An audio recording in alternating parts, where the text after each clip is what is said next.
5 years ago, Chen Pingan came to this world of cultivation. He had a system, but he could not get stronger until he completed 1,000 missions. Every task was a trivial matter and his rewards were things that can be used in real life. Even the fishes were system gifts. Sometimes, however, he would receive a crappy reward despite his wish to receive Wi-Fi and air conditioning. Despite his comfortable life, Chen Pingan could sometimes felt he was tired. Right then, a system prompt appeared. A new task had been selected. He guessed he would need to make toys for kids or a couple might be fighting again. To his surprise, he was asked to go to the mountain sect. Chen Pingan was immortal and believed he could not get in. Then he asked the system if it would give him a way to get stronger. The system answered that a man should be strong, giving him 3 months, otherwise he would be wiped out once he failed. Unsurprisingly, Chen Pingan had already expected this. In the past 5 years, he received all kinds of strange tasks, but now all of his hard work might go to waste. However, he was optimistic and believed he could handle the task. Later that day, he started walking on a mountain path when he suddenly remembered something. He did not know where the mountain sect was located.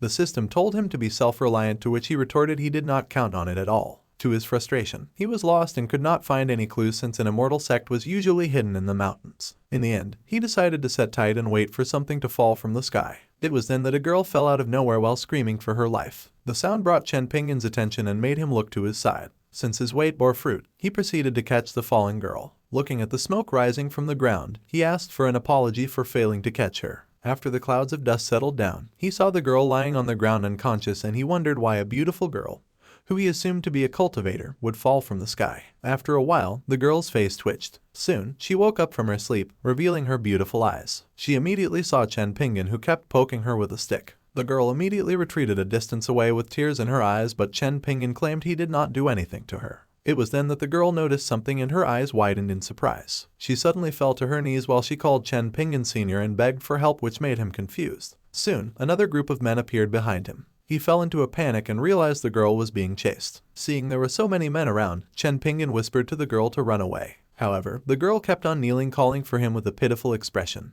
Chen Pingan knew her request was useless and he could not beat so many immortal cultivators since he was only immortal. At that moment, the group of men fell to their knees without hesitation. They asked for apologies for disturbing him. Confused, he asked them if it was for immortal cultivators liking to kneel. Back at his home, the chickens were wondering when would Chen Pingan return from his trip. The chicken was embarrassed since it was a phoenix. It thought it was unlucky for not being brought by its master. The carp also complained that as a dragon, it still had to nest in the pit. They also thought about the kitchen knife, who kept on shouting every day because of hunger and thirst, wanting to kill people all day. The chicken assured everyone that if the master did not want it to cut people, the kitchen knife would not dare. The scene changed and the woman who fell from the sky a while ago was now staring at Chen Pingan with awe, as she believed she was not mistaken and he was not an ordinary person. On the other hand, the group of men remained trembling on their knees. Chen Pingan's pressure was so strong they could not get close to him, and it was unexpected that the girl, Mirongzu, would meet such an existence. The men were terrified as one look at them made their souls feel they would be annihilated. All of them sensed the same. Chen Pingan was a monster. Seeing their horrified faces, he was confused and stammered with his words. However, it was enough to drive the man to madness, and immediately pleaded to leave. Right then, Chen Pingan realized they were good people. He put on a good face and asked the men to go away. As if their lives were pardoned, the group of men with tears in their eyes dashed away with gratitude. After settling the matter, the girl immediately pounced at him for a hug, thanking him for saving her life, to which he clarified he did not do anything and he was only a mortal. The girl did not accept his words, since a mere mortal would not be able to scare off 4 Jindan stage experts with just his Dao rhyme, but the girl believed he had his reasons for saying so. She immediately agreed to his words and unconvincingly proclaimed him immortal. He cupped his fist at her and asked if she was Mirongzu, the holy maiden of the mountain sect. After she confirmed it was her, Chen Pingan told her his plan to go to her sect and asked if they could go together. Mirongzu immediately pointed in a direction, excited to have the chance to experience the Immortals' journey together with an extraordinary senior. While the girl excitedly thought of her future, Chen Pingan smiled brightly upon thinking he had found a back door to the mountain sect and could experience a flight of immortal cultivators. Time passed by, and he turned impatient. He told the girl he was immortal and could only walk. He was silently expecting her to bring him to fly. Contrary to his anticipations, the girl proclaimed she would walk with him. Later, they reached a river where the girl started cultivating, leaving Chen Pingan on the side with a bored expression.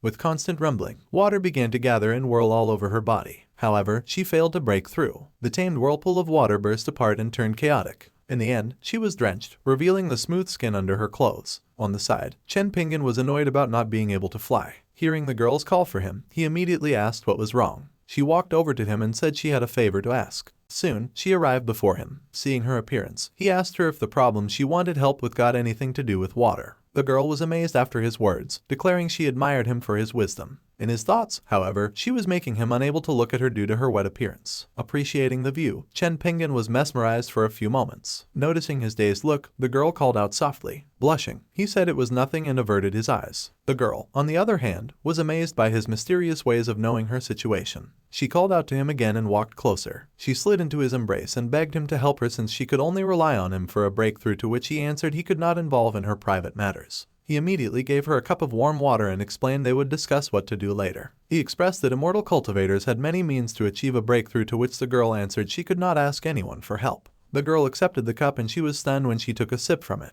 It was then she thought deeply of the meaning behind his words and concluded that instead of observing water and awaiting enlightenment, she must be with water to be enlightened. Soon enough, a feeling of goodness surged within her and she succeeded in breaking through. She immediately kneeled and thanked him for his advice, and in turn, she would never forget the great debt of kindness. With a helpless expression, Chen Pingan could only scratch his head in confusion. Later, they reached the mountain sect. Upon arriving, he discovered Mirongzu was the sect master's daughter, which made him wonder no more why she could not even dry her clothes. He entered the back door and thought that even the handyman had to have qualifications to enter through the front door, which made him happy. Inside a room, Mirongzu told her father, Mirong Yunai, about her journey. He asked her why would such a mysterious man wanted to join the sect. On the side, King Xuan, an elder of the mountain sect, laughed and treated her words as a joke. Annoyance appeared on her face and declared she was not lying, and even she too was shocked to know his desire to join the sect. Leaning, he was outside waiting for their decisions. Her father told her to say no more since she must have been deceived by an unorthodox cultivator. He immediately stood from his seat and decided to deal with the liar. Seeing the irritated look on her father, she tried to convince him. Soon, her father stepped outside.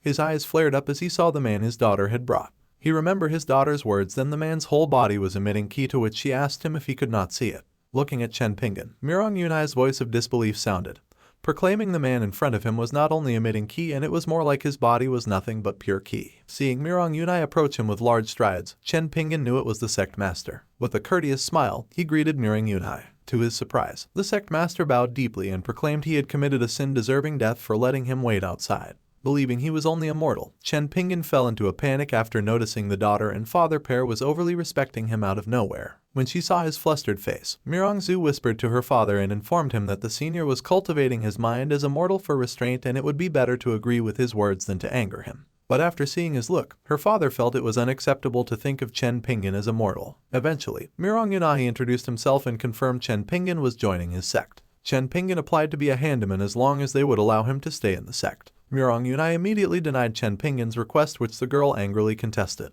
With a baffled expression, Chen Pingan wondered why the girl was more anxious than him. Right then, a brilliant expression appeared on Mirong Yunai's face as he declared his choice of resigning from his position as the sect master, proclaiming Chen Pingan as his replacement. His words stunned Chen Pingan and made up his mind to brand Mirong Yunai as crazy. Hurriedly waving his hands, he declined the position bestowed to him. This time, a solemn look appeared on their faces, realizing the position of sect master was not good enough for the senior to accept. Mirong Yunai coughed and said he would not be polite. Chen Pingan accepted readily and hoped he would not be kicked out, otherwise his mission would be ruined. However, his worries were unfounded after the sect master declared he would be the only sect ancestor of the mountain sect. To his frustration, Chen Pingan could not help but scratch his face, realizing immortal cultivators were difficult to communicate with. Although he could not cultivate, he had heard about the hierarchy of a sect. He was just a mortal, and not only to be an ancestor, but he would not be even qualified to be a disciple. After thinking for a bit, he decided to persuade them. Right then, Mirong Yunai turned around and requested Chen Pingan to proceed to the hall, declaring the matter is settled and the senior would now be the sect ancestor. Suddenly, Mirongzu grabbed her father's sleeve. She expressed that her uncle was in the hall and had the same attitude as him before, and it would be bad if he disrespected the senior. After hearing his daughter's words, he immediately dashed away, leaving Mirongzu to entertain the senior. Pointing at the sect master, he asked the girl if there was an internal emergency, to which she hesitantly affirmed. Later in the hall, King Xianjiang was staring at the treasure in his hand with an interested expression. Right then, seeing Mirong Yunai had returned, he immediately asked if the liar was sent away. Mirong Yunai hurriedly grabbed his shoulders and explained that the senior's strength was unpredictable, further asking him not to be disrespectful later as the senior was already the ancestor of the sect. With an alarmed expression, King Xianjiang was in disbelief after seeing Mirong Yunai was also fooled. He immediately stood from his seat and dashed outside to the liar with an annoyed look on his face. The moment he stepped outside, his eyes flew open in horror. He saw Chen Pingan walking as though he was an immortal who came down from heaven. His knees gave in. Kowtowing with sweat trickling all over his body, he asked forgiveness for not welcoming the great master. After he witnessed the elder's embarrassing situation, Mirong Yunai could not help but laugh at him. Within the elder's mind, he was wondering why Murong Yunai's luck was through the heavens for catching a mighty existence. Chen Pingan, on the other hand, felt his intelligence insulted after seeing so many immortals kneeling in front of him, wondering if it was a courtesy between cultivators. Eventually, he thought it was likely and asked if he should also kneel, causing everyone's expression to change. They hurriedly grabbed Chen Pingan and stopped him from his act. Right then, the elder's treasure fell. It bumped toward Chen Pingan's way. Picking it up, he suddenly asked, "Where did you get it?" The elder explained that the illusory moon sect disciples had found out that it was an object with an unknown material, and they could not open it. Chen Pingan scratched his cheek and said the material was just ordinary wood and inside was only food. Hearing his words, everyone asked him if he could see what was inside. Chen Pingan answered he did not have that skill and explained that he knew about it because he was the one who made the thing.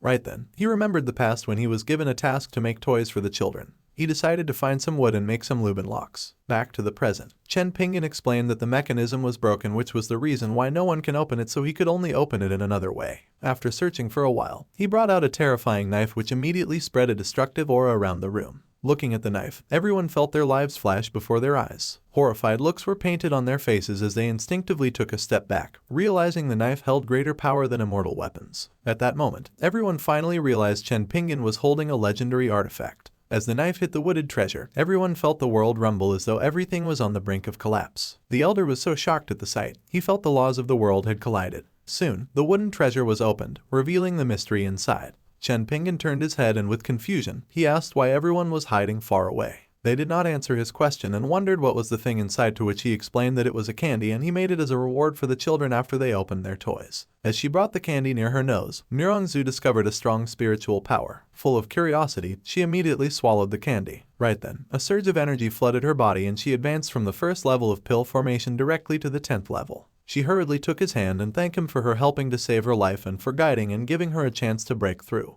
With a hint of shyness on her face, she asked him if she could repay him with her body. Smoke burst out from his nose and his face turned red. The girl was beautiful and her figure was good, and now she was offering herself to him just because of his candy. A moment later, Chen Pingan decided to decline after thinking her father might not agree and declared he did not need her body on such a trivial thing.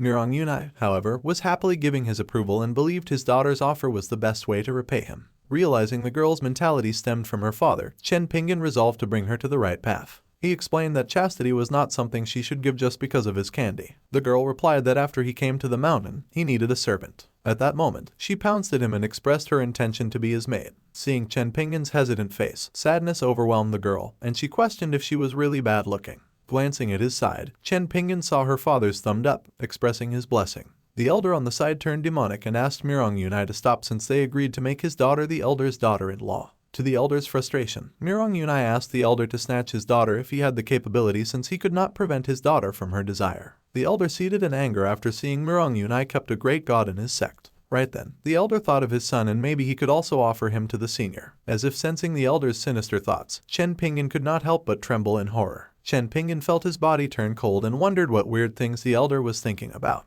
After hugging each other for a while, he asked the girl to let go of him. Contrary to his request, the girl tightened her hug and declared she would never let him go. Looking at the system display, Chen Pingan could only sigh after discovering there was no normal person in the sect the system threw at him. Fortunately, his task to join the mountain sect had been completed. Chen Pingan then discussed his job and found out he was only needed once the sect made some important decisions or encounter unsolvable difficulties. In the end, Chen Pingan directly asked if they could fly him back home. Later, they brought Chen Pingan back to his home with a teleportation formation. However, seeing his depressed expression, Murong Yunai was shocked. Although they traveled so fast, in the senior's eyes, it was as slow as turtle speed. Unknown to them, Chen Pingan was complaining inside how the speed was too fast and he did not feel that he had flown. Walking inside, he asked everyone to come and have tea before they leave. Sighing in relief, Murong Yunai asked if he could arrange a better place, to which Chen Pingan politely declined since he could not leave his fish and chickens. Right then, the surrounding aura intensified. The chicken revealed a glimpse of its might. Everyone's eyes widened as they felt their bodies freeze in terror. Noticing their unsightly expressions, Chen Pingan asked if something was wrong. While wiping away their cold sweat, they answered Chen Pingan they were all right and only felt out of breath for a moment.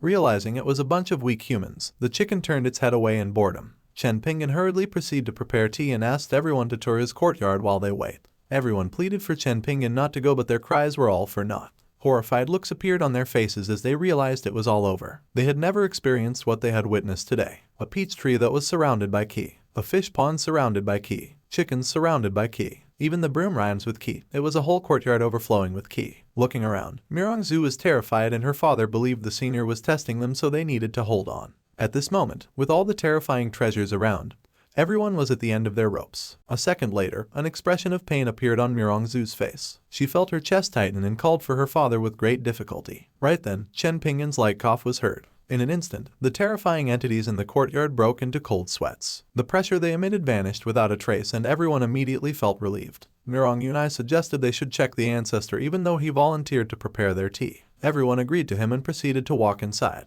After he opened the door, he saw Chen Pingan, who was choked by the tea, and called out for him. Chen Pingan told them to sit down since the tea had just been brewed. Turning around, he saw everyone's pale expressions as sweat trickled down their faces. He wondered if they had done some exercise in his yard. He thought about it and concluded they would not be so tired since his yard was small. Looking at the girl's tired appearance, Chen Pingan assumed she was the culprit. With a slight blush on his face, he dismissed his thoughts and poured everyone's cup of tea. The energy fluctuating around the tea gleamed with heavenly radiance, capturing everyone's mind. They assumed the tea was some kind of elixir and its might should be comparable to the ancestor's kitchen knife. As he brought the tea and took a whiff of its aroma, he was instantly invigorated. Everyone's spirit was lifted. The spiritual root determines the speed and purity of spiritual energy absorption. Without hesitation, Murong-zu drank her tea. Seeing various expressions on their faces, Chen Pingan wondered if something was wrong with his tea's taste. The next second, no one waited no more and drank their tea as though they had been dehydrated for many years. Soon, everyone asked for a refill. After they heard their ancestor saying there was not enough, everyone felt their hearts ache and cried in despair. Chen Pingan scratched his head and reasoned he had drunk all the water and now there was nothing left.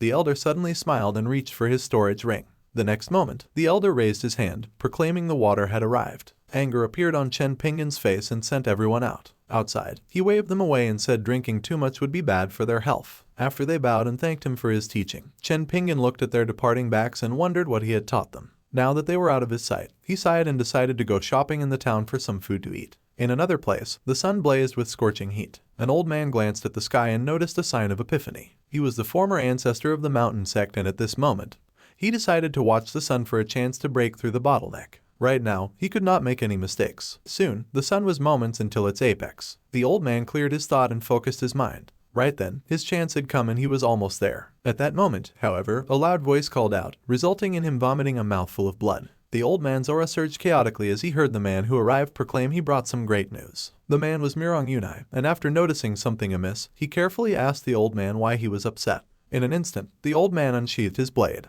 With anger bursting uncontrollably in his heart, a golden silhouette of a roaring lion materializes on his back as he charged forward, proclaiming he had bad news for Murong-yunai. Murong-yunai was beaten by his father and his screams could be heard from miles away. Jiang Qingxian and Murong-zu were awkwardly watching from the side, thinking the old man was happy to see his son. Soon, the beating stopped. Murong-yunai told his father that the senior could help him break through. His father sat tiredly. He told that his cultivation was destroyed by Murong-yunai. However, he was unconvinced, so his father dared him for a bet. Everyone then agreed and each of them announced their net worth as their bets. Their confidence alarmed Grandpa Murong. Seeing him fall silent, Murong-yunai dared him again. In the end, he slapped Murong-yunai's face and asked him to lead the way. Soon, they arrived outside Chen Pingan's courtyard. Grandpa Murong was disappointed at the shabby place. Learning that Chen Pingan regards himself as immortal, Grandpa Murong commented it was only a play of a liar. He stepped inside. At that instant, his body trembled and his eyes flew up in despair. Murong-yunai and his daughter immediately called out to him with worried faces. Grandpa Murong fell on his knees, discovering he had entered an immortal's residence. He was horrified as the pressure made him unable to move. Suddenly, a bright light appeared out of thin air. A red-haired man dashed toward everyone. The chicken on the side was startled and immediately asked the man to stop.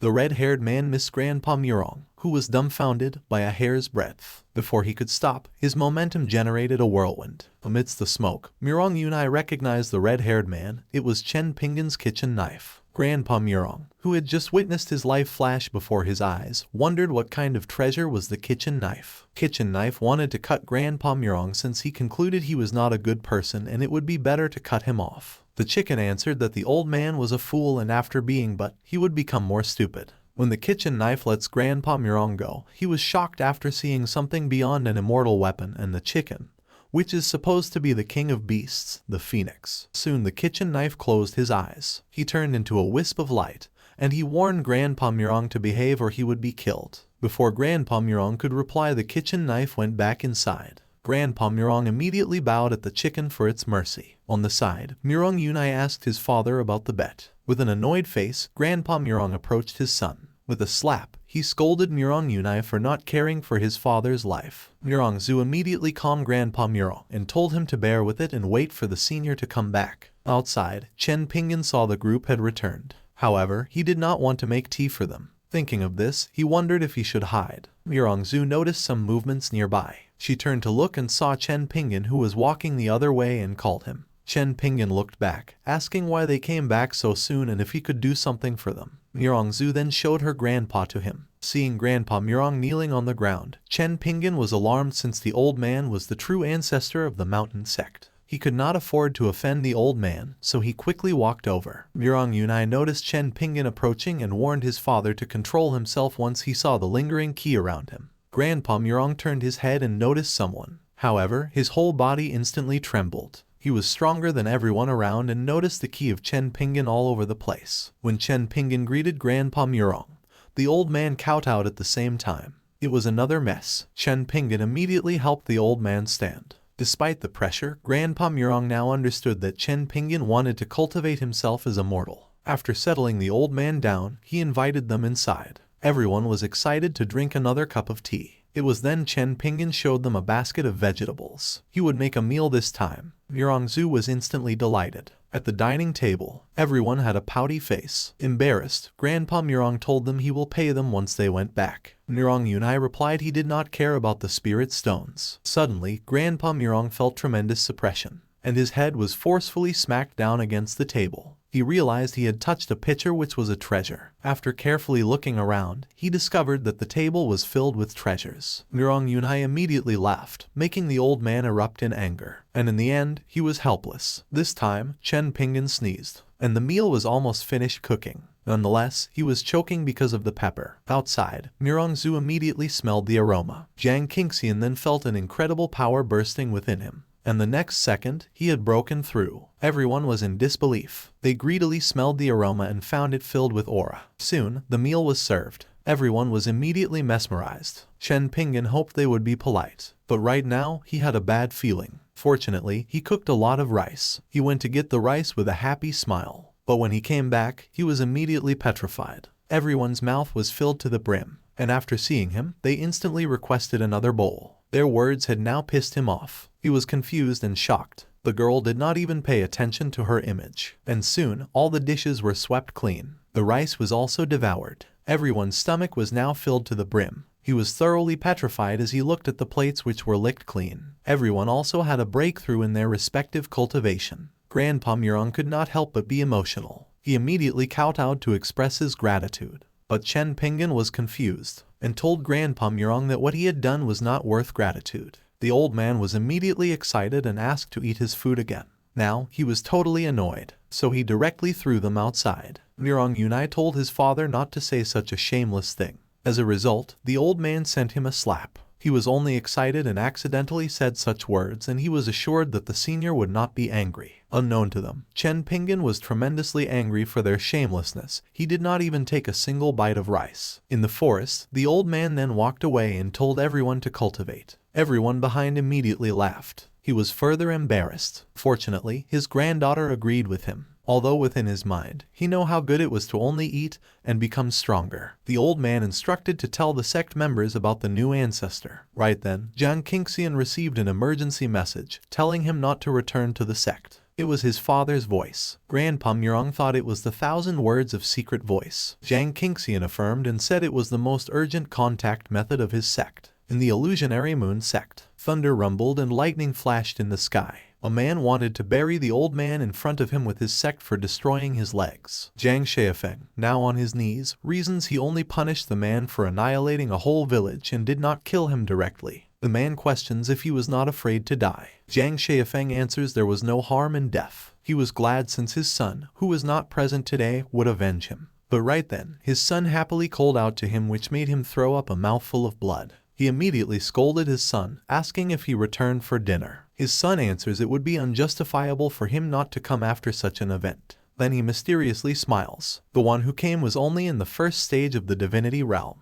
His father was confused. Even the man on the flying platform believes it was not easy to call another divinity realm person like him. But the next second, his heart pounded out of his chest the moment Grandpa Murong appeared on his back. He questions who it was. Grandpa Murong extended his hand. It blazed and he placed it on the man's petrified face. The flame then erupted, leaving the man helpless. Zhang Xiafeng then asks his son who the man was. It's Uncle Murong, who is in the same realm as the man he had killed. Grandpa Murong stepped out of the mess. He tells everyone it is fortunate he came in time. Zhang Xiafeng then realized it was his fellow and asks how he became strong. With a nostalgic look, he prepared to start a long story. But when he remembers, he loses the bet because he did not believe at first.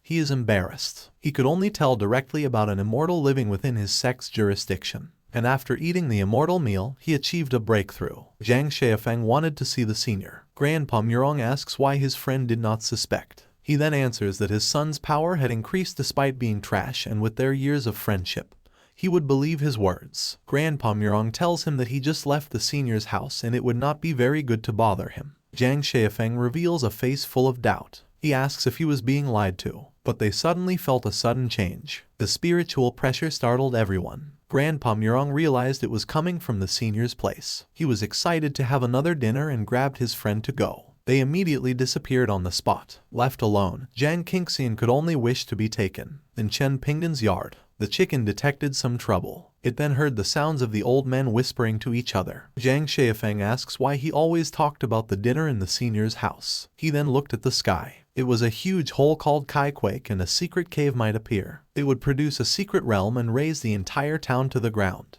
He wonders if the senior did it. Grandpa Murong denies it since the senior cultivates as immortal. He then turns around to leave, deciding to save as many people as possible. Right then, a rumble sounded on the pond within Chen Pingan's courtyard. The old men immediately looked back. This time, a dragon's head emerged from the pond. The next second, it flew outside, charging toward the black hole in the sky. The dragon coiled in but the black hole. Zhang Xiafeng was amazed. Grandpa Murong tells him there was also a phoenix together with it. He was stunned in place. Only an immortal emperor can command both terrifying entities. In a nearby forest, the space rippled. A sword then emerged out of it. It escaped from the immortal world. Right then, Chen Pingan found it. The sword thought he would be crushed by its aura since he was just immortal. But the next moment, the sword was shocked. Chen Pingan held it with ease, and after taking a good look, the sword was frightened. Chen Pingan was a terrifying entity in its eyes. The sword wonders how could there be a strong man in the mortal world. Noticing the sword's trembling, he thought it was a magic weapon. He put it in his basket and sell it later for a good price. The sword was insulted since many strong people wanted to serve it in the past. Seeing the medicines were only first grade, the sword was further disappointed.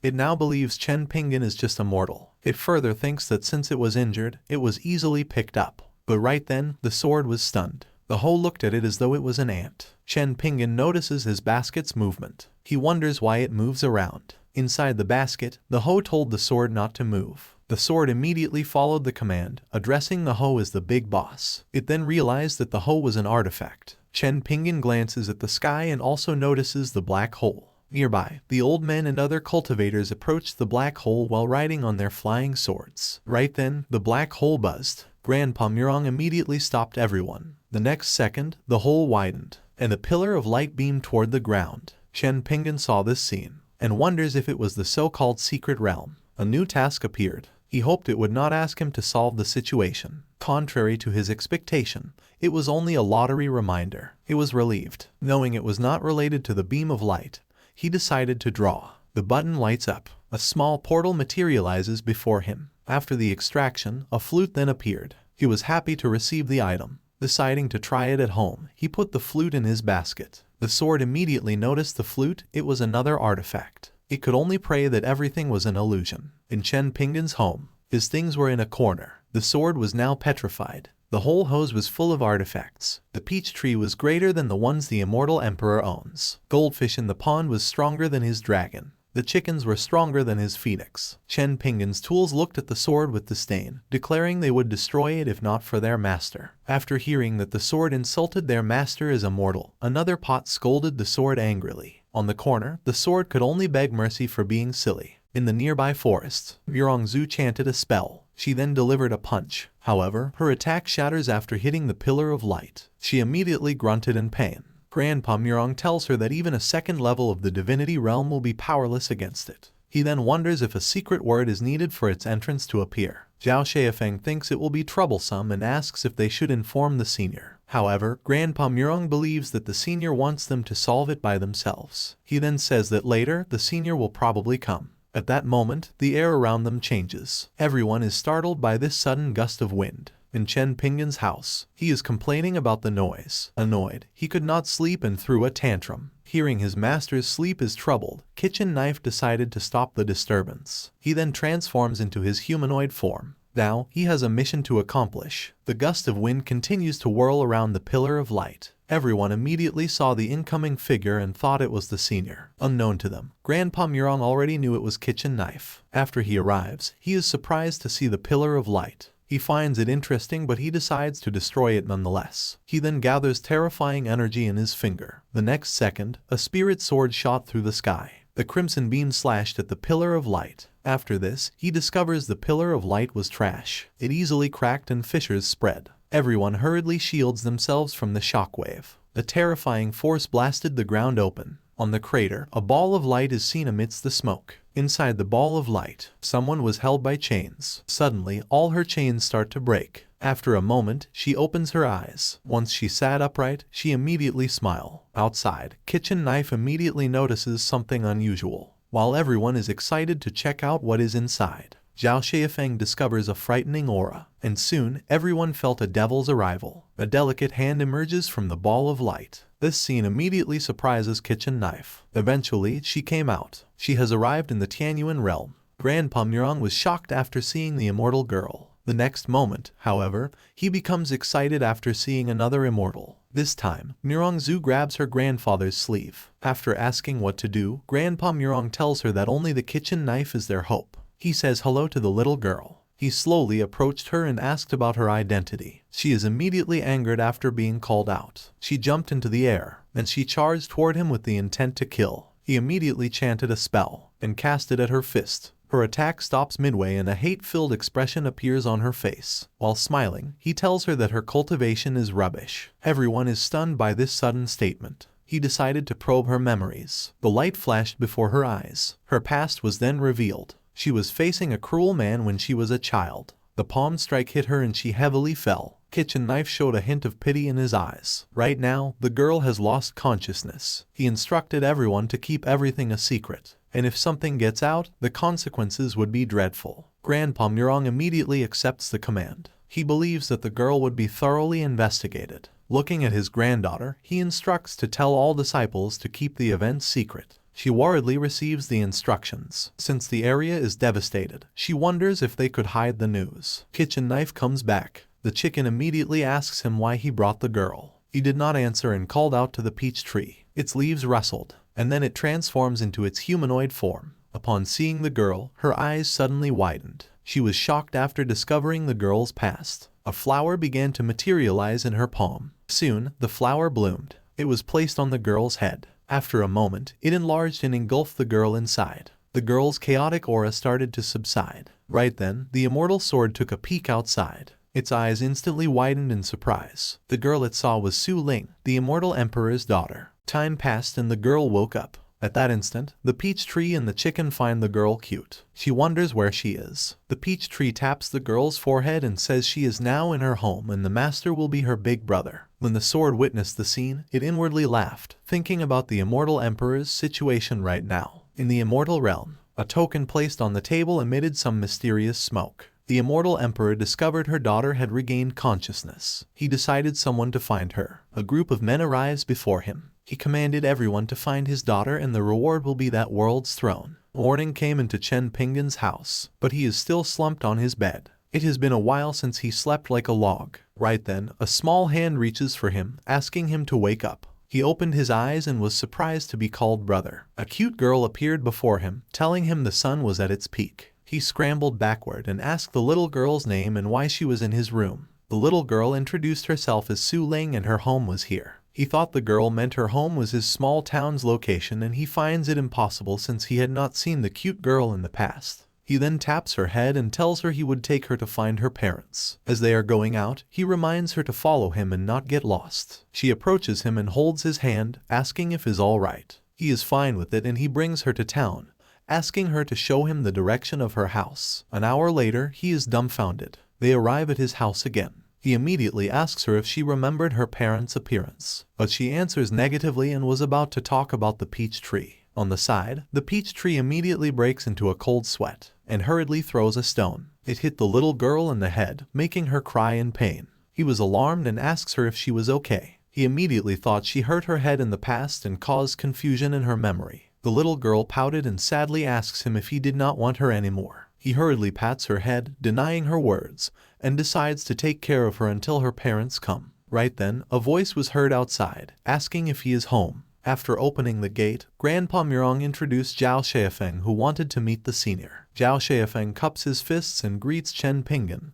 thanking him for his grace. He now verified the truth of how powerful the senior is. Chen Pingan scratches his face, wondering what is the meaning of the old man's words who he did not meet before. He thought that another person had come to his place. Su Ling breaks his thought and asks him who they were. Grandpa Murong is surprised and asks who is the little girl. He happily introduces her as his sister and an ordinary person like him. After his urging, the little girl then greets everyone. The old men were stunned after seeing another powerful person. Seeing the girl's aura, they could not believe she was just an ordinary person. She looks a lot younger than Murongzu, who is the youngest genius in town.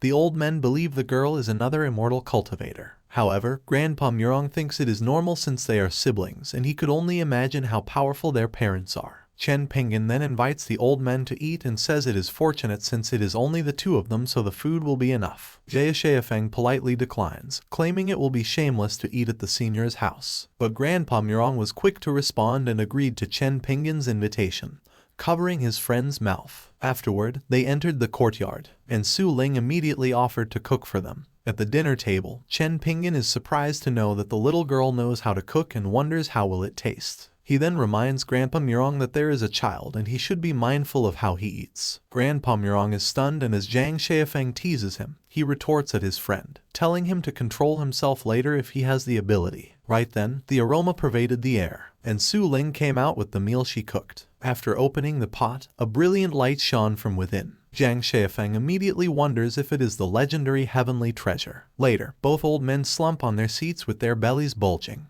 The two devils finished another sack of his rice. Although he is unwilling to admit it, the girl's cooking skills are much better than his, so he asks her where did she learn to cook. She answers that she did not know but finds herself able to cook a lot of dishes. Hearing this, Chen Pingan is happy after thinking he did not need to cook again. The plate is even crying in joy after tasting a real meal. On the side, the kitchen knife could only complain about the noise. In the dining hall, Zhang Xiafeng finally breaks through and reaches the first stage of divinity. Grandpa Murong is not only comfortable with the meal's good taste but it also solidified his cultivation. His tears trickled down his face as he remembered her granddaughter and thought she is so inferior to Su Ling, making him extremely envious. He grabs Chen Pingan and demanded an exchange, making another mess. In another place, Murongzu suddenly sneezes. She wonders who is scolding her and thought of her father and grandfather who are gone when an important matter has cropped up. She then looks at the sky. The huge floating ship has arrived. After landing on the ground, the Imperial Princess Luo Lanking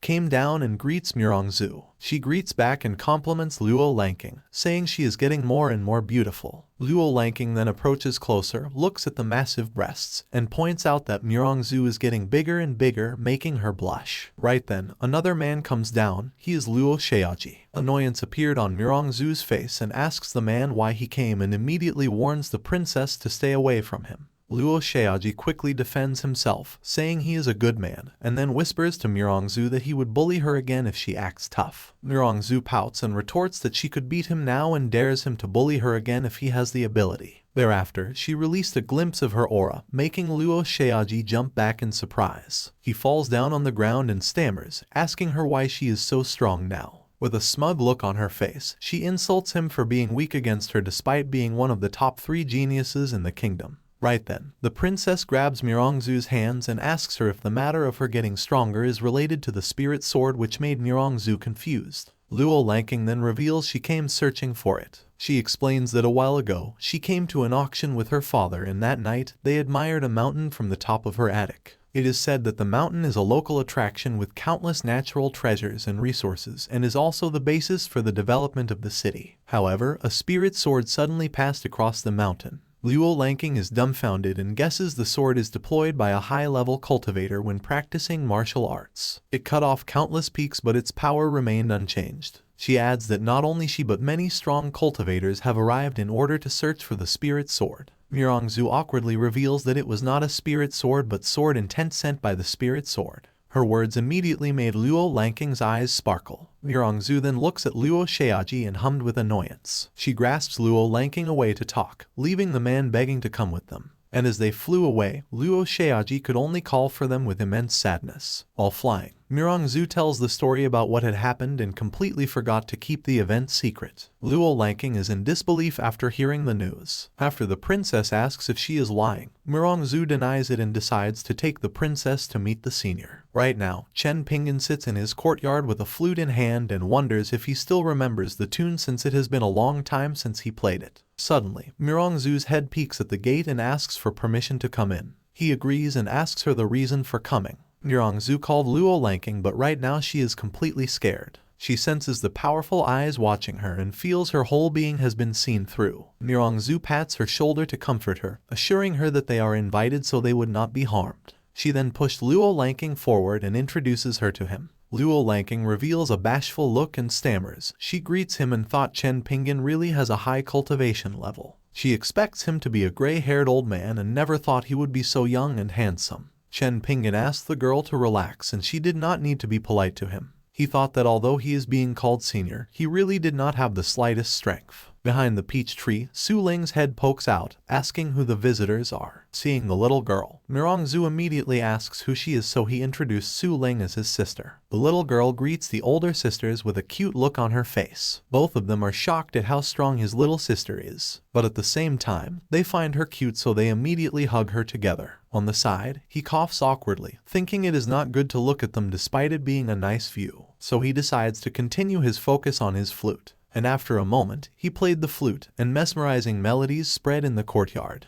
and it immediately caught Mirongzu's attention. She felt the melodies in her hands. Luo Lanking realized that the melodies produce peak premonitions. The immortal sword heard this tune and is immediately startled. After listening for a while, its injury is almost healed. It did not expect Chen Pingan to also know premonitions and thought the artifacts are all there for his tunes. It believes that as long as it stays, it would become a divine artifact, so it decides not to leave and become the strongest artifact. The broom is enraged by the sword's mutterings and scolded it to shut up and stand aside. The sword could only quiver in terror, obeying Big Brother's command. Su Ling cheerfully claps and compliments Chen Pingan, making him happy. Luo Lanking feels her strength and discovers she advances by so much with just a song. Mirongzu also got stronger and learns she did not understand yet how powerful the senior is. The girls sincerely bowed at him for his grace, but their gesture puzzles him, because he did not remember giving them any food. Right then, a hint of bashfulness appeared on Luo Lanking's face. She says she could not repay for the great kindness, but she stammered on her words. He expects what she would say and waves his hand, telling her he has no need for her body. Eventually, Luo Lanking could only walk away in depression. She scolded herself for thinking an immortal would want a lowly mortal like her. Right now, Chen Pingan is carefully analyzing the situation. He admitted he is too handsome, so the girls kept offering their bodies to him. In the forest, Luo Lanking kept on crying after her first confession has been rejected, so Mirongzu comforts her, saying the senior is immortal and it is normal for him to look down on them. Sensing the subtle meaning in her words, Luo Lanking asks if she confesses too, but Mirongzu hurriedly denies it and reasons she is not so shameful to say such things. Right then, Luo Lanking reaches for her sleeves. She brought out a sound crystal she bought from an auction and reveals she recorded the song on it. Mirongzu praises her brilliance and suggests finding a place to listen to the song again. Later, powerful tunes are emitted from the recording stone, and the girls are diligently meditating beside it. Mirongzu breaks through again and she could not help but exclaim they could become an immortal faster if they keep on listening to the tune. Luo Lanking is also amazed and decides they would break through in one fell swoop. But this time, the sound crystal emitted a dazzling light. Luo Lanking hurriedly threw it away, and at the next moment, it exploded with a loud boom. The black smoke lingered and flooded the area, and their clothes are immediately torn apart. Luo Lanking discovers the residue is corroding their clothes. This time, both of their gorgeous appearances turn to ruin. In another place, Luo Xiaoji snorts and mutters he is one of the 3 great geniuses in the kingdom, so the girls could not get away. He opens his hand and the princess's location is revealed. After staring for a while, he wonders why the girls are staying in the same area for a long time. Suddenly, he was shocked because their location and his tracking technique disappeared. Right then, the girls in tattered clothes sneakily ran behind him. Mirongzu steps on a tree branch and it snaps. Luo Xiaoji hears the sound, and as he turned around, he immediately noticed both of them. With a surprised expression, he asks them when did they arrive. Mirongzu quickly points at him, demanding he turns around as she threatened to kill him. His face reddened and then noticed both of the girls' strengths has improved a lot. As they climb the stairs in a panic, Luo Xiaoji believes their strength increased in the place they stayed for a long time. So he resolves to go there and see for himself. Later, he arrives outside Chen Pingan's courtyard. Stepping inside, he mutters the place is not a big deal. But right then, the entities in the courtyard gleamed with powerful radiance. The surge of energy pounced at him and Luo Xiaoji immediately defended himself. However, he was quickly brought to his knees. He wonders what monsters would be so powerful that their aura could make him feel like he is being buried alive. But after a moment, he licked his lips, thinking it feels so good. Seeing the excited face, the chicken was instantly dumbfounded. The broom on the side even wonders if the man had some kind of fetish. In the forest nearby, Chen Pingan and little Su Ling just finished gathering some medicine, and since they dug a lot of yams, he decides to make snacks for the little girl later, instantly making her happy. As they arrive at the gate, he was confused to see Luo Xiaoji kneeling at the entrance. He wonders if he just trips over something. He asks Luo Xiaoji if he is okay.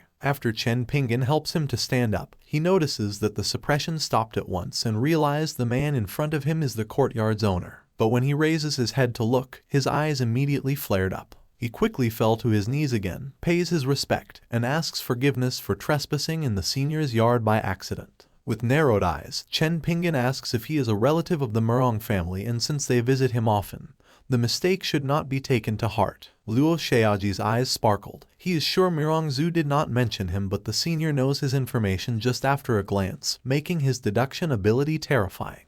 This time, Chen Pingan wonders if a kidney deficiency is a family inherited disease, since everyone in the Murong family who came to his courtyard sweat a lot. Su Ling then appears on the side and tells Chen Pingan she would go in first. Seeing the little girl, Luo Xiaoji is horrified once more. Walking away, the girl hummed in disdain at Luo Xiaoji. He is instantly terrified and greets the little girl as his senior, prompting Chen Pingan to get irritated. He grabs Luo Xiaoji's hand. After helping him to his feet, he tells Luo Xiaoji not to overwork since his body is weak, and he should also maintain a balance between cultivation and rest. Observing he is unstable, Chen Pingan further suggests not to kneel for too long, saying there is not always a golden coin under a man's feet. Luo Xiaoji cups his fist and thought of Chen Pingan's words, and believes it is the senior giving some advice and clues to his problem. Although he is one of the 3 geniuses of the royal city, and his strength is similar to the other 2, he always has been suppressed by them. The most important difference is he did not have a martial art to support his body, and thinking about it, he discovers the senior is guiding him.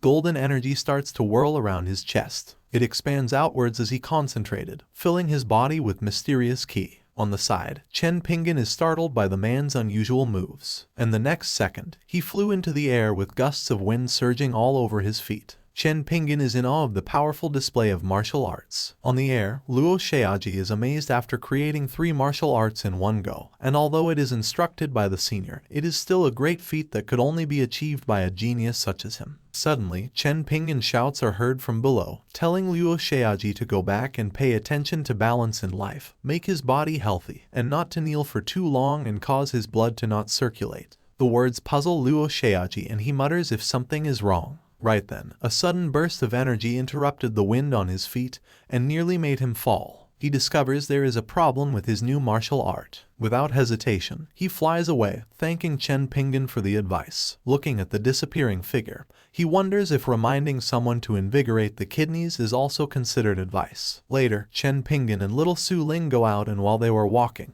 he asks what she would like to eat. The girl happily answers watermelon, which leaves him in confusion since she is asking for it again. Suddenly, he hears a couple of cultivators talking about a girl's location. After being asked if the girl is near, the other cultivator also answers it is true, and many others have come to the place to investigate. Seeing this scene, he is baffled why many cultivators have appeared. In the courtyard, the peach tree blames the kitchen knife for his actions, which caused the cultivators to appear all over the place. The chicken also adds that if the people explore their place, their master's peace would be destroyed. Seeing kitchen knife remains silent, the fish points the blame again, asking the kitchen knife to solve the problem. In annoyance, kitchen knife could only condemn the immortal emperor for being rubbish, the trashiest immortal emperor he has ever seen.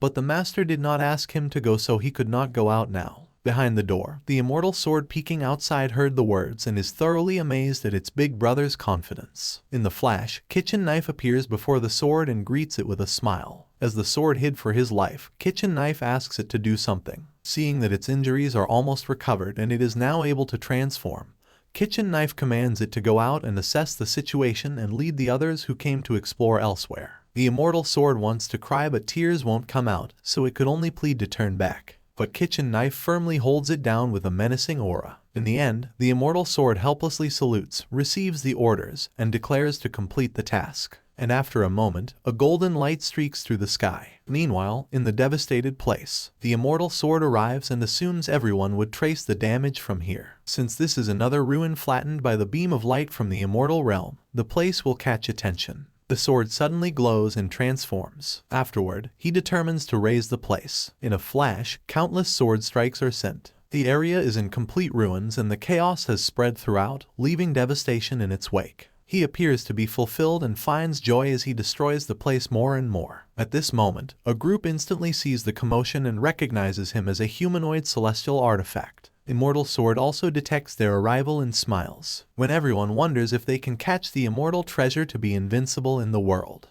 The leader of Tianzin Tower, called Long Aoshin, replies he has a solution. He shows the treasure, Sleepy Immortal Formation, and together they can activate it and trap the immortal treasure. Everyone immediately agrees to cooperate, and whoever the immortal treasure chooses as its master depends on their respective chances. At the same time, Immortal Sword appears to be interested in their plan. Long Aoshin gestures a hand seal and a magic circle appears. Consequently, a vast magic circle appears on the ground beneath Immortal Sword. It has been a long time since he sees such a formation and is looking forward to it. 2 hours later, he grows bored. One of the old men falls to his knees as he can't hold on anymore. Another's ki is also exhausted and he is on the brink of collapse. But they persevere until the end. They raise their hands together and channel their last bit of ki. On the other hand, Immortal Sword feels annoyed watching them struggle with insufficient ki and rubbish cultivation bases. He could not help but ask them if he should let himself be trapped. It is worthy of being an immortal treasure, so Long Aoshin clenches his teeth as his ki is about to be drained. Fortunately, the immortal treasure did not leave, and as long as his formation is working, he will have the best chance to be recognized as its master. Right then, the formation is finally done. Long Aoshin braces himself for the last push. Chains abruptly come out from the formation. Countless of them envelope Immortal Sword at the center. The next second, he is bound, rendering him unable to move. Long Aoshin joyfully celebrates his success. Unfortunately, it is not enough. Right now, it is time for Immortal Sword's debut. Within a second, the chains break and the formation collapses. Long Aoshin falls to his knees. The likes of him could not subdue the immortal treasure at all. Immortal Sword then declares he does not kill ants and he came down to find a destined master. He points at the mountains from afar, revealing he will show up on the mainland 1 month later. For the one who is destined, he will be the world's #1 and he will get a place in the immortal world. He promises, as he thought it will be enough to lead them away. Amidst the cultivator's fearful gazes, Immortal Sword flies away. As soon as he left the area, everyone sighs in relief. Death just passed by, even making one of them piss his pants. They decide to leave, supporting each other to spread the news. Long Aoshin helplessly sighs at how big the world is. He thought someone who could rival him in the mortal world does not exist, but now he realizes it is only his ridiculous illusion. When he remembers his hometown is near, he decides to visit it since 100 years have already passed. Meanwhile, Chen Pingan's door slowly opens. Immortal Sword then peeks inside and called Big Brother, reporting the matter has been settled and the mortal cultivators will never come again. Kitchen Knife voices his praise and warns him to morph into an ordinary weapon, otherwise he will be obliterated once seen by the master. Immortal Sword feels horrified as he asks if he would be killed once he is seen using immortal power. Right then, the door opens again, making the Immortal Sword jump in fright. He hurriedly turns into a sword and stations himself in the corner as Chen Pingan and Su Ling entered inside. Looking in the sword's direction, Chen Pingan feels strange and wonders where is the axe he bought last time. At the same time, Immortal Sword notices Chen Pingan's key has disappeared. He wonders if it is because of the cultivator's sudden influx, so he hid it. Right then, Chen Pingan glances at the sword. He picks it up and mutters he would try it today, which makes Immortal Sword confuse. Soon, however, he realizes he would be used for chopping down trees. Meanwhile, in a broken house, Long Aoshin has a sense of nostalgia. He did not expect his old house to be still there. Hundreds of years have passed and his parents have already passed away many years. Right now, he is also old. However, after his return, he can still recall the good old days. Suddenly, his cultivation increased and he discerns cultivating the heart is also important for breaking the bottleneck. He used to think that cultivating hard is the right way, but now he finds it wrong. After a moment, he walks away, saying he does not belong in the place anymore. He then pauses and softly bids his parents goodbye. At this moment, he is determined to fulfill his promise to them back then, to become the strongest on the continent. Later, Long Aoshin hears someone's soft grunts. Before his eyes, Chen Pingan chops a huge tree with a single slash. At the same time, Long Aoshin is shocked to see the immortal treasure. Chen Pingan, on the other hand, holds the immortal sword closer as he admires how it is so convenient to cut trees with it.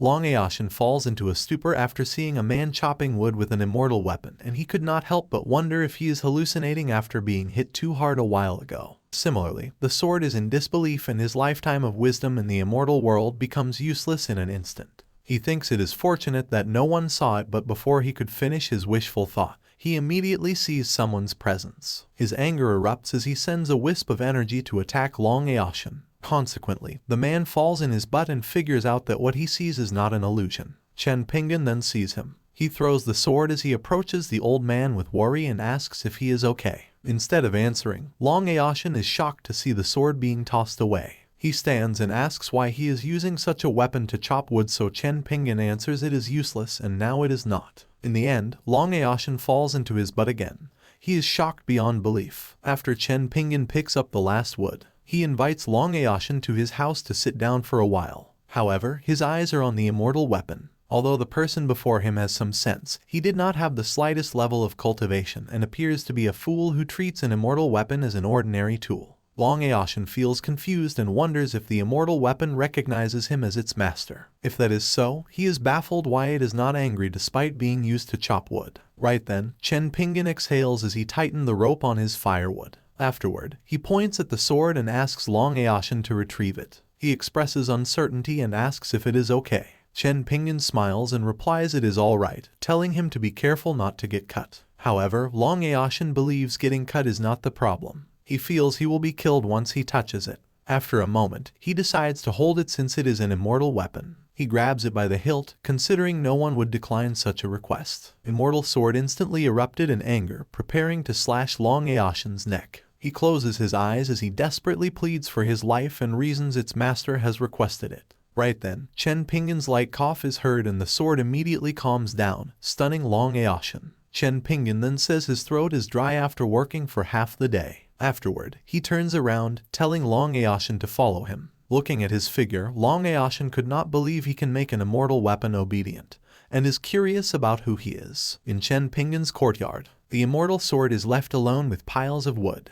On the other hand, Chen Pingan invites Long Aoshin to his house as he excuses for its shabbiness. However, Long Aoshin is instantly taken aback and his eyes widen in astonishment. With a respectful bow, he immediately cups his fist and introduced himself as Long Aoshin. When he thought of it, the immortal sword is the most useless existence compared with the courtyard, and it appears to him that Chen Pingan is cultivating his mind, since if he is just immortal, then Long Aoshin will be worse than an ant. At that moment, Chen Pingan grumbles why he is called senior when a while ago he is a young man, so he approaches, telling him not to be polite, and at the same time, he assumes Long Aoshin is a cultivator and asks if he knows the Murong Palace. As soon as he heard the words, Long Aoshin is filled with amazement. The founder of his Tianzhen Tower comes from the Murong Palace, but he knows he ascended thousands of years ago. When he thought that Chen Pingan has figured out he is the current leader of the Tianzhen Tower, Long Aoshin exclaims in admiration.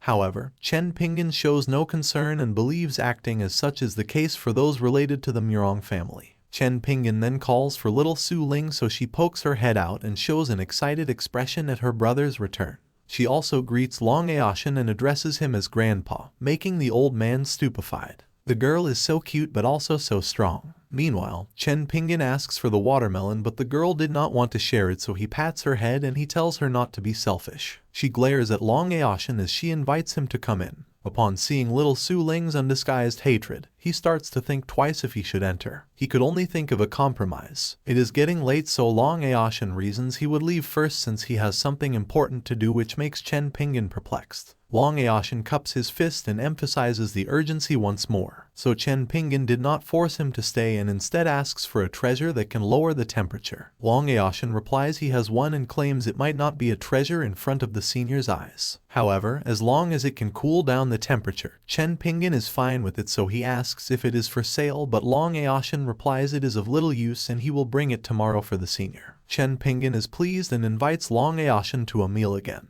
However, little Su Ling's fierce glares frighten him. Flustered, he hastily waves his hands and states he has something important to do. Without hesitation, he takes his leave and flies away. Su Ling appears delighted for sending the old man, while Chen Pingan is surprised as to what matter is so important. The day passes and the next morning comes. Chen Pingan opens his eyes to Su Ling's wake-up call. However, it is so early and he begs her to let him sleep a little more. The little girl pouts and states his promise to buy a dress for her. Having remembered the task, he decides to leave his bed and go with her. While they walk away, the immortal sword is excited upon their departure. He is tired of keeping his disguise all the time. Right then, he notices some unfamiliar energies. Above the sky, another small group of cultivators has arrived. It appears that his yesterday's treatment of them is not enough. Thinking he should make his big brother satisfied, he flies away, saying he will be back. The kitchen knife notices something is not right. It appears to him that the situation is unusual. Meanwhile, in the site of destruction, Immortal Sword finds it strange since he feels the newcomers, but he sees no one around.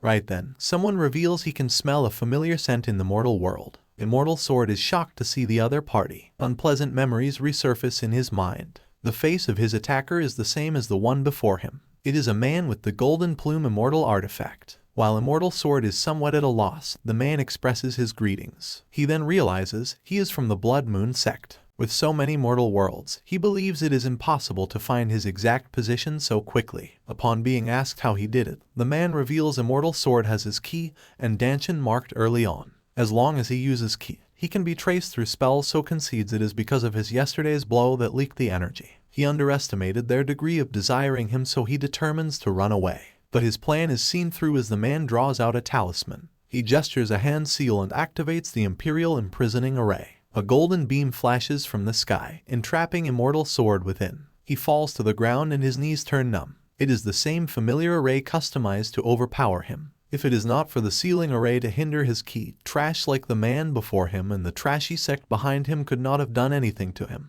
The man laughs and retorts that despite being trash, he can make an Immortal Sword powerless, unable to resist, making surrender the only option. Immortal Sword shows his pity for the ignorant garbage as he reveals that there is a mortal in the world far superior to anyone. The man feels surprised and questions the meaning behind his words, so Immortal Sword confirms it with a smile. He has never seen the strength of anyone close to Chen Pingan. Even if he can't reach their level, he feels it is already a luxury to follow them. Immortal Sword forces himself to stand. He arrogantly postures and insults the man as just a scum on the ground, not good to be called rubbish at all. The man's expression twists in annoyance and gestures a hand seal. The sky twinkles with brilliance. Afterward, a beam of light descended upon Immortal Sword. It is the skill called Hour of Judgment. It pierces through his chest, causing him to spit a mouthful of blood. As expected, he discovers he is still not qualified since the senior would have intervened by now if they want to save him. He knows the big brothers are unable to leave the yard because of the restriction.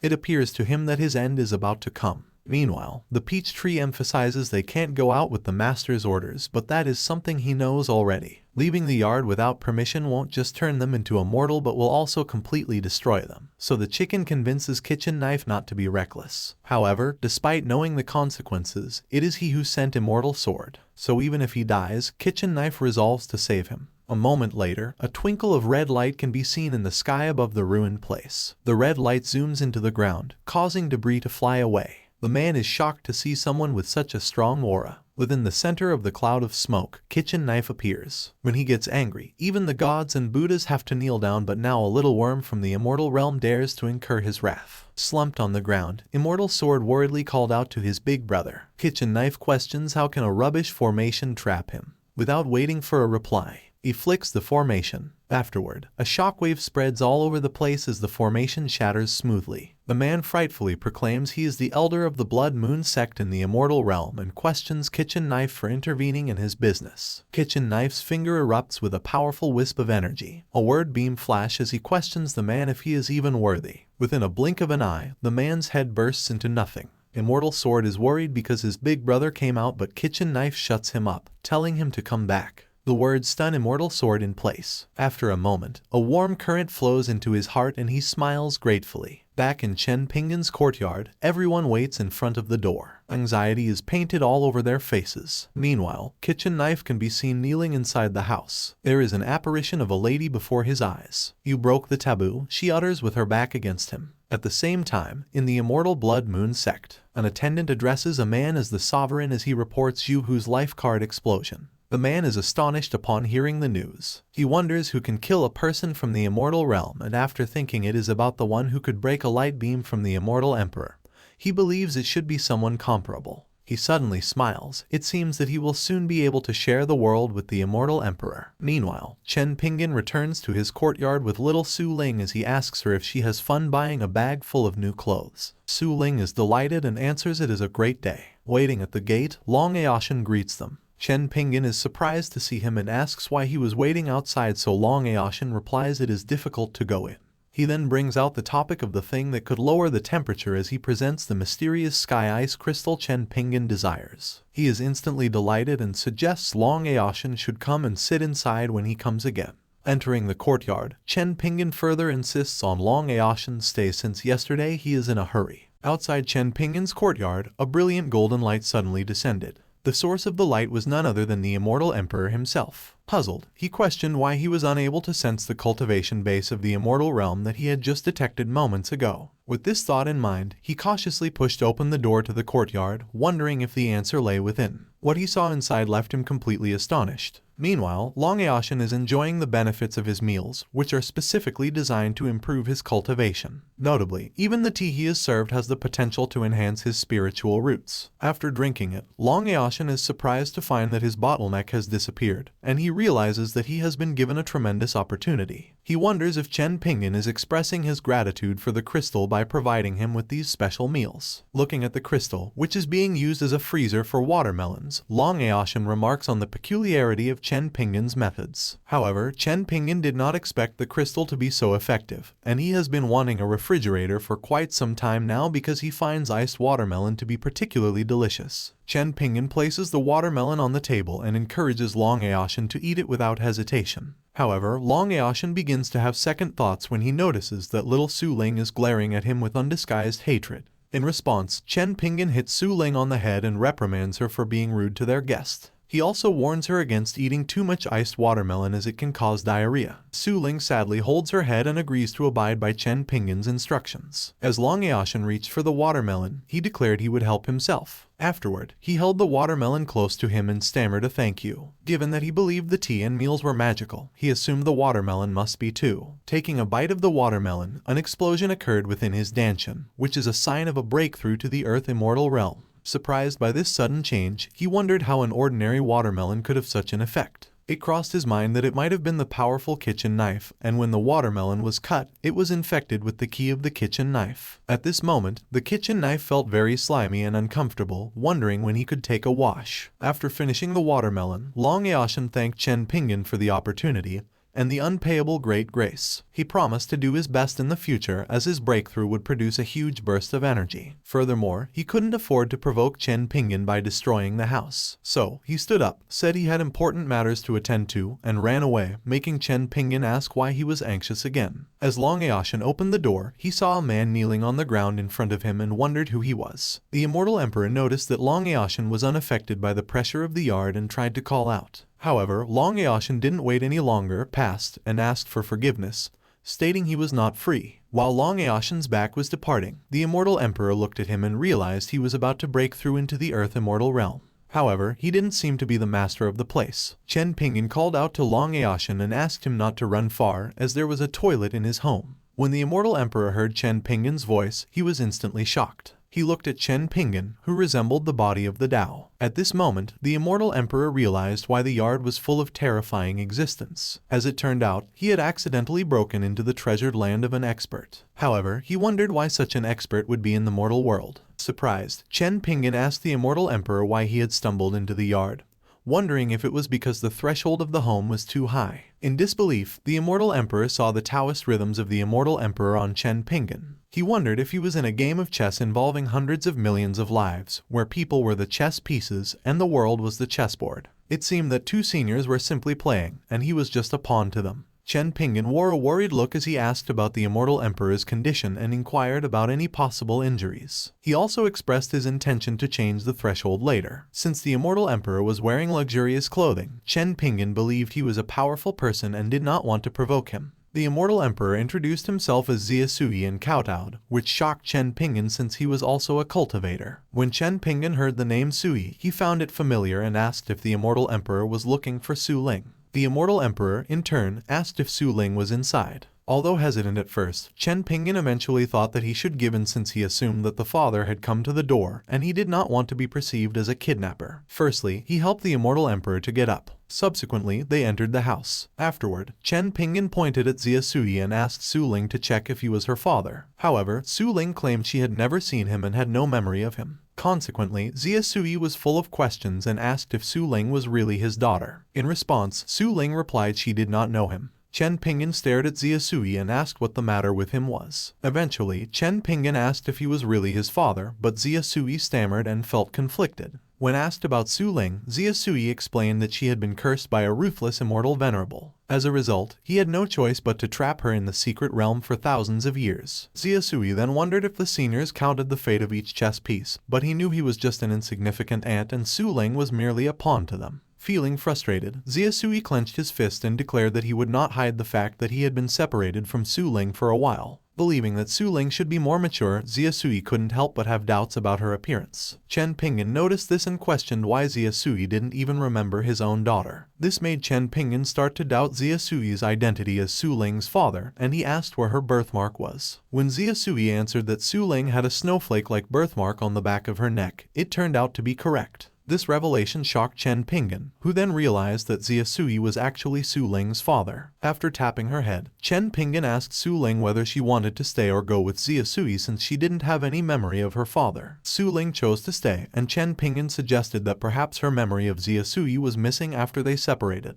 He then asked Xia Sui if he would be willing to let Su Ling stay with him. Since Su Ling was at the right age to study, Chen Pingan offered to take care of her and share his knowledge with her. Xia Sui was surprised by Chen Pingan's generosity and willingness to teach Su Ling everything. Xia Sui kowtowed and expressed his gratitude, while Chen Pingan replied that Xia Sui didn't have to thank him. Chen Pingan also wondered why Xia Sui was trying so hard and thought that perhaps Xia Sui had heard that he used to teach in the town. Meanwhile, in a forest nearby, Long Eashen's aura was surging. He made a hand seal, and his energy burst outward, uprooting all the trees around him. With the breakthrough successful, he finally stepped into the Earth Immortal realm. At that moment, Xia Sui approached and expressed his congratulations to Long Eashen for the breakthrough. After Long Eashen cupped his fist, he expressed that during the senior's visit, he was on the verge of a breakthrough and thus could not fulfill the expected courtesies. He hoped for the senior's forgiveness. In response, Xia Sui offered reassurance that the issue was not a problem because they both shared a relationship with the senior. Moreover, he suggested that if Long Eashen was interested, they could refer to each other as brothers. Long Eashen agreed and thought the relationship was even better than getting an immortal artifact, making his trip here not a loss. Xia Sui held Long Eashen's shoulder and told him to inform him when he reached the immortal realm.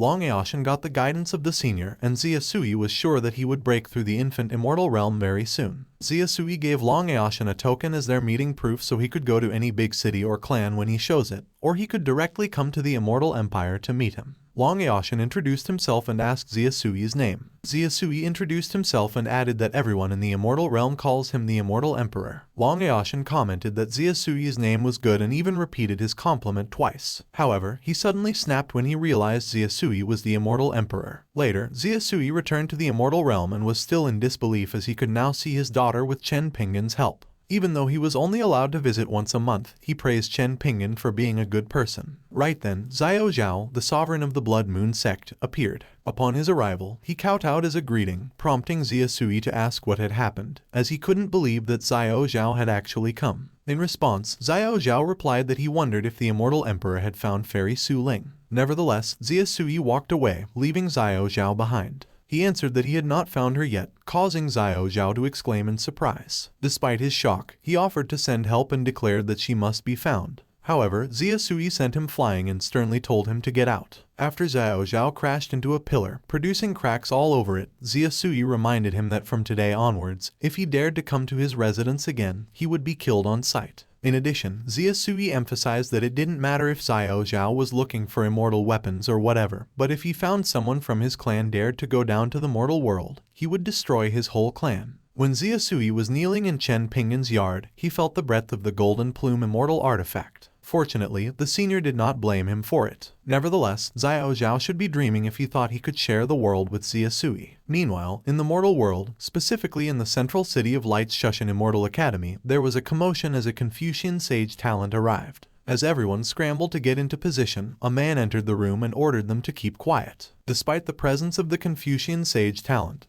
the man, who was the Shushan Immortal Academy dean, proceeded to lecture the disciples about maintaining their composure. However, the disciples thought otherwise, considering that the dean himself had shown up in the middle of his bath and was in no position to lecture them. After being called out, Sheng Guo Zimo presented himself. Upon seeing his talent, the dean questioned if he learned from childhood or if a teacher had advised him. Zimo answered that he started learning at the age of 13. Moreover, he has consulted with Mr. Chen in the town for the past 4 years. He believes that Mr. Chen's knowledge is beyond the sky. In fact, he thinks that if Mr. Chen had cultivation skills, he would at least be immortal. The dean was curious and asked Zimo to read any poems Mr. Chen wrote as he had never heard of him. The dean did not know which wild man was lucky enough to pick up the talented treasure. He hopes Mr. Chen did not mess up the boy's chances. Right then, Zimo replied that Mr. Chen had written numerous poems. Therefore, he will read a poem that Mr. Chen gave him when he sent him off. Zimo started reciting the poem, and as a result, everyone who heard it felt their mind blown away to a mysterious place. However, Zimo stopped and was surprised to see the dean kneeling on the ground. Upon hearing the poem, the dean realized that the verse was profound and poetic, providing a vivid image of life with its vicissitudes. Consequently, he praised Mr. Chen for being worthy of teaching a Confucian sage talent and believed he was an incredible existence. The dean then asked Zimo where Mr. Chen lived and expressed his desire to pay him a visit soon. If possible, he wanted Mr. Chen to teach at the academy and even thought of making him the dean, rendering Zimo speechless. Finally, the dean grabbed Zimo's hand and departed to seek Mr. Chen. Meanwhile, Chen Pingan received a new task to create a new sect, and it must be named Pingan. Chen Pingan clenched the system notification and asked if it was messing with him. Despite the fact that he was previously asked to join the Mountain sect, he was fortunate enough to be given a position of an ancestor by the Murong family. However, the system's new demand for him to create a sect made him angry. Although the system did not care and gave him a 2-month deadline,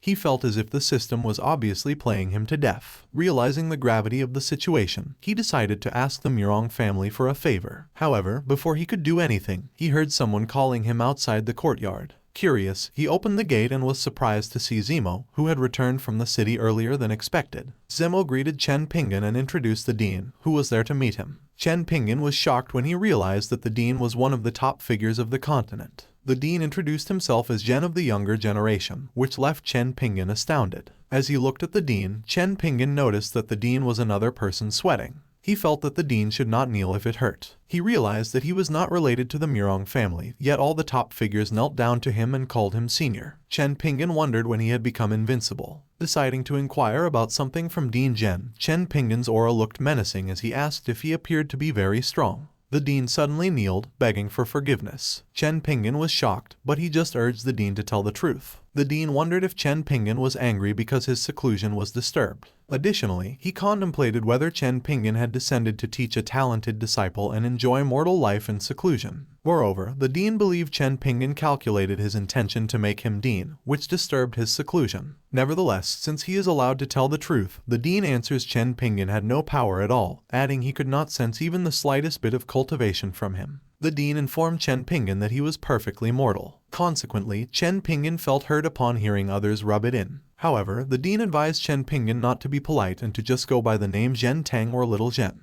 Despite the dean's suggestion, Chen Pingan declined his offer, which made him very uncomfortable. Observing the situation, Zimo noticed the dean's hand shaking and asked if he was in pain. The dean responded by saying he had gained enough from the meeting and proceeded to fly away with Zimo. Before leaving, he bid Chen Pingan goodbye. Looking back, the dean noticed that Chen Pingan did not attack him and believed that Chen Pingan had let him off the hook. Fortunately, the dean knelt in time, otherwise he would have faced unimaginable consequences for angering seniors. As the dean looked at Zimo, he suspected that Zimo was the reason he could escape and decided to focus on training him. Chen Pingan stared into the distance. As he reflected on the situation, he realized that Zimo had read the poems he taught to the dean. As a result, the dean thought Chen Pingan wrote them. This led the dean to conclude that he was some literature master and come to admire him. Chen Pingan decided to forget about it and, in turn, thought about how to complete the task given by the system. However, he did not know cultivation, so it seemed like a joke for him to establish a sect. Therefore, he made the decision to visit the town and buy some cultivation books. Later on, as Chen Pingan walked down a secluded alley, he finally arrived at the 1,000-book store. Upon opening the door, he immediately voiced his intention to buy a book and called out for Boss Duan. Surprisingly, a woman closed her book and recognized him as Mr. Chen. Boss Duan warmly greeted him, remarking that it had been a while since he last visited her shop. In response, Chen Pingan greeted her back and asked about her business situation. As she stood up from her seat, she replied that things were the same as usual, and that she was just barely making it. She asserted that she was a weak woman trying hard to make an honest living by working tenaciously, so she really wanted to find a good family to marry. Chen Pingan replied that no one was worthy of Boss Duan, to which she asked who had decided on such a notion. Approaching him, she said that he was worthy, causing Chen Pingan to cough and blush in embarrassment as he suggested she should stop. He then asked if she had any books on cultivation with common methods, but she rebuked him for bringing up the books to change the topic and walked away. Chen Pingan wondered why he felt like Boss Duan had every book he needed. Suddenly, Boss Duan retrieved a book from the bookshelf and suggested that Chen Pingan read the name of her store carefully. The book was titled Cultivation for Dummies, and she generously gave it to him as a token of love, refusing to charge him. Delighted, Chen Pingan claimed that he would help her promote the place, but she declined the offer and simply asked him to come often. As Chen Pingan prepared to leave, he couldn't shake off the feeling that Boss Duan was giving him a familiar feeling. He was shocked and called out to her. Boss Duan then asked if he had changed his mind and if he was now willing to propose to her. Chen Pingan scratched his head as Boss Duan was joking again. Despite this, he appreciated her help and decided to invite her to his house. Boss Duan accepted his offer and mentioned that she would visit him if she had the chance. As Chen Pingan said goodbye and walked away, he couldn't shake off a strange feeling he couldn't explain. Meanwhile, Boss Duan watched him depart and muttered an apology as time was not upon them yet. She then snapped her fingers, and the 1,000-book store was illuminated with light. Finally, in a blink of an eye, the store vanished. Later in Chen Pingan's courtyard, he learned about cultivation and the countless opportunities and foods cultivators can use to enhance cultivation. He was shocked and jolted in his seat as he wondered what are the chances the Murong family and the others come because his meal increased their cultivation. However, by only eating dibao will there is a slight possibility of a breakthrough and he buys all the rice from the town. It appeared to him they only enjoyed his cooking as it may not increase cultivation, but it gave them a sense of satisfaction. Scratching his head, he resolves to confirm his theory with the Murong family, including the establishment of the sect. Suddenly, Murong Zhu called out from the outside, which Chen Pingan finds a coincidence. She just came in time, so he asked her if she could pass a message from him. In response, she was surprised Chen Pingan predicted her arrival and revealed she come to deliver news of Mountain Sect and Magic Moon Sect merging into a new sect under his name. Moreover, they would like to name it, but if he did not like the plan, they will cancel it. Chen Pingan was in disbelief, so Murong Zhu confirmed it was true and mentioned the entire sect would belong to him. He thought of a name and suggested the sect should be called Pingan, silently hoping it would not sound dirty. Surprisingly, Murong Zhu found it good, not expecting the senior would be willing to name it after himself. While it sounded like she wanted to flatter him, he felt they always feel good about everything he said, so he found it strange. He asked Murong Zhu why they always call him senior while being very polite at the same time. Murong Zhu answered that it was because of his strong cultivation. However, she suddenly noticed she had misspoken. On the other hand, Chen Pingan replied that he was just immortal. So, he questioned where the strong cultivation she was talking about was. Murong Zhu silently panicked as she realized she had forgotten about Chen Pingan's mind cultivation. At this moment, Chen Pingan saw her expression and felt like she would kneel down again. Therefore, he decided to stop despite not clarifying his doubts. Smiling, he asked her about the construction of the sect. Before she left, he invited her to eat. Murong Zhu prostrated without warning. She declined his request and admitted they used to be greedy. Furthermore, she declared she had learned her lesson from the hidden sound stone and would never try to take advantage of opportunities again. As a response, Chen Pingan inquired if the chances she referred to were related to those meals, which made her feel petrified. She hurriedly ran away as she asked for forgiveness and reasoned she had something important to do, leaving Chen Pingan in confusion. He asked a bunch of questions that he felt like more significant problems, but she only told him he was strong. Entering his house, Chen Pingan lamented if only he was really strong. Meanwhile, a twinkle appeared in the sky. A huge meteor from space can be seen streaking toward the mortal world. On a beautiful night, a meteorite passed by. A woman asked if Luo Xiaoji would take responsibility for her, so he stated that the falling meteorite is about their love. He then turned on his back and noticed that the falling meteorite was about to pass by near where they were flirting. Suddenly, Long Aoshin appeared, noticing that the couple are running away from the falling meteorite. He then thought that the meteorite was a Hong's stone, and judging by its size, it must not belong to an ordinary person. So Long Aoshin believed the falling meteorite was meant for Chen Pingan's house, as if it had searched the universe for its rightful owner, but he lamented that he might not be lucky enough to see Chen Pingan make a move. Meanwhile, Phoenix saw the approaching meteorite plummeting, thinking that Chen Pingan's luck had brought about another disaster. After that, he handed the work to Little Fish because it was bigger than the last time. So Little Fish turned into a true dragon, telling Phoenix to watch over him. After that, the dragon collided with the meteorite and tossed it in another direction. At the same time, Long Aoshin was surprised by the appearance of a true dragon in Chen Pingan's yard. Discouraged that Chen Pingan had other plans for the meteorite, Long Aoshin quietly returned to his home. Consequently, Long Aoshin believed that in the future, people would praise the house that had been struck by the meteorite as immortal. Simultaneously, the meteorite got struck the Thousand Feather Empire. Within one night, the kingdom was burnt and reborn. Prince Qianyu gained a superb physique and became a great talent of the continent, while the emperor broke through the Mahayana realm.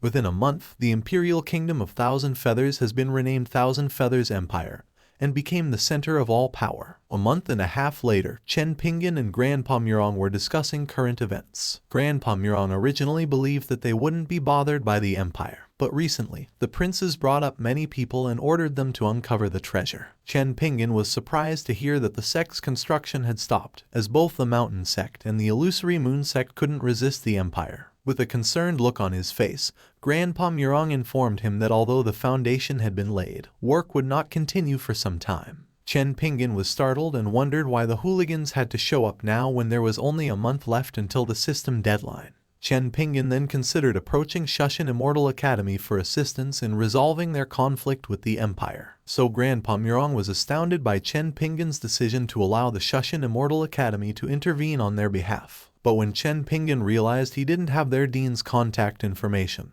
he subsequently felt depressed. He then recalled Xiao Linger's influential father and contemplated seeking his assistance. So Grandpa Murong was once again surprised that the senior knew someone influential other than the academy. But he then informed Grandpa Murong that Xiao Linger's father had just paid him a visit a month prior, and that they would have to wait another month for him to pay him a visit again. As a result, Grandpa Murong was disappointed since he thought the senior should gather contact information from anyone since it wasn't difficult. In another place, the day began with a young girl ordering a group of people to work harder on digging out. The girl's name was Liu Yuxi, and she was a princess of the Thousand Feather Empire with a bad attitude, telling the workers that the elderly women on the streets are far stronger than them. Noticing the workers' dissatisfaction, she asked if they were satisfied, and if not, she threatened them to fight with the guard next to her. The bald man guarding Liu Yuxi was an immortal cultivator from the Transcendence realm. Right then, watermelon was served to Liu Yuxi moments later. But Liu Yuxi berated her shaking servant, calling her useless and asking how she dared to shake. She then criticized her for taking too long to retrieve a melon and disparaged the people around her as being trash. So Murong Su, the girl who served Liu Yuxi, became irritated. Unconcerned, Liu Yuxi took a bite of the watermelon and threw it at Murong Su, telling her that it was not tasty and requesting that she get another. Eventually, Murong Su clenched her fist in rage. But Liu Yuxi noticed this and asked her if she did not want to follow her orders. So Murong Su tried to relax as she saw Grandpa Murong approaching. She then inquired to her grandpa about what Chen Pingan had said.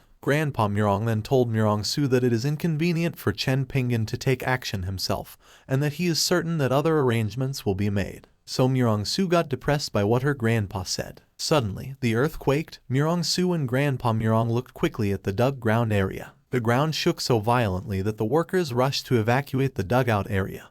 But Liu Yuxi ran towards the man-made crater, shouting that there must be a treasure about to be born. Suddenly, a huge serpent-like creature dug himself out of the crater and appeared in front of Liu Yuxi, prompting her to wonder what the serpent-like creature was. Then the snake-like creature attacked her, wounding Princess Liu Yuxi near her right eye, causing her to scream. The workers were shocked and quickly ran for their lives in fear. But one of the workers recognized it was a black serpent. Meanwhile, Princess Liu Yuxi quickly got back up and ordered her bodyguard to stop the black serpent from rampaging. At that moment, Long Aoshin stepped forward and told the black serpent that he couldn't kill anyone with him there. Surprised, Liu Yuxi looked at the man who just arrived and immediately knew him as the man who owned the Tianzhen Tower, so she asked Long Aoshin to take her out of there. However, Long Aoshin, with a puzzled expression, had no idea what Liu Yuxi did there. Long Aoshin then thought that after his previous breakthrough, there was no way to release his power, and the black serpent was at the peak of the Mahayana realm. So he smirked as he believed that the black serpent was perfectly good for practice. On the other hand, the black serpent growled at Long Aoshin, then quickly switched to a silly tone, denying that he ever said he was going to kill someone as he believed in Buddhism. Shocked, Long Aoshin told the black serpent that, despite this, the people are innocent, and he had to stop the black serpent from harming them. So the black serpent gave Long Aoshin the finger and claimed that he didn't hurt anyone. He was just out to get some sunshine. He then told Long Aoshin that he had killed immortal beasts in the past and that he shouldn't think he is all that just because Long Aoshin's cultivation level is much higher. So Long Aoshin cursed the black serpent in his thoughts after hearing what he said. Humiliated, Long Aoshin wished the black serpent was bloodthirsty so he wouldn't hesitate to kill it. Right then, Liu Yuxi caught hold of Long Aoshin's clothes and called him, stating that the black serpent was clearly afraid of Long Aoshin and was only acting and that he might go somewhere and cause havoc after he left. But Long Aoshin intently stared at Liu Yuxi and told her she was only using him because she came from the Thousand Feather Empire. Long Aoshin then stated that while he does not know who her father is, he believes he is no better than her. After that, he taught her some manners while Liu Yuxi was kneeling on the ground. He then left Liu Yuxi and told her she was on her own. Liu Yuxi was humiliated, so she threatened Long Aoshin that one day she would make him kneel at the feet of their empire. Suddenly, the black serpent exhaled and revealed to Liu Yuxi that he had overheard her talk bad about him. So Liu Yuxi hurriedly denied the accusation. Moments later, Long Aoshin was walking when he realized that Chen Pingan had not planned everything on purpose. He then called his subordinate. Behind Long Aoshin, a man kneeled and greeted his master. Long Aoshin ordered his subordinate to mobilize all members of the Tianzhen Tower and its forces to suppress the Thousand Feather Empire. He also commanded to threaten their allies, declaring them as his sworn enemies. The man then obeys his master's command. Long Aoshin then instructed his subordinate to deliver his message to the emperor. Later, the Thousand Feather Empire burned, with much blood spilled all over the palace. Long Aoshin's subordinate then approached an unknown man and mentioned that he has a wonderful daughter. Meanwhile, Long Aoshin arrived at Chen Pingan's household where he was asked if he had any idea about the Thousand Feather Empire. Long Aoshin was surprised and praised him for being clever as he revealed he had come today to talk about the empire. Their behavior is too vicious and arrogant and he used the means to suppress them overnight, so he wanted to apologize if he overstepped his boundaries. Chen Pingan's face lit up as he did not expect Long Aoshin to be so powerful and did well suppressing the empire. However, he wondered why Long Aoshin was apologizing. He then questioned why Long Aoshin was calling him senior. But Long Aoshin thought the senior was trying to test him and wondered if the rise and development of the entire Thousand Feather Empire were prepared for this. So Long Aoshin stood from his seat and cupped his hand. With a serious expression, he answered it was because Chen Pingan was the strongest. This time, the system was thoroughly speechless. In contrast, Chen Pingan showed a delightful smile. He thanked Long Aoshin and informed him he would not entertain him today because he had something to do later. Long Aoshin stammered and realized there was still a lot of sudden suppression. Walking out of the house, Chen Pingan bid Long Aoshin farewell. Before he walked out of the gate, Long Aoshin was relieved the senior did not seem angry and believed he was right for thinking it was the senior's test. Left alone, Chen Pingan called out to the system. With a hint of impatience, he commanded the system to come out again. Afterward, the system asked what was up, so Chen Pingan fumed as he always wondered why he was respected by them and he thought he was strong, but the system said he was weak, so he was not asking for an explanation. But the system replied he should find someone to fight with and try. If he could beat it, it would stand upside down. Hearing the answer, Chen Pingan could still not believe it. He questioned himself about who he should spar with. The Murong family was too nice to him, let alone fight with him. He could not go pick a fight with thugs as he would be beaten to death if he was really not strong. So he wondered who he should fight. Suddenly, he saw Su Ling, who was asleep under the peach tree. He then approached her and asked for a favor, so she woke up in confusion. With a smile, he told Su Ling to spar with him. While Su Ling remained confused, everyone in the courtyard thought their master was too shameless. Moments later, Xiao Linger and Chen Pingan were about to start their sparring session when he suggested using the bamboo pole as a weapon. So Xiao Linger agreed to use it. She was still concerned but eventually agreed to Chen Pingan's plan. Chen Pingan then removed his extra clothing. So Xiao Linger became more worried that she might hurt him even more after he took off his extra clothing. However, Chen Pingan reassured her that there was nothing to be worried about as he just doesn't want his clothes to get dirty. Chen Pingan then thought that she could not hit him so hard and that he could just beat Xiao Linger and prove the system wrong. The next second, Chen Pingan and Xiao Linger prepared to start their sparring. All of a sudden, Xiao Linger swung the wooden bamboo pole so fast that Chen Pingan could hardly ever see it being swung. Chen Pingan was shocked at what happened, so he couldn't evade the hit. In an instant, he was knocked down after being struck by her wooden bamboo pole weapon. Chen Pingan's cheeks swelled so much after the hit, so Xiao Linger was concerned after hitting him and asked if he is okay. But Chen Pingan quickly got back up and touched his swollen cheeks and reassured her that he was fine. Chen Pingan then began to doubt Xiao Linger's strength, for he can't dodge the attack that she made and believed that what the system said was all true. But he thought that was all impossible. So he asked Xiao Linger to hit him again, which Xiao Linger eventually did without hesitation. At the same spot on his cheeks where he had previously been struck, Chen Pingan was struck again. Afterward, Xiao Linger struck him a third time after being asked to do so. Later, after their sparring session, Chen Pingan was sitting on a chair feeling unwell with bruises all over. Suddenly, a system message popped up and told him that it had already warned him. So Chen Pingan became enraged and ordered the system to stop talking and leave him alone. Consequently, Xiao Linger called for her brother in worry, but Chen Pingan thought that judging from Xia Sui's appearance, Xiao Linger might be a child from a cultivating family, which made him believe that her strength is stronger than any of the ordinary children. Meanwhile, Xiao Linger, who was hiding behind a tree, asked if Chen Pingan was alright. Chen Pingan, still in his thoughts, guessed that he might be weaker than Xiao Linger, but he believed Long Aoshan had no reason to lie to him, so he quickly assumed that there might be a bug. Despite being weaker than Su Ling, Chen Pingan was said to possess an unusual aura, possibly due to the bug that allowed cultivators to sense their opponent's strength. He thought that's the reason why they called him senior and wouldn't believe that Chen Pingan is actually immortal. Later that night, Chopper was talking to Little Fish while sitting at the edge of the pond about how he had felt his dragon family's breath today. He then explained to the little fish that the sensation he had was peculiar,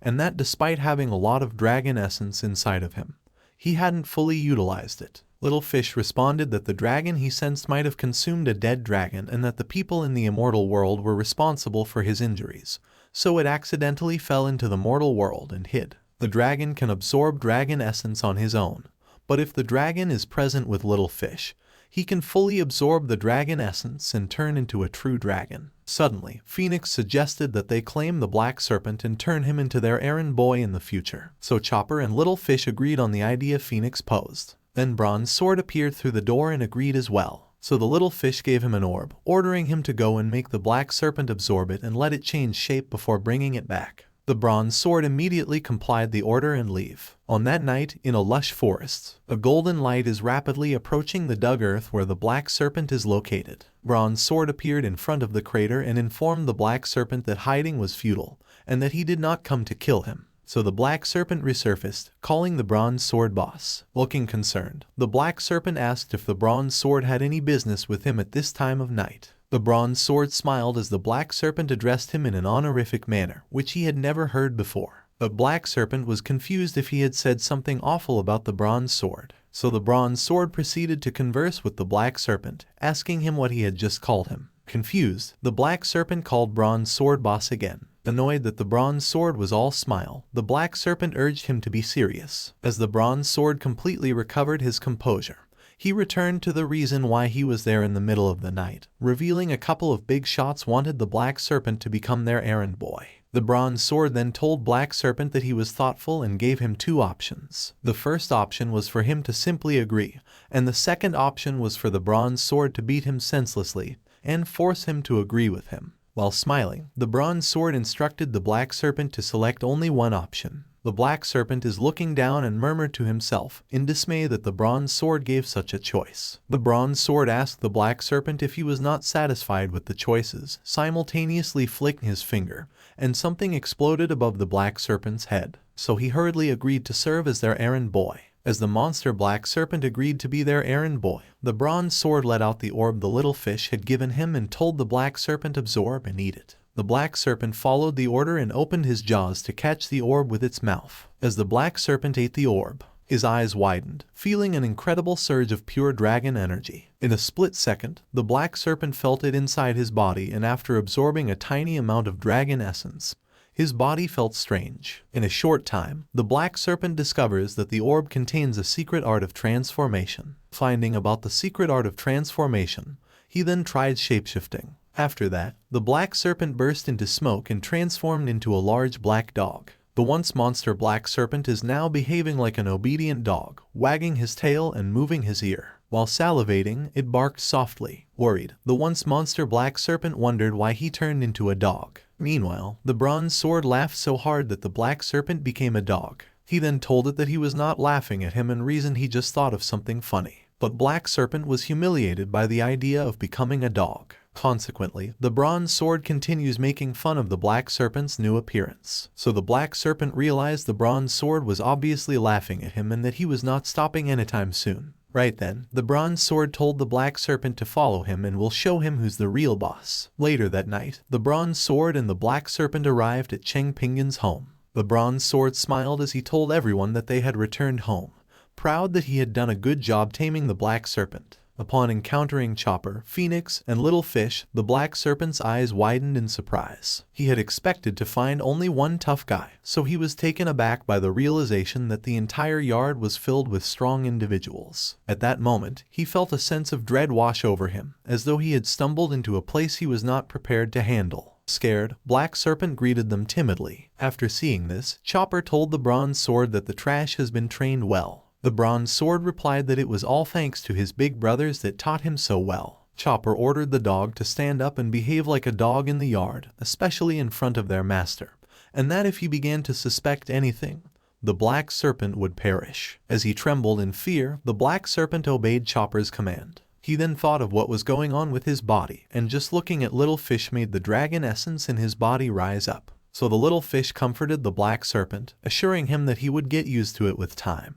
bragging that even many people with dragon blood would struggle to see him. So the black dog replied he was doing well, further asking who the Little Fish was. Little Fish apologized for not introducing himself and transformed into a true dragon known as the Holy Dragon by many. Shocked, the black dog remembered that he might have retained some memories of the dragon he ate previously, as well as the name Holy Dragon. He existed before the world, with everything, and throughout time, he was the true ancestor of dragons. Scared, the black dog wondered why such an existence would live in the pond in the form of a goldfish, and he pondered how terrifying their master would be. At that moment, the wind suddenly blows while the leaves on the peach tree dance. A leaf falls and transforms into a person's feet. Then a woman appears. Peachtree called Xiao Linger and instructed her to persuade Chen Pingan to take the Black Serpent the next day. Inside the house, Xiao Linger sleepily woke up and obliged the Peachtree's order, afterward falling asleep once again. At the castle of the Thousand Feather Empire, someone yelled that he wanted an explanation. Inside the castle, two men were having a conversation. One of them was sitting comfortably, while the other stood up, enraged, and posed a vexing question to the man he was talking to. The man sitting was calling the other man his father. Liu Zhengtao, the emperor of the Thousand Feather Empire, asked his father to calm down and reassured him that Princess Liu Yuxi, his daughter, had gone to find a treasure in a far and remote location. He explained that he did not know all the details about the princess's whereabouts. The enraged man's name was the imperial grandfather Liu, the emperor's father, and Princess Liu Yuxi's grandfather. Grandfather Liu said that the Tianzin Tower completely suppressed them overnight, and that the forces that cooperated with them before were baring their fangs at them. Clueless, Emperor Liu Zhengtao answered his father that he didn't know why they had turned their back on them. At this moment, Liu Yuxi came back and greeted her dad. After sitting on a chair, she stated that she had been on a very dangerous day and was fortunate to be smart. She inquired as to why the palace was so deserted that day. She then ordered one of the palace staff to bring her some delicious tea, which annoyed Emperor Liu Zhengtao since Liu Yuxi seemed to be in the mood for good tea. He questioned Liu Yuxi about her activities over the previous few days of her trip. Liu Yuxi snarled at Liu Zhengtao, telling him not to bother her, and that the sect masters were so lazy. She picked up food on the plate and stated that their empire won't even raise them like dogs. Upset, Liu Zhengtao told Liu Yuxi that it was sure enough it was her fault. Confused, Liu Yuxi asked her father what happened. But Liu Zhengtao clenched his fist and asked grandfather Liu if he could hit his adorable grandchild. However, grandfather Liu asked to wait. As a result, Liu Yuxi was terrified. Following that, grandfather Liu revealed his desire to join his son in disciplining his granddaughter. At Chen Pingan's house, Xiao Linger woke her brother up with a happy expression. Chen Pingan was roused by her persistent calling and asked her what was the matter. Xiao Linger told Chen Pingan to rise and shine while a black dog was beside her. After being startled by the sight of the enormous dog, Chen Pingan asked how Xiao Linger obtained him. At the same time, the dog became frightened upon seeing Chen Pingan. Xiao Linger told Chen Pingan that the lost dog lying outside was cute and asked if they could keep it. With doubt on his face, Chen Pingan asked how Xiao Linger knew that the dog was lost. So Xiao Linger revealed to her brother what the dog had told her, so the dog was shocked. Fortunately, Chen Pingan patted Xiao Linger on the head, not believing what she had spoken, and told her to stop making jokes. Chen Pingan then assumed that the large dog was let out for a run and got lost, so he suggested Xiao Linger return it to the yard in the hope that it might return to its owner when it gets tired of playing. After that, Xiao Linger obeyed Chen Pingan. Chen Pingan reasoned that because Xiao Linger seemed to like the dog, a strange dog on this mountain might not be feral. However, he murmured to himself that it was better not to mess with the dog. Meanwhile, Xiao Linger expressed disgust and informed the dog that her mission was complete, and it was not her concern if Chen Pingan did not want it. After that, she suggested the dog play by itself. The black dog was frightened by Xiao Linger's abrupt attitude changes, uncertain of why Xiao Linger gave up so easily when she could have pretended to be her brother's adorable little sister to persuade him to let the dog stay. The enormous black dog wondered how Chen Pingan would get rid of him as he walked and lay down on the pavement. Moments later, Chen Pingan goes outside the yard and notices the dog that Xiao Linger had bought inside the house lying down in his front yard. Chen Pingan walks closer to the dog and sits down. He tells the dog to return home and not attempt to steal any bones from his property. The black dog is visibly worried when he overheard Chen Pingan speaking to him in such a manner. Right then, a system message that indicated a fresh task catches Chen Pingan's attention.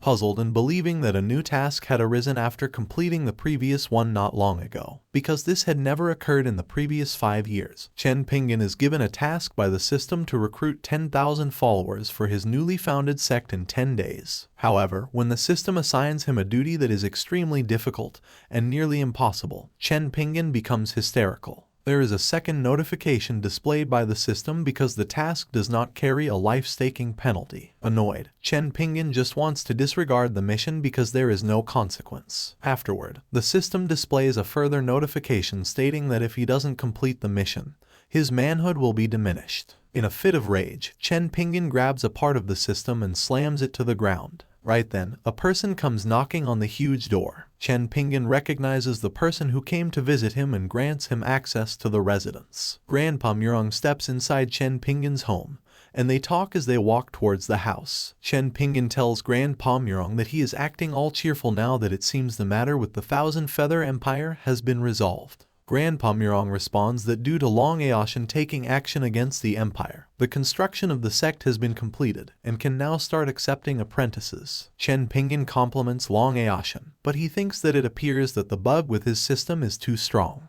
Even though he can't defeat Xiao Linger, he can order someone as strong as Long Aoshan around. Grandpa Murong remarks with a smile that Long Aoshan is quite powerful, and tells Chen Pingan that a few days ago, there was a monster in the place where they were digging for treasure and was frightened on the spot after Long Aoshan arrived. At that moment, Grandpa Murong notices the dog in front of him. When Chen Pingan turns around, he notices Grandpa Murong leaning towards the door with a terrified expression. Chen Pingan asks what happened to him all of a sudden. Grandpa Murong thinks that the breath of the dog is the same as the black serpent that appeared that day. Chen Pingan points out the dog and asks Grandpa Murong if he is scared of it. Grandpa Murong thinks that the appearance of the black serpent there means that it was subdued by Chen Pingan, so he quickly denies the allegations and asks whether Chen Pingan wanted to say something. With an awkward expression, Chen Pingan asks whether they could gather 10,000 disciples in just 10 days. Grandpa Murong agrees to the senior's request and responds with vigor. Suddenly, a brilliant idea comes up from Grandpa Murong's mind, and he wants Chen Pingan to lend him the dog for a few days and he'll make sure to accept 10,000 apprentices. Grandpa Murong thought that it is enough to have the black serpent accompany him. So Chen Pingan considered how the demonic creatures in the cultivation book had a voracious appetite for blood and frequently went insane. As a result, he thought that it was not a big deal if the dog eats the chicken, but it would be bad if it attacks Xiao Linger. With this in mind, Chen Pingan tried asking Grandpa Murong what he would do with the black dog. Upon hearing the question, Grandpa Murong responded with a vivacious statement that he would bring the dog to the town. It was evident to Chen Pingan that the black dog was a demonic beast, as he had suspected. Without hesitation, Chen Pingan wanted Grandpa Murong to take the dog with him, and the grateful Grandpa Murong assured him that he would gather 10,000 disciples in 10 days. With the black dog in his arms, Grandpa Murong approached the gate and carried the worried black dog to go to town. As the black dog telepathically called for little fish, he was promised that he could simply enter the house at night in secrecy. Grandpa Murong departed Chen Pingan's house by taking to the skies, leaving Chen Pingan anxious about whether Grandpa Murong could effectively perform the task he had given him. Concerned about the possibility of failure, Chen Pingan considered accompanying Grandpa Murong. However, due to a glitch in the system, people could mistake his strength and be drawn to him, which could lead to a large following. He pondered the fact that he hasn't checked whether the system's bug affects other people as well. Ultimately, Chen Pingan decided to delegate the work to Grandpa Murong out of fear of what the people would say if they failed to notice his tremendous aura. Meanwhile, in the Pingan sect, Grandpa Murong arrived with the black dog after visiting the residence of Chen Pingan. Upon arrival, the black dog angrily addressed Grandpa Murong and said that taking him away from Chen Pingan's house made him lose a lot of chances to get stronger. Grandpa Murong calmed the black dog down as he was trying to help him too. He warned the black dog that Chen Pingan dislikes greedy people, and if he lingered at his house for too long, he might be ejected. Additionally, he told the black dog that if he aided Grandpa Murong in his mission, he would convey to Chen Pingan some words of commendation that he assisted him in amassing 10,000 disciples. After hearing Grandpa Murong speak, the black dog finally understood why he was ejected from Chen Pingan's home.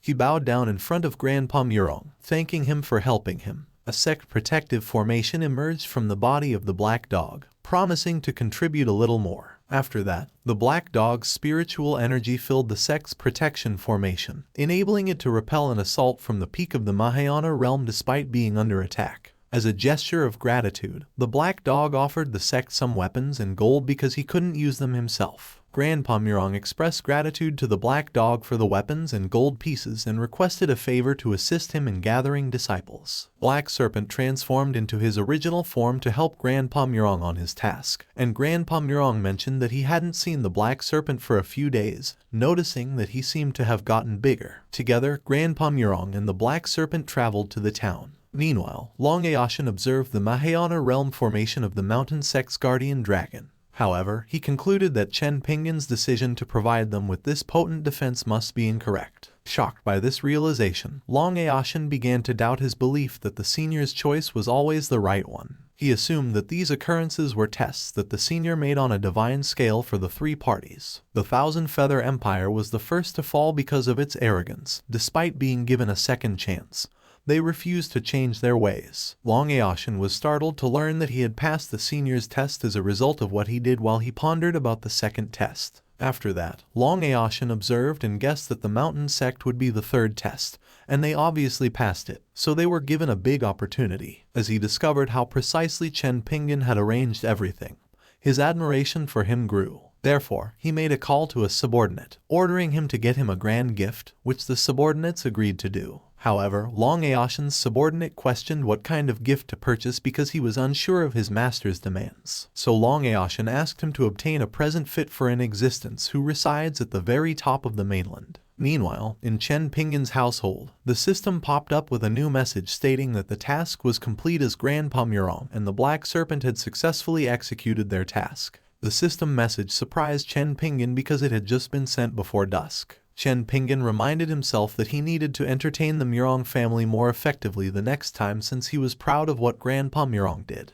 While sitting on a chair outside his house, he told the system to accept the reward for the successfully accomplished work. The system obliged, drawing the lottery reward. Although Chen Pingan thought it was total nonsense to say that he was unlucky to have picked up the sword from the mountain, he hoped he would have a better weapon this time. The bronze sword overheard Chen Pingan declaring him useless, which saddened him. The system displayed a second notification stating that the draw had been successful. Suddenly, an odd item dropped hard on top of Chen Pingan's stomach, making him cough. As he looked into the peculiar thing the system had awarded him, he realized that he had received a super fertilizer as his gift. Unexpectedly, Chen Pingan grinned at his award because he wanted to grow something in his yard. He called Xiao Linger out of the house and asked if she wants more watermelons, and they would go buy watermelon seeds. Thereafter, Xiao Linger eagerly followed Chen Pingan. Chen Pingan and Xiao Linger took a trip through the town, and they stopped at a fruit store to purchase some watermelon seeds. However, an unknown person was trailing behind them. Moments later, they got back home, and with the assistance of Xiao Linger, Chen Pingan started plowing in the soil. After the earth had been plowed, he distributed the watermelon seeds there before applying some of the system's super fertilizer. As Xiao Linger and Chen Pingan finished their work, they were delighted. However, Chen Pingan observed that he appeared slightly unkempt and peasant-like. Xiao Linger drew her brother's attention to the watermelon they planted, pointing out a finger to the watermelon growing. They were confused about what happened as it was just a minute ago that they planted the watermelons. Chen Pingan theorized that the system's super fertilizer was what had caused the plant's rapid growth, claiming that, in contrast to the rubbish he had previously acquired, he had finally acquired something useful. However, after hearing their master's comments, the objects that Chen Pingan acquired felt depressed. Xiao Linger asked Chen Pingan if they could water the watermelons they planted. But Chen Pingan rejected his sister's proposal to water the plants. He said that although the fertilizer the system gave was amazing, it couldn't be used much. He then headed inside the house to change out of his filthy clothes and get ready to cook. Xiao Linger, who was now dejected, switched her attention to the fertilizer and had the thought to simply put additional fertilizer into the watermelons without her brother's approval. So she continued to apply the super fertilizer to the watermelons since she was eager for them to ripen. When the watermelon started to develop and grow, Chen Pingan asked Xiao Linger what was that sound. Xiao Linger had a worried expression on her face as if she was afraid of her brother scolding her. So she hid the bag of fertilizer and pointed at the watermelons to escape her brother's scolding. Chen Pingan was subsequently intrigued by the potential of the fertilizer and said that the fertilizer is even more magical than he thought. However, he saw that the bulk of the fertilizer had been taken out of the sack. Xiao Linger told Chen Pingan that she doesn't know and that maybe the wind blew some of the fertilizer away. Chen Pingan believed her sister was beyond help. Meanwhile, an unknown person was watching Xiao Linger and Chen Pingan as they exchanged words in the yard through the partially open door. Chen Pingan told Xiao Linger to wash her hands, which Xiao Linger quickly obeyed. Chen Pingan thought that the watermelon ripened so hard, and he doubted that the watermelon could be eaten. He told Xiao Linger before she rushes to eat, he will try it first. Suddenly aware that Xiao Linger was devouring watermelons left and right, he asked her if there's any problem or does she feel uncomfortable. Xiao Linger denied and instead invited Chen Pingan eat the watermelon as they were very sweet. But he warned her not to consume the watermelons too quickly lest she choke and that no one would attempt to steal them from her. Xiao Linger ate the watermelons rapidly while not paying attention to what her brother said, reasoning she was worried he would offer them to the stranger outside their home. Chen Pingan glanced through the door with a puzzled expression and observed that it was only partially open. As Chen Pingan opened the door to investigate what his sister had said, he was surprised to see a little kid. The young child was frightened after being caught by Xiao Linger and Chen Pingan. However, Chen Pingan tried to calm him down by asking if there was something wrong. The young boy didn't respond, which made Chen Pingan think that he had scared the kid. Chen Pingan then asked if the kid was a cultivator, but when the youngster didn't respond, he thought that there might be a system bug or that the child was simply plain stupid. Despite his disappointment that the child couldn't communicate, Chen Pingan still told the kid to take the watermelon and urged him to return home right away, so his family wouldn't be concerned about his whereabouts. After shutting the door and walking away, the child finally had a chance to catch his breath and admitted aloud that he was terrified. When Chen Pingan first heard the child's voice, he opened the door for a last glance at him. After that, he just closed the door, leaving the kid dumbfounded. The kid believed that cultivators in their world were weird, and there wasn't a single normal person. Fear made the youngster run from Chen Pingan's home as quickly as he could. For the first time, the kid was so terrified that he couldn't even voice a word when he sensed the presence of countless treasures within Chen Pingan's home. He thought that Chen Pingan was aware of him following them and didn't expect that such a high-level expert was living in seclusion in just a small town. However, he felt he was lucky that Chen Pingan didn't blame him. Later, while eating his watermelon, the young boy speculated that perhaps Chen Pingan didn't want to be bothered, which is why he resided in a remote area. Suddenly, he advanced by one major realm, and he surmised the watermelon given to him may have helped him to improve. He even thought that he was underestimating Chen Pingan, so he realized he must be the reason for the sudden rise of a nearby sect. Addressing his grandfather, the kid murmured that the sect might not be as simple as they imagined. During this time, Chen Pingan's household was on alert, and he thought that tightly locking the door would help them after noticing that a stranger was watching their home. After all, the super fertilizer was a real artifact. Chen Pingan then ran across Xiao Linger and without hesitation, he seriously questioned whether Xiao Linger had a cultivation base. Xiao Linger was sweating as she struggled to comprehend her brother's serious question. She thought that her acting was so good, just like Immortal, to suit Chen Pingan's taste, so she silently asked herself how did he find out. When Chen Pingan awaited Xiao Linger's reply, she finally responded affirmatively and did not dispute the existence of her cultivation base. Surprised by Xiao Linger's answer, Chen Pingan inferred that he lacked a cultivation base compared to his younger sister. Nonetheless, Xiao Linger told her brother that she had much lower cultivation than most around her. Chen Pingan expressed his surprise that Xiao Linger had kept it hidden from him for so long and asked her what realm she was in currently. With a hint of hesitation, Xiao Linger glanced at the woman behind her brother in the peach tree and spoke to Chen Pingan, stating that she was currently in the key gathering stage. Furious, Chen Pingan turned around to see what Xiao Linger was looking at, but there was nothing there. Despite this, Chen Pingan inquired further about his sister's cultivation, asking when she began practicing. Stuttering, Xiao Linger saw the peach tree's banner, so she answered not long ago. Chen Pingan quickly turned around to see who was standing behind him, but discovered no one was there. He wondered why Xiao Linger always turned to look behind the peach tree when she spoke, suspecting that someone might be providing her with answers. Scratching his head in confusion, Chen Pingan walked away from the peach tree. Later, while serving watermelons to Xiao Linger, he warned her that what she did was wrong for keeping it a secret from him and threatened to seize all of her watermelons if she refused to reveal the truth. In response, Xiao Linger denied, saying it was not her fault and told him that Sister Peach Tree had taught her everything.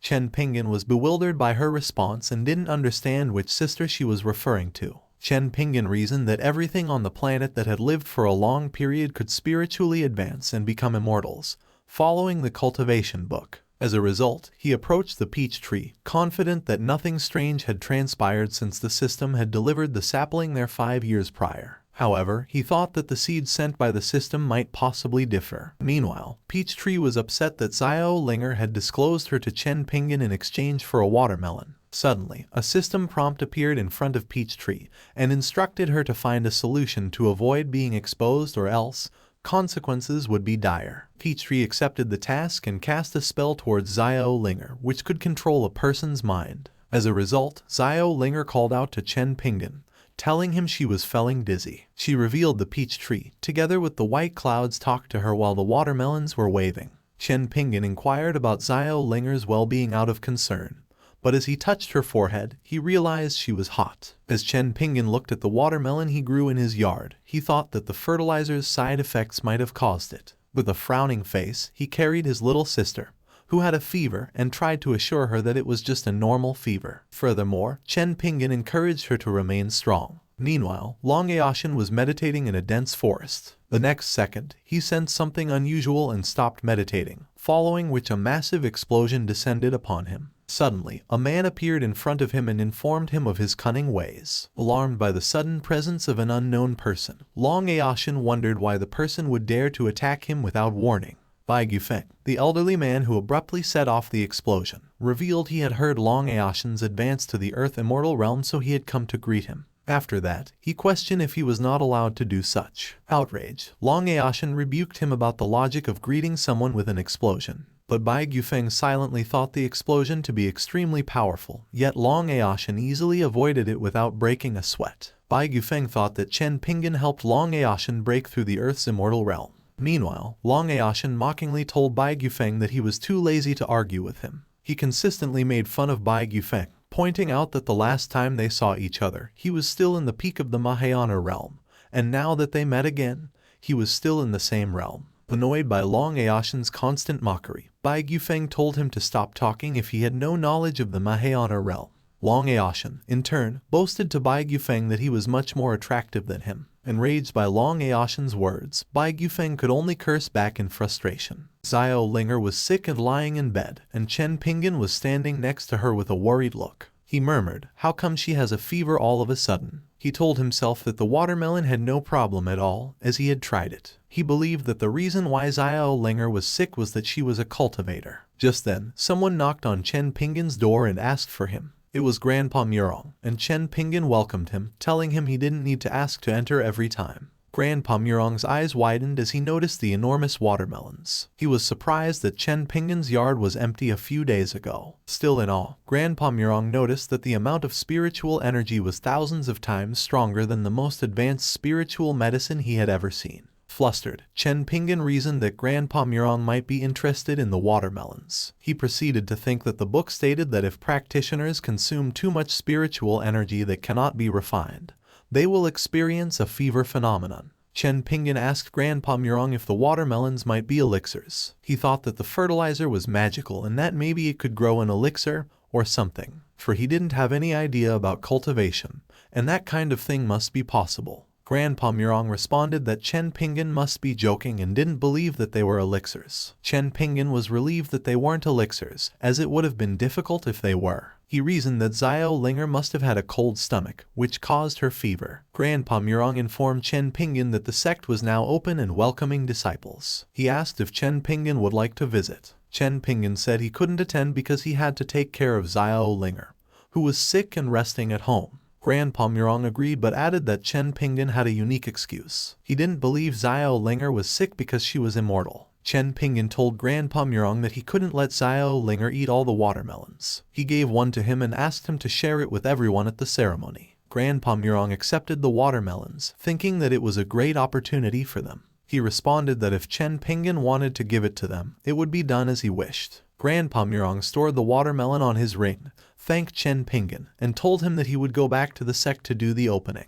Chen Pingan told him to forget about gathering 10,000 apprentices, and that it was all done now. Meanwhile, in the Pingan sect, the newly recruited disciples gathered. Murong Su asked Grandpa Murong if Chen Pingan would visit today. Grandpa Murong responded that Chen Pingan had other arrangements and wouldn't be coming.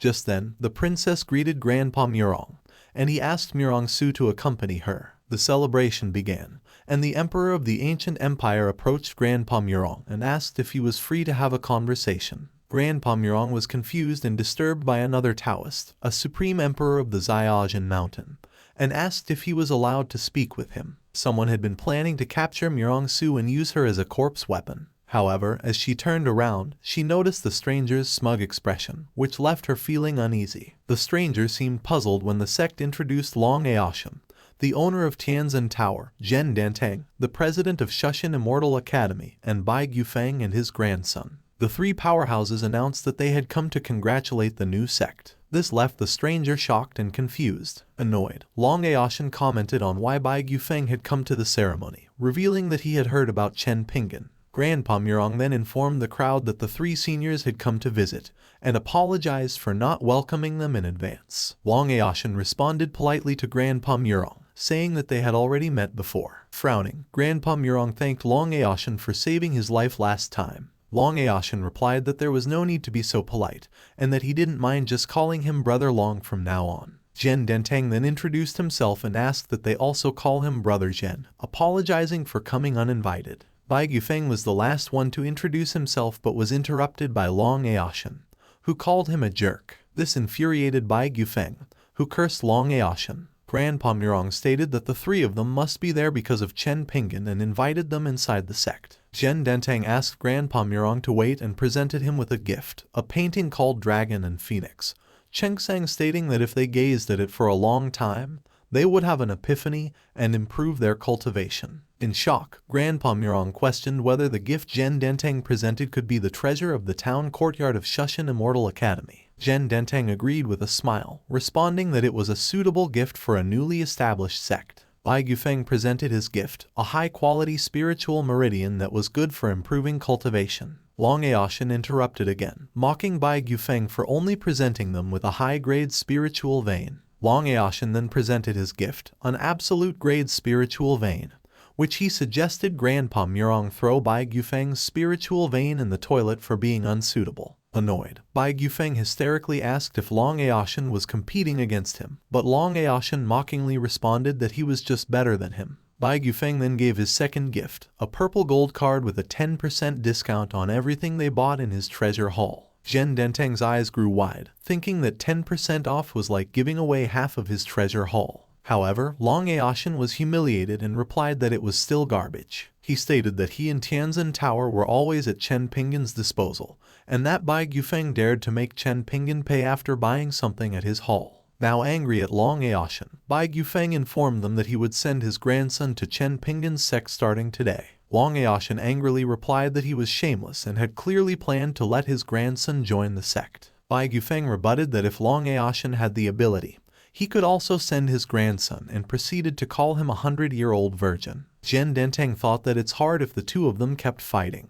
The stranger arrived and assumed that all the experts had come to greet the newly established sect. He couldn't believe what had just happened and proceeded to believe that there was a terrifying existence behind the sect. However, one of his subordinates whispered about what they should do and whether they should go ahead with their plans on capturing Murong Su. Shocked, the stranger scolded his subordinate to shut up, but Murong Su turned around and looked at them. Troubled, he advised his subordinate to look around before speaking. Pointing at the strangers, Murong Su informed her grandfather that those people were trying to cause trouble. 3 experts asked at the same time if anyone dared, and Long Aoshin grabbed the stranger, asking him what he was saying earlier. Long Aoshin stated that the stranger appeared to be from the Purgatory sect, and that he was unaware that he was in their brother's sect and dared to cause trouble. Bai Gufeng asserted that the Purgatory sect had no money but had the audacity to disregard his treasure haul, while Zhen Dentang also mentioned the sect's academy. Scared, the stranger explained that there must be some misunderstanding because he was only there as a guest. Grandpa Murong agreed that it had to be a misunderstanding and asked them to forget about it because the stranger was only a visitor. He asked the stranger if he had bought a gift with him and that it was fine if the quality wasn't great because they weren't picky,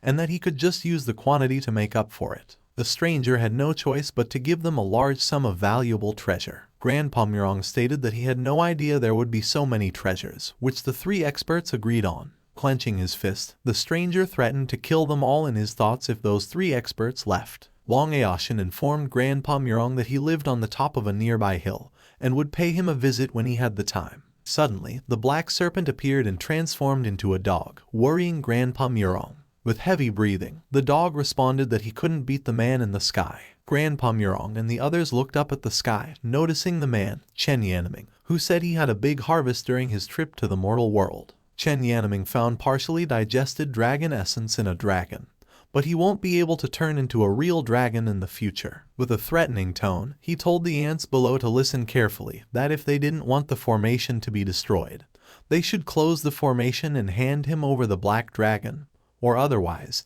he will destroy them. Frightened, Grandpa Murong asked the immortal if the dragon belonged to a certain existence, and not his sect's guardian beast, and if he wanted the dragon, he should ask Chen Pingan. Chen Yanming considered what Grandpa Murong told him as a refusal and gave him 3 seconds to reconsider. Suddenly, a bronze sword appeared and told him what he was going to do now. Chen Yanming turned around and noticed the bronze sword, and asked what he was doing in the place. Bronze Sword replied that he didn't need to report his whereabouts to him and that the sect was under his protection, and that he should be embarrassed for being there, and called him a waste of the immortal realm. Chen Yanming realized that the bronze sword was guarding a mortal sect and wondered what happened there, and thought that the bronze sword's strength was no joke. Chen Yanming turned around and dashed away from the bronze sword. Bronze Sword asked why Chen Yanming was running and told him that he did not allow him to run away. He then kicked Chen Yanming so hard that he fell to the ground, causing a huge explosion. After that, Bronze Sword instructed Chen Yanming to go back to the sect and apologize. However, Chen Yanming, who was still in a rebellious mood, told Bronze Sword that he did not want to apologize to an ant swarm. As a result, the Bronze Sword proceeded to beat Chen Yanming until he was wounded. Sometime later, Chen Yanming kneeled in front of the sect and apologized for his behavior. The Bronze Sword gave Grandpa Murong Chen Yanming's belongings and told him to leave and inform the others that he was protecting the sect. Chen Yanming quickly obeyed and left,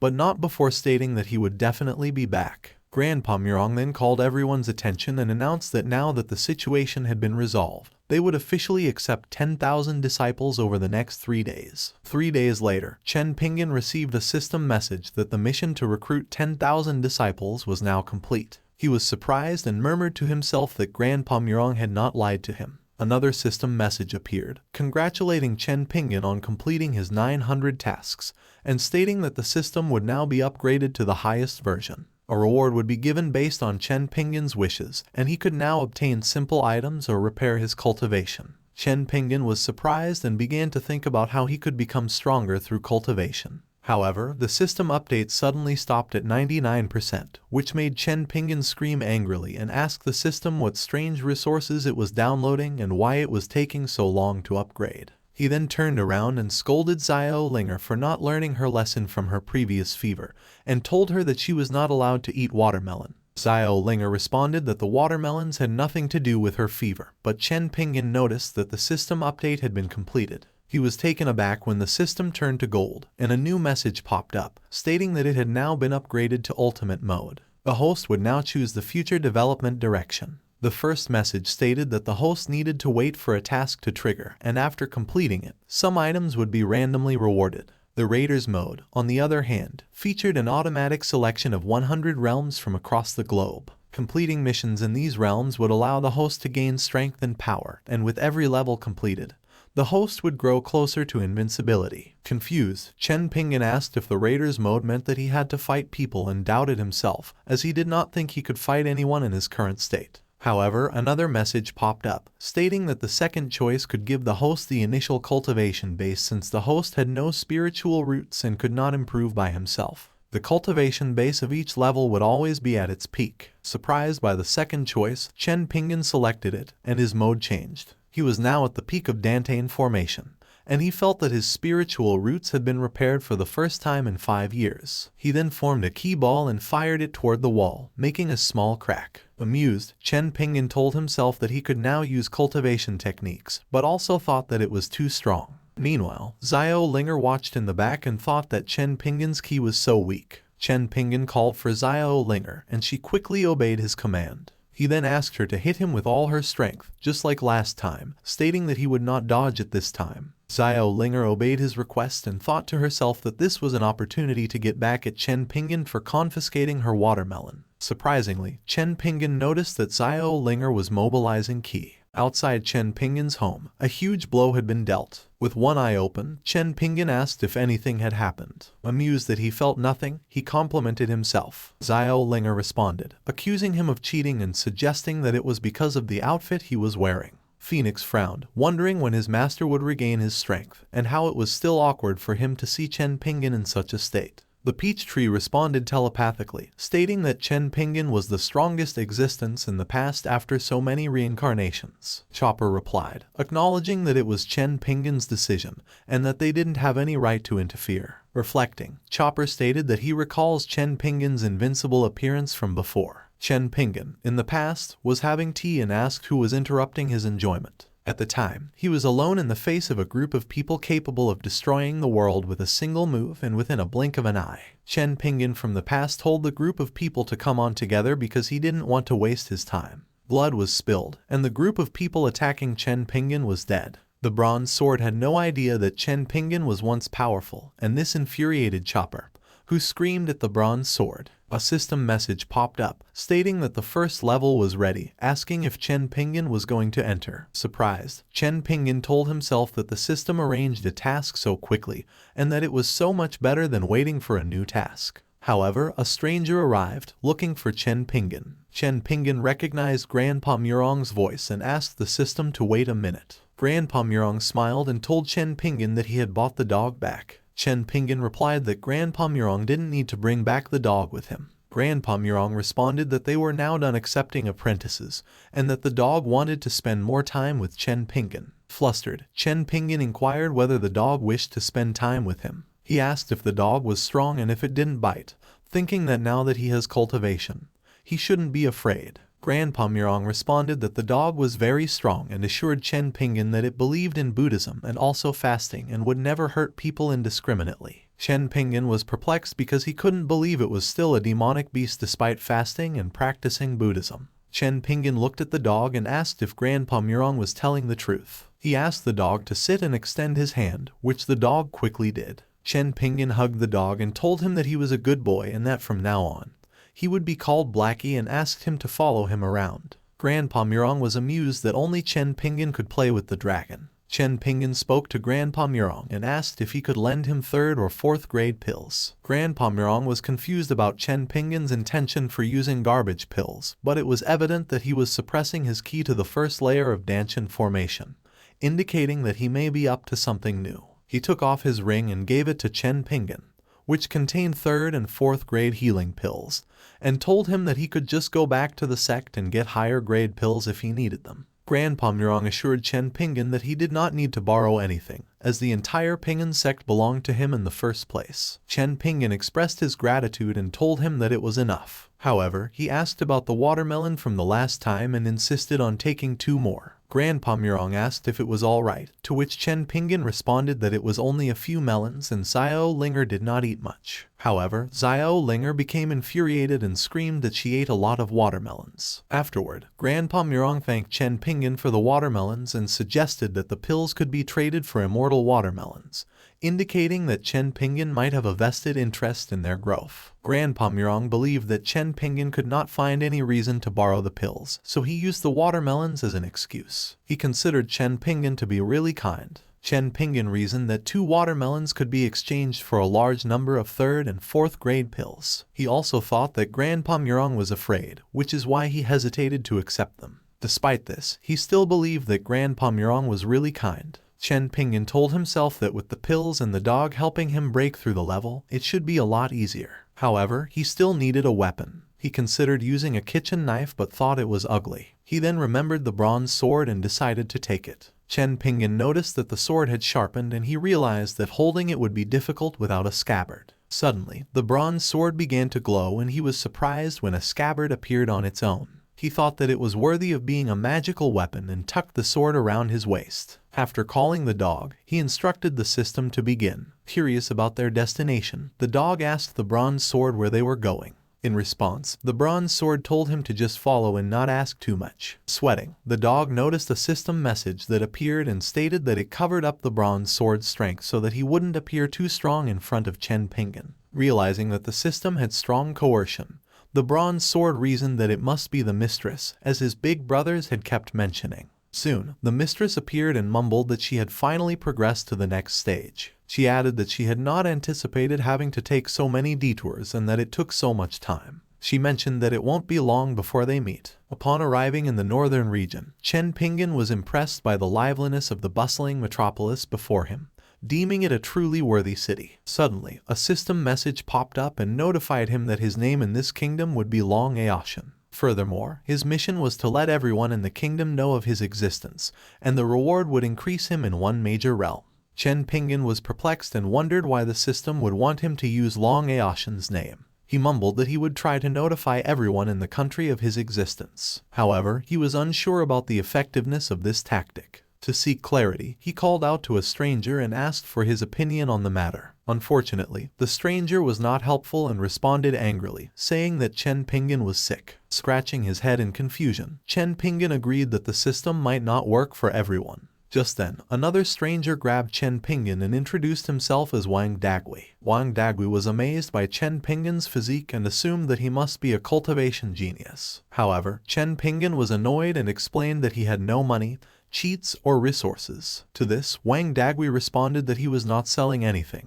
He simply wanted to know if Chen Pingan was interested in forming a team to participate in an upcoming competition. Curious, Chen Pingan turned back and asked Wang Dagui about the tournament. Wang Dagui explained that Janwu Kingdom places great emphasis on martial arts and will hold a martial arts tournament to celebrate the prince's birthday. The competition will consist of teams of 5, and Wang Dagui's team already had 3 members. Wang Dagui approached Chen Pingan and inquired if he was interested in the contest. He also mentioned that his cultivation level was at the first level, and that he was still under 30 years old. After careful consideration, Chen Pingan thought that participating in the contest could help him complete his task and allow him to practice with people of the same level. However, he was also aware of the need to be cautious and guard against other competitors. Chen Pingan responded to Wang Dagui, expressing his interest in the contest, but regretfully mentioned his current commitments. Wang Dagui felt disappointed but agreed to Chen Pingan's response. To encourage Chen Pingan to give it further thought, Wang Dagui suggested they could meet again later at the tea house. Chen Pingan waved goodbye, assuring Wang Dagui that they will see each other later. Feeling rejected, Wang Dagui returned to the tea house and muttered to himself. However, a young woman approached him and suggested that he should look for another person to join the competition.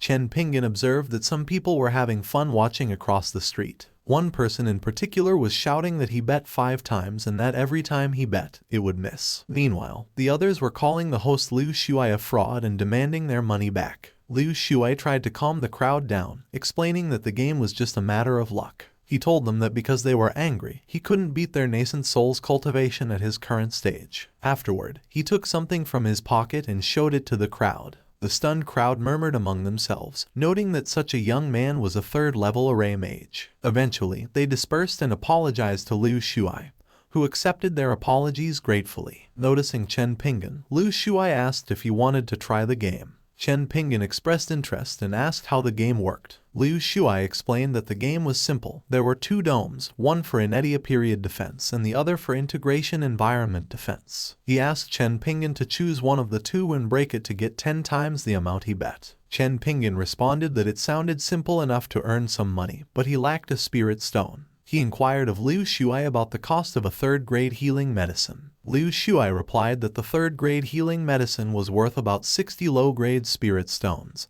but he made an exception for Chen Pingan. Liu Shuai thought to himself that there was another foolish person who was rich, and that this time he must take him for all he's worth. Chen Pingan drew his sword, causing Liu Shuai to be taken aback. He wondered if Chen Pingan was wielding a low-grade magical weapon. However, the air emanating from the sword was thin, and Liu Shuai felt it was somewhat familiar. As he recalled, Chen Pingan had a reputation for wielding an immortal artifact that descended to the southern region. With a smile, Liu Shuai increased the defense of the dome to such a high level that even Chen Pingan's full strength couldn't break it. Despite Liu Shuai's efforts, Chen Pingan slashed the dome in half, leaving Liu Shuai shocked and convinced that it truly was an immortal weapon. After severing the dome, Chen Pingan was baffled and wondered if he had struck it so hard that he had also broken the bottom of the crown. Nervously, he asked Liu Shuai how they would calculate his winnings, thinking that if Liu Shuai knew he had no money to pay, he wouldn't hit him. Liu Shuai believed that if Chen Pingan discovered he was cheating,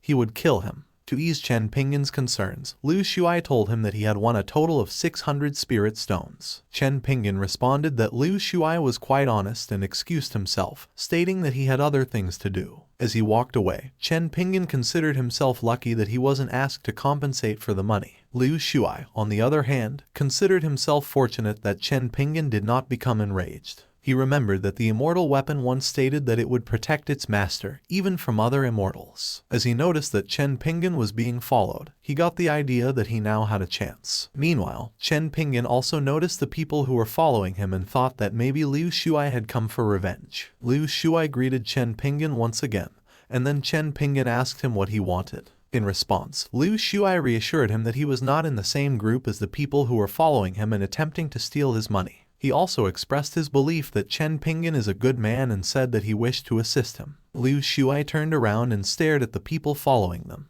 Then, he told Chen Pingan loudly that no one would dare to do anything with his protection. Upon hearing what Liu Shuai had said, the 2 strangers were spooked. Liu Shuai told Chen Pingan that no one would dare to harm them while he was there protecting him. Grateful, Chen Pingan thanked Liu Shuai. Liu Shuai bowed and responded that there was no need to be polite. He then introduced himself to Chen Pingan and asked for his name. Chen Pingan replied that his name was Long Aoshan. Liu Shuai recognized the name because it was the name of the owner of Tianzhen Tower, or it could be a duplicate name. He reasoned that no cultivator would ever dare to use his name. Liu Shuai thought that he had heard a rumor that there was an extremely powerful being behind Tianzhen Tower. He assumed that maybe the man behind the tower was Chen Pingan because he was wielding an immortal weapon. Chen Pingan asked why Liu Shuai was sweating so much, to which Liu Shuai nervously responded that maybe it was because they had been standing for a long time. Chen Pingan opened the door and greeted everyone inside. Wang Dagui was shocked and inquired if Chen Pingan had agreed to join them. The woman immediately noticed Liu Shuai, prompting Pan Hang, one of Wang Dagui's teammates, to ask why Chen Pingan brought an extra person. He turned to Liu Shuai and inquired about his presence there. Liu Shuai explained that he was interested in the competition and intended to join their team with Chen Pingan. The woman was delighted by this news and stated that their team would now have a better chance of winning the championship with Liu Shuai on board. Pan Hang, on the other hand, was angry that he was no longer the highest cultivated person on the team. He had initially joined the team with the sole intention of seducing Fei Shan's interest, but he did not expect that Chen Pingan would be able to recruit Liu Shuai as well. He then noticed the dog and asked why Chen Pingan had brought it along. Chen Pingan explained that the dog was not just any ordinary dog, but a demonic beast. Amused, Pan Hang expressed his disbelief, stating that Chen Pingan had never seen the world and that the dog was not a demonic beast. However, as the dog approached him, Pan Hang started to feel a little intimidated and began to stutter. Pan Hang unexpectedly kneeled, leaving everyone perplexed. Liu Shuai, grinning, believed the dog was a demonic beast, despite its appearance being indistinguishable from a normal dog,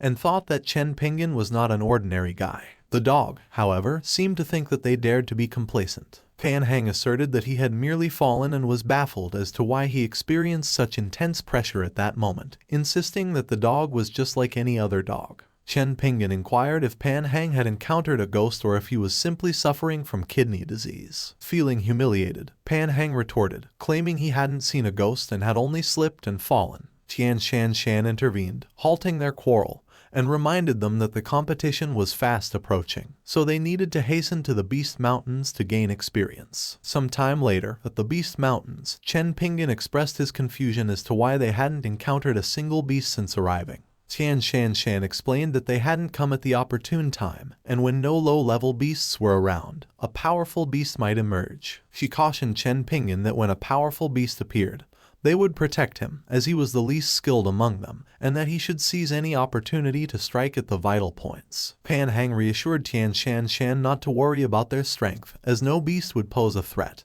and they were there to gain experience. There was no need to protect Chen Pingan. Tian Shan turned to Pan Hang and advised him to cease talking. Pan Hang became infuriated and glared at Chen Pingan. Sensing Pan Hang's anger, Chen Pingan pondered the possibility that Pan Hang was targeting him, and lamented that he didn't have spiritual roots to gauge other people's levels if he was indeed strong. Meanwhile, Bronze Sword asked the dog if his dragon presence had leaked. The dog admitted he didn't know and inquired if Bronze Sword had sensed it. Bronze Sword explained that his cultivation level was substantially higher than his companions, making it challenging to detect any leakage of his breath. He reassured the dog that even if they left some traces, it was improbable they would encounter any beasts during their journey. The dog grinned, informing Bronze Sword that he would capture a few beasts to train them, and mentioned that Pan Hang had irritated him. Trembling, a bear called out for his brother, revealing that he had seen a frightening figure on the other side of the mountain. Amused, Xingda, the older brother bear, dismissed his concerns, stating that he was now in the nascent soul realm and that no being could defeat them.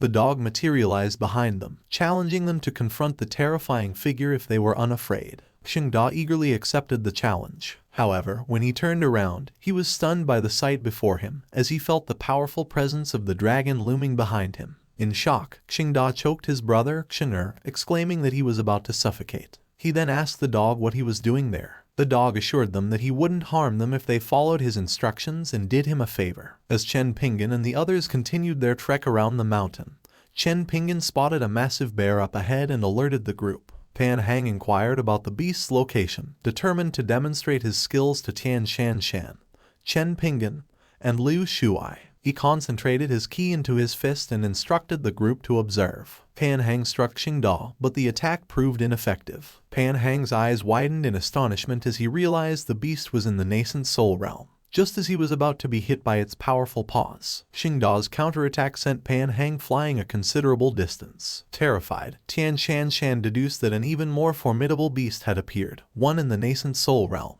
despite the fact that the strongest member of their group was only at the 7th layer of Danshin formation. She contemplated searching for a way to escape. Undeterred, Chen Pingan charged toward the giant bear. Chen Pingan swiftly halted Xingda's attack, leaving the member both stunned and perplexed. Xingda quickly snapped out of it, thinking that he was fortunate to have held back, and remembering that the dog had warned him that if he injured Chen Pingan, he would meet a horrible end. Chen Pingan considered himself lucky to have deflected the bear's attack, as he would have perished otherwise. Puzzled, he turned around, wondering why his group was maintaining such a distance even though he had successfully blocked the attack. Liu Shuai explained to him that they were leaving the situation to Chen Pingan. Evaluating the situation, Chen Pingan thought that the beast might be weak, and that the group didn't need the others to intervene, believing that the bear was only in the first Danshin formation. He concluded that they wanted him to demonstrate his abilities, which is why they let him handle it. Focusing his ki on his fist, Chen Pingan reminded himself that he couldn't let his group down.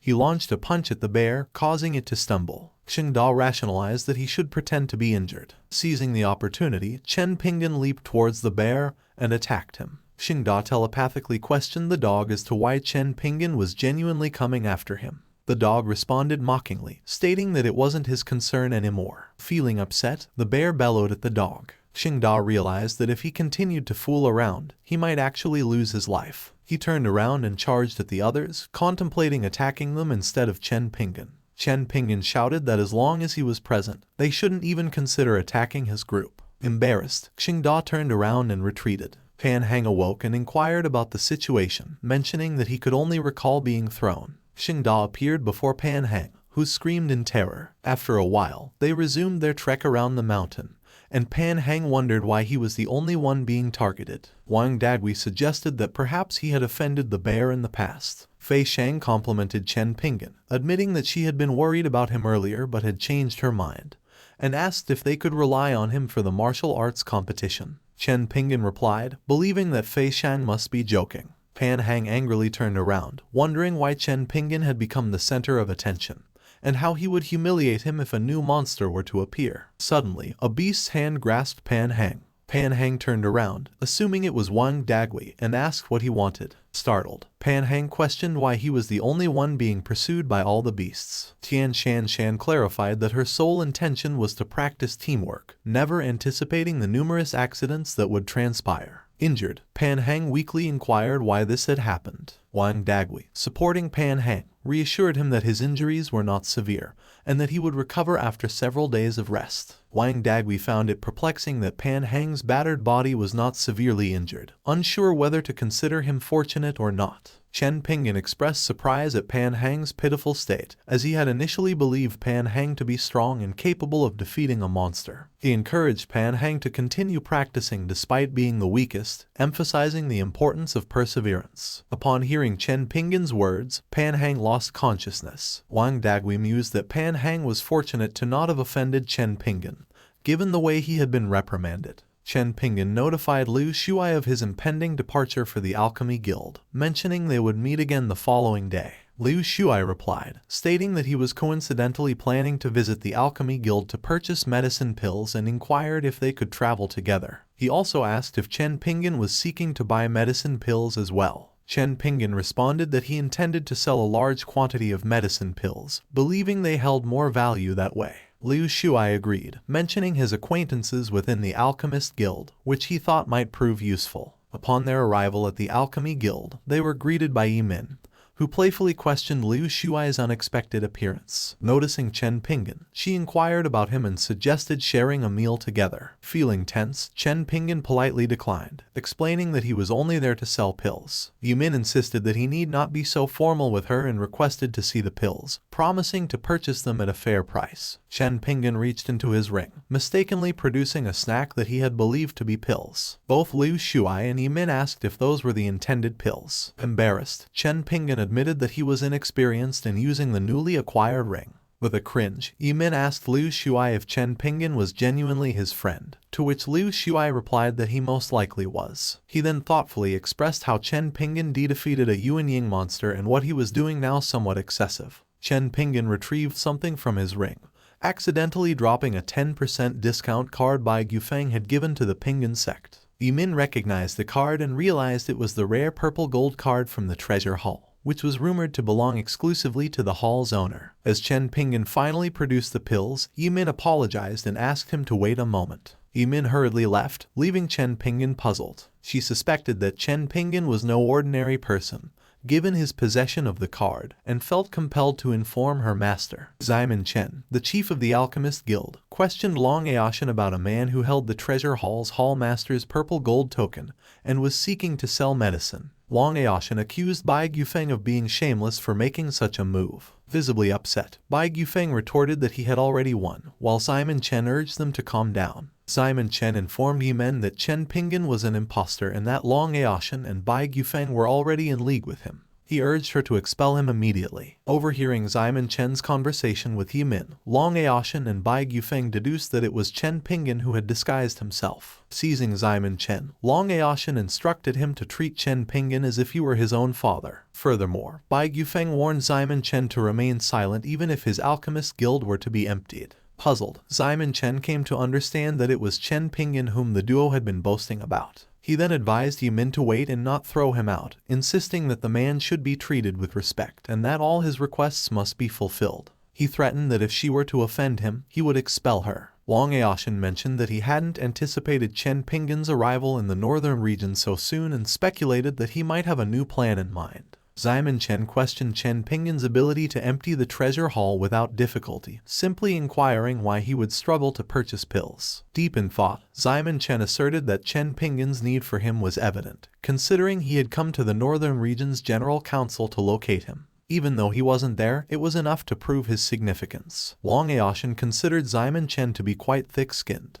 In the meantime, Yimen blushed as she contemplated how she would accommodate Chen Pingan's demands. Realizing that she had been teasing him for a while, she wondered what might happen if he indeed made such requests. As she returned, she murmured that Chen Pingan was rather attractive. She boldly asked if he wanted her to give herself to him, causing Chen Pingan to cringe. Fuming, Boss Duan grumbled about yet another woman flirting with him. After some time, Chen Pingan expressed surprise at selling so many spiritual jade for 10 third-grade medicines and thanked Liu Shuai's connections. He bought cultivation manuals along the way, intending to study them at home. Chen Pingan asked the system to return him, which it promptly did. He mumbled that the connections Liu Shuai had helped him find were quite beneficial, and he questioned why women in his world were so eager to give themselves away, adding that he was handsome. A system message appeared, stating that the transmission had been completed. A portal materialized, causing Chen Pingan to fall face first onto the ground. Infuriated, he demanded an explanation from the system for throwing him out into the air. The system responded with a new message, claiming that there had been an error in the transmission. Chen Pingan yelled at the system not to make excuses and to reflect on its actions. The dog concluded that it was Chen Pingan's responsibility to think about what had happened. Muttering under his breath, Chen Pingan walked away, stating that he was too lazy to care about the system and wondering if Xiao Linger had missed him during his absence. As Xiao Linger lay on a chair, she whispered that the days without Chen Pingan were quite comfortable. Upon hearing of Chen Pingan's return, her smile vanished, and she screamed. Just as Xiao Linger was about to greet Chen Pingan, she hiccuped. Chen Pingan inquired about the amount of watermelon she had consumed. Meanwhile, in the immortal world, a woman bathed in a pool of blood. Dissatisfied, she murmured that the blood pool was insufficient. She summoned one of her subordinates, who eagerly awaited her instructions. She commanded him to venture into the mortal world and slaughter several cities to replenish the blood pool. Chen Pingan mumbled the following morning while stretching, realizing that cultivation was indeed a unique thing. Even without sleep, he still felt energized. Curious, Xiao Linger inquired if Chen Pingan intended to leave her behind once again. He couldn't help but suspect that Xiao Linger was still pretending. In a surprising move, Chen Pingan told Xiao Linger that he would miss an appointment that day just to spend time with her. Taken aback, Xiao Linger informed Chen Pingan that missing appointments was irresponsible, but she reassured him that she would be fine since she had someone to play with. Grinning, Chen Pingan thought to himself that he knew Xiao Linger was pretending and felt fortunate he hadn't stayed in the kingdom. Otherwise, Xiao Linger would have been home alone. He informed her that he might be out running errands frequently and advised her to moderate her watermelon consumption to prevent another fever. Xiao Linger agreed. As he stepped outside the house, Chen Pingan waved goodbye to Xiao Linger, who in turn smirked and called for Chopper to come out and play with her. Meanwhile, in the warrior kingdom, Chen Pingan mumbled about being late as he rushed to find Liu Shuai, and the others. Bronze Sword noticed someone from the immortal world had descended and was surprised to discover they were from a certain sect. The dog inquired about the sect, and Bronze Sword explained it was an evil one, relying on human blood for cultivation. He speculated that they might be interested in the blood of the city's mortals, which could disrupt Chen Pingan's schedule. Bronze Sword resolved to investigate. The blood sect member murmured to himself that a kingdom of such size would provide an abundance of blood. He settled on the kingdom as his target, but Bronze Sword appeared, questioning his choice of location. The stranger recognized Bronze Sword and inquired about his presence there, to which Bronze Sword replied with annoyance. Bronze Sword unsheathed his weapon and struck down the stranger while bidding him farewell. The dog appeared, musing about the vast world and the stranger's unfortunate choice of location. Bronze Sword agreed, mentioning that the stranger he had just killed was not the only one who had descended.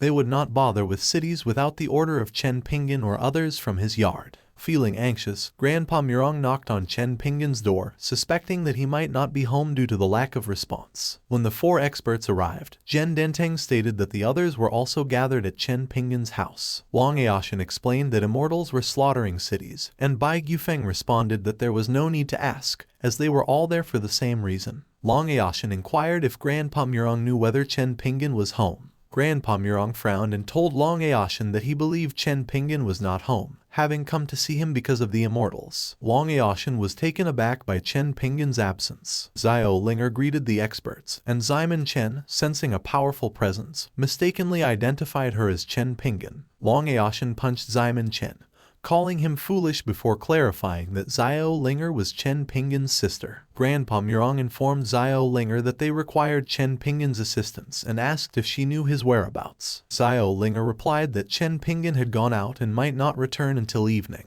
Concerned, Grandpa Murong informed her that if Chen Pingan did not return soon, millions of people would suffer. Xiao Linger told them not to bother her brother and reassured them that she could also help. Grandpa Murong asked Xiao Linger if she could see the immortals, to which she confidently replied that it was a simple task. Xiao Linger reached out her hand and seemingly grasped the air, explaining that if Chen Pingan returned too soon, her plans would be ruined. Therefore, she decided to assist them with this straightforward task herself. With a smile, Xiao Linger informed them that the problem had been resolved. One of the immortals, clearly irritated, inquired of his companion about the whereabouts of the others. Visibly fearful, the companion responded to his superior that while one of them was en route, the other could not be reached for some inexplicable reason. The superior immortal, frustrated, grumbled that his companion seemed incapable of accomplishing even the simplest tasks. Quite unexpectedly, an astral form of Xiao Linger materialized behind them. The immortal superior, caught off guard, prepared to defend against Xiao Linger's imminent attack. Wang Aoshan, skeptical, questioned Xiao Linger as to whether the problem had been resolved already. Xiao Linger assured him that it was indeed finished, albeit admitting that she had overlooked one detail. The other immortal, puzzled, noted that he had not encountered his superior,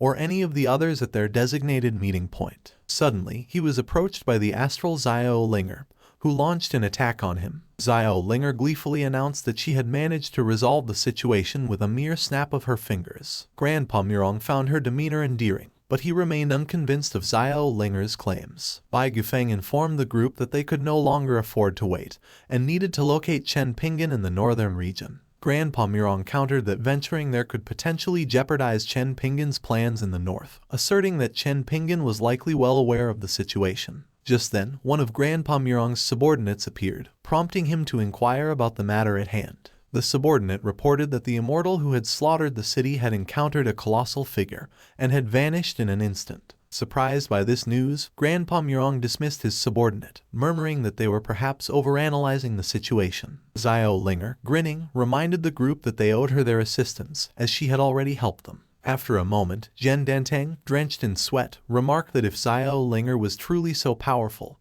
Chen Pingan must be as well. Ximen Chen acknowledged his disbelief that the 5 of them, all prominent figures from various forces, had come together, struggling to comprehend the reality of the situation. Grandpa Murong expressed his flattery at being included among such esteemed company. Long Aoshan shared his observation that they were like pivotal pawns in an incredible game of chess that Chen Pingan had orchestrated not long ago, with each of them serving as fingers to manipulate the world. Bai Gufeng came to the realization that he, along with the others, was simply a pawn in Chen Pingan's grand scheme, and the others swiftly concurred. Meanwhile, in the Immortal Realm's evil sect hall, the Blood General informed the Blood Lord that those who had been sent to the mortal world to gather blood had all perished simultaneously. The Blood Lord surmised that immortals might be roaming the mortal world and instructed the Blood General to personally investigate the matter, as she was in the midst of a critical breakthrough period. Xiao Linger courteously served them watermelons, while praising their diligent efforts. Long Aoshin, taken aback, couldn't help but wonder if she was genuinely offering them the juicy fruit. With a reassuring smile, Xiao Linger advised them not to worry about minor details. Secretly, she grinned wickedly, confident that if Chen Pingan asked later, she could justify the situation by saying the experts had consumed the watermelons. Grateful, Long Aoshin accepted the watermelons from Xiao Linger. Upon Ziasui's arrival,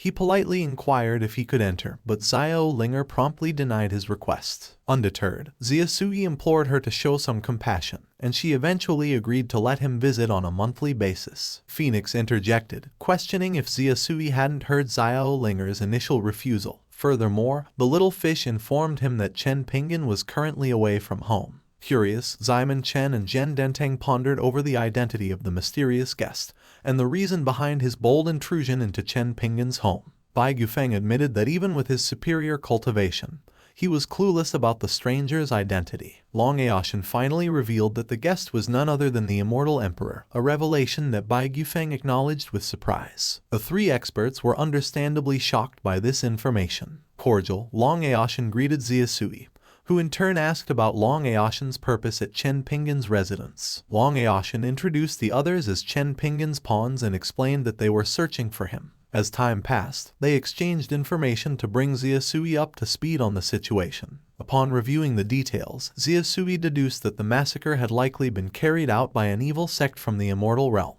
He shared that he was also investigating the matter, but so far had uncovered no leads. Sensing someone approaching, he invited the group to accompany him to investigate further. The Blood General arrived at the Warrior Kingdom, murmuring that the first missing immortal had been in this location, and that other immortals should have detected her presence. She spotted Long Aoshin and the others enjoying their watermelons. Long Aoshin commented on the fruit's sweetness as Bai Gufeng and Zhen Dentang moved forward. Suddenly, Ziasui appeared beside the Blood General and casually inquired if she was searching for him. Caught off guard, the Blood General realized the Immortal Emperor was standing before her. The Immortal Emperor forcefully choked her, threatening that if she didn't reveal everything she knew, he would destroy her immortal base and subject her to 1,000 years of torture. Desperately struggling, the Blood General couldn't comprehend why the Immortal Emperor was in the mortal world, and she thought that even the Blood Monarch's presence wouldn't necessitate such a direct intervention. Resorting to an escape technique, she attempted to flee the Immortal Emperor. Ziasui calmly muttered that she couldn't possibly evade him.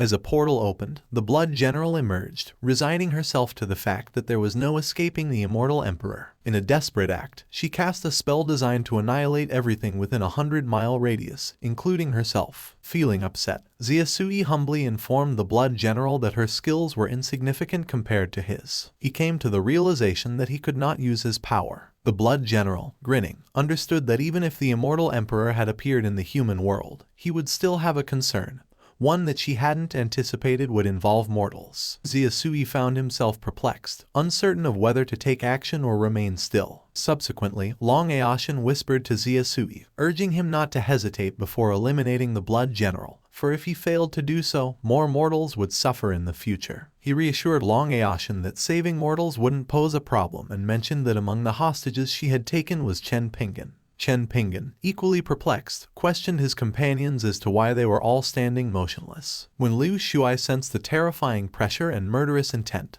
he deduced that it must be another immortal, as the energy was the same as that emitted by the immortal sword. Pan Hang, realizing he was unable to speak or move, wondered if it was due to fear or some form of suppression. Nevertheless, he felt compelled to rescue Tian Shan Shan, even if the odds were slim. Pan Hang was taken aback when Chen Pingan advanced, curious about his intentions. Although he didn't particularly like Chen Pingan, he couldn't help but worry about him confronting the Blood General and potentially getting killed. Anxiously, the dog inquired of the Bronze Sword what they should do. Bronze Sword contemplated that even if the individual's strength was inferior to his own, if he couldn't reveal himself, engaging in a serious battle would prove highly dangerous. Upon noticing Chen Pingan approaching her, the Blood General questioned why he wasn't affected by her ki, despite being in the initial stage of Danshin formation. Chen Pingan initiated a conversation with the Blood General, asking if there was anything he could assist her with. Taken aback, the Blood General informed him that he was her hostage and expressed her bewilderment about his actions. Sighing, Chen Pingan mentioned that if she ever encountered bandits or something similar, he wouldn't be surprised, given the worsening state of the world, and he hadn't expected things like forcibly abducting civilian girls to still occur. Confused, the Blood General wondered what Chen Pingan was talking about. Perceiving him as peculiar, she decided to start by attacking him. As the Blood General launched a powerful strike at Chen Pingan, the ground cracked beneath them. Chen Pingan merely smiled, leaving the Blood General perplexed and astonished that she couldn't penetrate his defenses. Gently, Chen Pingan grasped the Blood General's hands, reassuring her not to be afraid. He then handed her spirit stones, promising her safety as long as she encountered them. He informed her that the individuals behind him were incredibly powerful. The Blood General felt a flutter in her heart, realizing that Chen Pingan treated her like an ordinary girl, something she hadn't experienced in 1,000 years. He even gifted her spirit stones. Chen Pingan advised her to return home. As the Blood General crushed the spirit stones in her hand, she decided she wanted to uncover the secrets Chen Pingan possessed. However, she found herself immobilized when she attempted to attack him. Suspecting a spatial blockade, she came to the realization that not even the Immortal Emperor could have obstructed space in such a manner, and she wondered who was responsible. Finally, Boss Duan informed the Blood General that she was not yet worthy of laying a finger on Chen Pingan. As the blue circle attacked the Blood General, she let out a piercing scream. Once the space blockage disappeared, Chen Pingan quickly noticed that the Blood General was nowhere to be found. Concerned, Tian Shan inquired if Chen Pingan was all right. Chen Pingan reassured her that he was fine, but expressed curiosity about the recent events. Fei Shang proceeded to explain the entire situation to Chen Pingan. Shocked, Chen Pingan learned that they had been overpowered by the Blood General's pressure and immobilized, and that the Blood General had actually tried to kill him. Bewildered, Pan Hang asked if Chen Pingan had managed to handle the situation. Chen Pingan speculated that his lack of a spiritual root to sense the enemy's power might be the reason he didn't suffer from the pressure, but he wondered how he could possibly fight such a formidable foe. He insisted that he was too weak to have attacked the Blood General, and suggested that they ask Liu Shuai if they didn't believe him. Liu Shuai agreed with Chen Pingan, who felt that even Liu Shuai didn't fully believe him.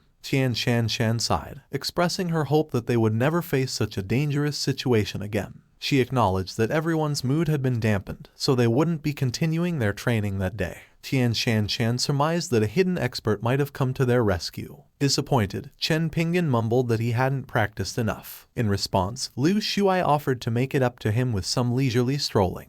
However, Liu Shuai soon received emergency news from his home. Meanwhile, Long Aoshan suggested that a powerful force was at play and expressed disappointment that he hadn't seen Chen Pingan fight, as he believed that the Black Flood Dragon and the Immortal Weapon had secretly demonstrated their power. Ziasui argued that just moments ago, the force of heaven and earth could have easily penetrated the entire continent, and it was most likely not the work of the Black Dragon and the Immortal Weapon. He assumed that it must be someone he knew. Grandpa Murong pondered if Chen Pingan was actually in the northern region. Zhen Danteng replied that he believed Chen Pingan might have taken a liking to someone in those few knots and wanted to support them. Simon Chen informed the group that when Chen Pingan visited his general association a few days earlier, he was accompanied by a second-rank array mage named Liu Shuai. Upon hearing this, the experts all simultaneously said Liu Shuai's name. At Liu's mansion, the Grand Elder advised Liu Kai not to force the issue, as they were family. He told Liu Kai that his strength was greater than his and that as long as he relinquished his position as patriarch,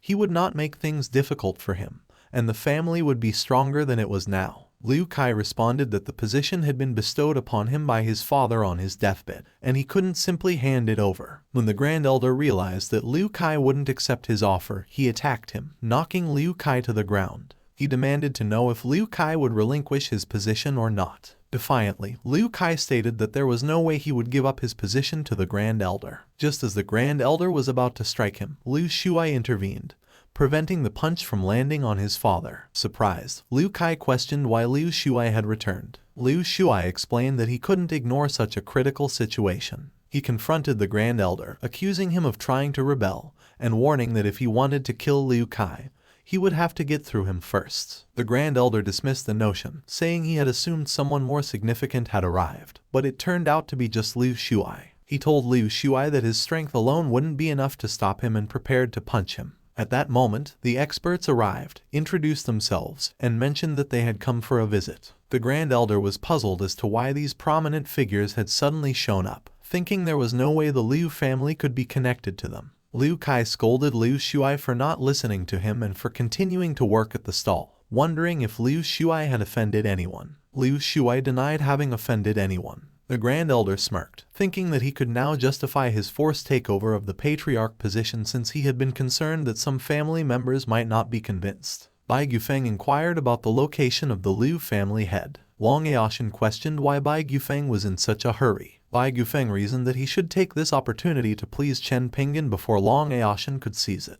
The Grand Elder welcomed the visitors and introduced himself as the Liu family's Grand Elder. Bai Gufeng punched the Grand Elder, telling him that if he wasn't the patriarch, he should step aside because they were in a hurry. Long Aoshin inquired as to why Bai Gufeng was in such a hurry, informing him that they had merely come to visit and had no intention of attacking anyone upon arrival. Bai Gufeng agreed, conceding that he had been merely impulsive. He grasped the Grand Elder's hand, admitting that he had been in haste and hadn't paid attention to his surroundings, offering an apology. The Grand Elder assured Bai Gufeng that everything was fine as long as he was content. Simon Chen initiated a conversation with Liu Shuai, inquiring if the man beside him was his father, the leader of the Liu family. Zhen Dentang questioned Liu Kai about who had assaulted him. The Grand Elder admitted that he was the one who had beaten Liu Kai, explaining that Liu Kai had offended his seniors and deserved punishment. Bai Gufeng grabbed the Grand Elder, asking if he had injured him. The Grand Elder confirmed this with a trembling voice. Without hesitation, Bai Gufeng hurled the Grand Elder into the air and instructed him to leave. He sighed, lamenting that it was all due to misfortune. Liu Shuai greeted the gathered experts. Long Aoshin responded that there was no need for formalities, mentioning that Chen Pingan was interested in cultivating Liu Shuai, and that they were merely carrying out Chen Pingan's wishes by visiting him. Long Aoshin retrieved a ring from his attire and informed Liu Shuai that it was a gift, consisting of half the assets of his Tianzan Tower branch. Bai Gufeng followed suit, presenting Liu Shuai with a ring as a congratulatory gift, containing half of the treasure hall's assets. Simon Chen offered Liu Shuai a ring encompassing half of the assets of the Alchemist Guild headquarters. Frustrated, Zhen Dentang felt they were belittling him for not opening more branches, so he took a ring from Shushan Immortal Academy and gifted it to Liu Shuai. Feeling overwhelmed, Liu Shuai told the experts that he could not accept their generous gifts. Long Aoshin held Liu Shuai's hand, insisting that he accept the gifts as it was all for the sake of Chen Pingan, and wishing him a prosperous future. Liu Kai thought that the combined assets the experts had given to Liu Shuai were worth more than an entire kingdom. He questioned Liu Shuai about whether the senior the experts were referring to had visited his store. Liu Shuai informed Liu Kai that he hadn't anticipated meeting such an influential person and revealed that he would not open the store. Liu Kai's smile widened, encouraging Liu Shuai not to close it, but to strive for success and expand by opening more branches. Meanwhile, Chen Pingan grumbled about becoming wealthy, never expecting to find so many treasures while roaming the mountains. He chuckled, reflecting on how the treasures he discovered were lost by cultivators from various paths, and mused that such treasure hunting was more profitable than chopping wood and collecting herbs in the mountains. As Chen Pingan heard something and turned around, Yang Ming, the prince of the warrior kingdom, wondered why an astral demonic beast was present. He assumed they would all be massacred by the beast and hoped for a miracle that could save them. Observing Chen Pingan running towards the beasts, Yang Ming realized he was only at the first stage of Danshan formation and presumed he had come to provide an extra meal for the beast. Astonishingly, everyone was baffled when the beast let out a scream of shock. The dog emitted a fearful aura, causing the demonic beast to emit a piercing scream. Chen Pingan urgently instructed the fleeing beast to halt, and surprisingly, it obeyed. This left Chen Pingan utterly bewildered. Meanwhile, Yang Ming hypothesized that Chen Pingan had inadvertently frightened the monster. He couldn't fathom how he could have stopped the beast, considering he was only in the first stage of the Danshan realm.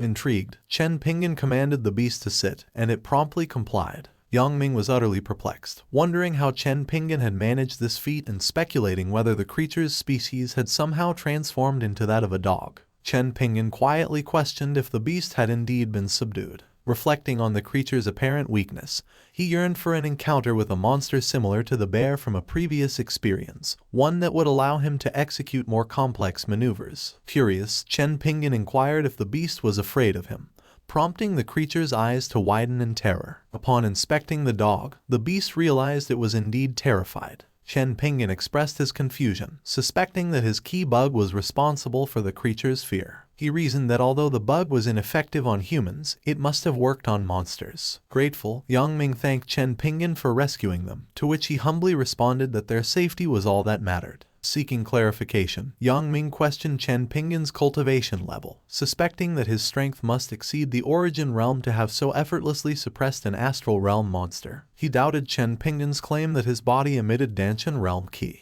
Chen Pingan assured him that his cultivation was as it appeared and urged him not to worry. He suggested that Yang Ming appeared healthier than his companions for some particular reason. Taking the hint, Yang Ming solemnly promised not to bother Chen Pingan further and prepared to leave. Chen Pingan advised them to exercise caution and remain safe during their journey. As they walked, one of the prince's men remarked that even Yang Ming couldn't discern Chen Pingan's cultivation level. Yang Ming admitted his uncertainty, surmising that it was far beyond the astral realm, to the extent that they would be incapable of comprehending it. He instructed his men to stop discussing the matter, as Chen Pingan had requested they not worry about it. Yang Ming emphasized that if they couldn't understand what Chen Pingan had accomplished, the world was as limited as a small field to them. He contemplated the significance of Chen Pingan's presence in the kingdom, resolving to report the matter to his father at the earliest opportunity. In the meantime, Chen Pingan pondered his next move. Given the influence of his key bug, he doubted he would find any monsters to practice his skills on. He instructed the tame demonic beast to guide him to another monster, and together they ventured into the mountains. Upon encountering a gorilla, Chen Pingan prepared to employ a specific technique. However, before he could do so, the gorilla knelt in submission, effectively expanding the size of the team. An immense cloud of smoke billowed through the forest just an hour later. Consequently, a group of people received instructions to remain on high alert. One man, curious about the cause of the uproar, posed a question regarding its origin. Wang Aoshan and the other seniors accompanying him were met by the head of the beast management, who expressed gratitude for their help in intercepting the beast tide. Wang Aoshan clarified to the beast management head that their presence was due to other reasons, and they sought to discuss the situation with him. Simon Chen recalled the last beast tide he had witnessed decades earlier, which was triggered by someone who hunted and killed the young cub of a Mahayana Peak monster. In response, the monster led thousands of other beasts across the land, devastating half of the entire kingdom. The head informed the group that the tide was heading towards the kingdom, and that a staggering 10,000 monsters were being controlled by someone. The experts were taken aback upon hearing the sheer number of creatures involved. Bai Yufeng speculated that it was an attack on the kingdom and wondered who could possibly command such a vast horde of monsters, and if the perpetrator was immortal. Wang Aoshan noted that Xia Suyi had left peacefully, indicating the lack of troublesome immortals in the mortal realm. Nevertheless, he expressed curiosity about the source of the ongoing disturbances and his duty to safeguard the city's residents. Suddenly, someone shouted that the tide was approaching. Both Wang Aoshan and Bai Yufeng's eyes widened in shock. Wang Aoshan muttered that he was no longer surprised, and it seemed as though it didn't matter anymore. Bai Yufeng mused that it wasn't surprising, deeming it somewhat normal. Simon Chen added that he had witnessed such occurrences before. The management head, taken aback, reminded them that they had just declared they wouldn't abandon thousands of people and now appeared to have given up. Wang Aoshan revealed that they had indeed given up, and that the only individual who could control the tide was Chen Pingan. Chen Pingan was bewildered by the large gathering before him. He paused and informed Wang Aoshan that encountering him in the area was merely a coincidence. The head of the beast management, still confused, doubted that Chen Pingan was the one controlling the tide. He mentioned that as the head of the department, he too had some proficiency in controlling monsters, but had never witnessed it on such a grand scale. He then noticed the dog and was astonished by the dragon breath emanating from the creature. Wang Aoshan explained to Chen Pingan that they had assumed it was a beast tide attack they needed to prepare for, and perhaps they had overthought the situation. Chen Pingan responded that he had summoned the beasts for a specific purpose, and assured Wang Aoshan there was no danger. He then ordered the monster to depart, which it promptly did, tearing through the trees and startling Chen Pingan. Chen Pingan nervously warned the people behind him that his actions were quite perilous and should not be replicated in the future. The head of the management wondered who could possibly imitate what he had done. Sometime later, Chen Pingan returned to his home, mumbling that he hadn't realized the tide was so severe, and that he needed to go to Feishan the following day to discuss the matter of the tournament. As he announced his arrival to the household, he was greeted by Boss Duan. Visibly shocked, Chen Pingan inquired about what Boss Duan was doing in his house. In response, Boss Duan explained that she intended to reside there temporarily. She further informed Chen Pingan that 5 years prior, her uncle had owned the house and had entrusted it to her before leaving. Boss Duan admitted that she hadn't really cared about the place, but since her bookstore required renovation, she had to return and stay there for a while. Bewildered, Chen Pingan consulted the system for an explanation. The system confirmed the truth of Boss Duan's statement, adding that the property had originally belonged to her uncle, who had relocated to a distant place, and it was during this time that the system had borrowed it. In utter disbelief, Chen Pingan demanded to know why the system hadn't mentioned this earlier. Flirtatiously, Boss Duan informed Chen Pingan that she couldn't find another temporary residence and requested him to be accommodating.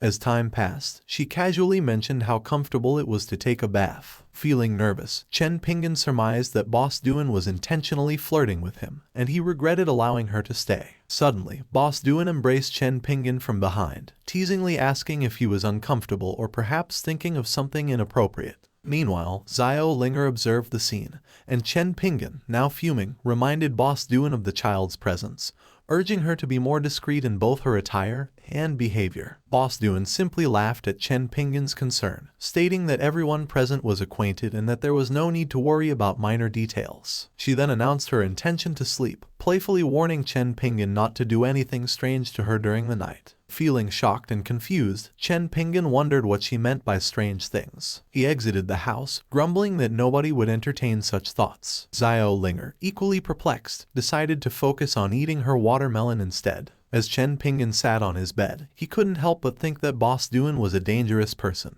and every encounter with her seemed to involve teasing or poking. Worried that she might enter his room at night, he resolved to lock it for safety. Chen Pingan tried to relax, telling himself not to overthink the situation and planning to search for alternative accommodation for Boss Duan the following day. However, the next morning, Chen Pingan awoke to find himself embracing Boss Duan. Chen Pingan was taken aback, puzzled as to why he found himself sleeping in Boss Duan's room. He considered the possibility that he had sleepwalked, but since he had never exhibited any sleepwalking tendencies in all these years, he couldn't help but wonder what was happening. As Boss Duan stretched, Chen Pingan grew increasingly anxious. He deduced that he needed to make a swift exit before being discovered. Just then, Xiao Linger inquired if Boss Duan was awake, causing Chen Pingan to tremble. His face turned pale upon being exposed. Confused, Xiao Linger blushed and assured him she hadn't seen anything. In response, Chen Pingan hastily made an excuse, insisting he hadn't done anything improper and urged Xiao Linger not to let her imagination run wild.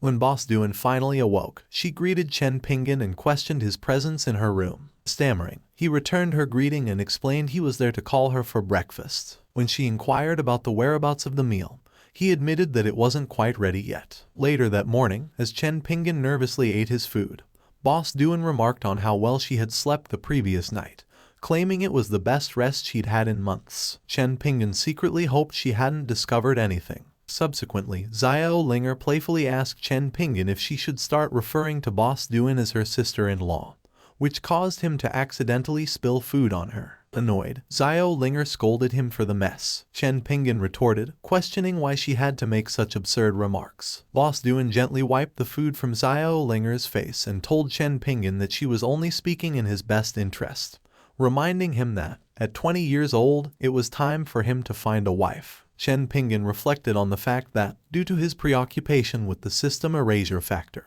he hadn't given much thought to everything that had transpired earlier. He acknowledged that the system hadn't presented such issues during its upgrade. Nonetheless, he pondered whether spending an extended period in the current world might eventually cause him to forget what his wife looked like. Boss Duan called out to Chen Pingan, inquiring if something was on his mind and asking about the proposal she had made. Chen Pingan questioned her about the proposal, to which Boss Duan responded that she would become his wife. Flustered, Chen Pingan coughed, informing them that he had finished eating and had something to do that day. Thus, he needed to leave immediately. Xiao Linger commented that Chen Pingan was extremely bothersome and couldn't bring himself to say no. Boss Duan playfully pinched Xiao Linger's cheek, warning her that one day Chen Pingan would find out the truth, and if she tried to give him hints, Boss Duan would confiscate all her watermelons. Boss Duan then muttered that it wasn't the right time yet. Meanwhile, in the warrior kingdom, Chen Pingan decided to set aside the Boss Duan matter for the time being, as the tournament was taking place the following day, and failure to complete the task would lead to severe consequences. He then noticed Tian Shan and the others. Approaching Miss Tian, Chen Pingan mentioned that he had been searching for her and didn't expect to encounter her by such a coincidence. He inquired about the whereabouts of the other member. Miss Tian questioned if they knew each other and asked for his name. Chen Pingan introduced himself as Long Aoshan. The man beside Miss Tian asked if she was acquainted with Chen Pingan, but she denied ever having met him before. Surprised, Chen Pingan informed her about the upcoming tournament. A large, muscular man stepped in front of Chen Pingan, ordering him to leave as he wasn't taking the situation seriously by hitting on his martial arts tournament teammates. Chen Pingan wondered if she was indeed his tournament teammate and speculated that Miss Tian must have teamed up with someone else, finding it difficult to pretend that they weren't acquainted. Chen Pingan told Miss Tian that he would assume he had mistaken her for someone else and would see her at the tournament. The muscular man insulted Chen Pingan, mocking his first layer of Danshan and his audacity to challenge them. As Chen Pingan walked away, he paused momentarily. The dog urged the bronze sword to eliminate the man, but the bronze sword replied that he wanted to, but could not act due to the large crowd. Challenging the muscular man to a match, Chen Pingan was told to get lost, as the man didn't want to bully someone as weak as him. Chen Pingan retorted, questioning whether the man was afraid or simply didn't dare to fight, adding that those who constantly insult others were no better themselves. The bronze sword and the dog cheered for Chen Pingan. The muscular man, identified as the Prime Minister's son, Moi, agreed to fight Chen Pingan, asking the crowd to disperse. A bystander wondered why Moi was in conflict with someone in the first layer of Danshan formation. Moi inquired how Chen Pingan wanted to conduct the fight, to which he replied that they would begin at the count of 1. Moi warned Chen Pingan that he had tried to save him from embarrassment, but if he insisted on fighting, he should not be blamed for knocking him out. After counting down, Chen Pingan delivered a punch, knocking Moi to the ground, much to his surprise. Moi accused Chen Pingan of disregarding martial ethics and engaging in sneak attacks, claiming that he didn't appear to be a righteous man. Stamping his foot, Chen Pingan reminded Moi that he had said they would start after counting to 1 and had never mentioned counting to 3. The audience looked on with concern, wondering what was wrong with Chen Pingan. Enraged, Moi stood up and declared that enough was enough. He accused Chen Pingan of being adept at stepping on others and announced that he would rip Chen Pingan's legs off that day. Moi enveloped his body in a yellow ki before skillfully demonstrating his rushing thunder technique. Stunned, Chen Pingan pondered that the essence of martial arts, according to the book, involves controlling one's ki, and he deduced that the lightning surrounding Moi's body was a manifestation of this control. He asserted that it didn't appear to be particularly difficult. As Moi leaped and prepared to attack Chen Pingan managed to dodge Moi's assault, which left Moi bewildered since Chen Pingan seemed to employ the same martial arts techniques as him. Anticipating that Chen Pingan would use his feet next, Moi was caught off guard when Chen Pingan instead slapped him, causing him to tumble to the ground. Chen Pingan informed him that it was merely a bluff. Concerned, Miss Tian rushed over to Moi and inquired if he was all right. She then questioned Chen Pingan about his identity, wondering why he was obstructing others' paths and attacking people without reason. Chen Pingan replied, suggesting that perhaps he was the one who was mistaken, and that there were 2 identical versions of her in the warrior kingdom. Tian Shanshan greeted Chen Pingan and asked about his intentions. Chen Pingan came to the realization that there were indeed 2 versions of them. Tian Leichai queried Tian Shanshan if Chen Pingan was on her team, to which Tian Shanshan affirmed. Tian Leichai then divulged to Tian Shanshan her plan to strike her team before the tournament. Tian Shanshan responded, saying that she was unaware of what had transpired. Chen Pingan speculated that their identical appearances must be a coincidence, as they could be twins, and he admitted to his own misunderstanding. Tian Shanshan informed Tian Leichai that it was likely a misunderstanding that could be resolved through a reconciliation discussion. Infuriated, Moi stood up and declared that he had been insulted twice in the street. He couldn't accept that it was all a mere misunderstanding and demanded that Chen Pingan pay with his life. At that moment, Liu Shuai intervened and greeted Moi, warning him not to touch Chen Pingan. Surprised, Moi reciprocated Liu Shuai's greeting and asked for clarification on his statement. Liu Shuai explained that the situation was a misunderstanding and there was no need for conflict. Disappointed, Mo Yi contended that being beaten twice was more than just a misunderstanding. He also wondered about the fortunate turn of events for the Liu family, who had risen from obscurity to prominence. Liu Shuai offered Mo Yi the opportunity to spar with him, requesting that he refrain from hitting his face since he had an upcoming meeting with his uncle, the king. Impressed, Chen Pingan whispered that Liu Shuai was truly remarkable, and assumed that he must have a significant background to be able to converse with the king.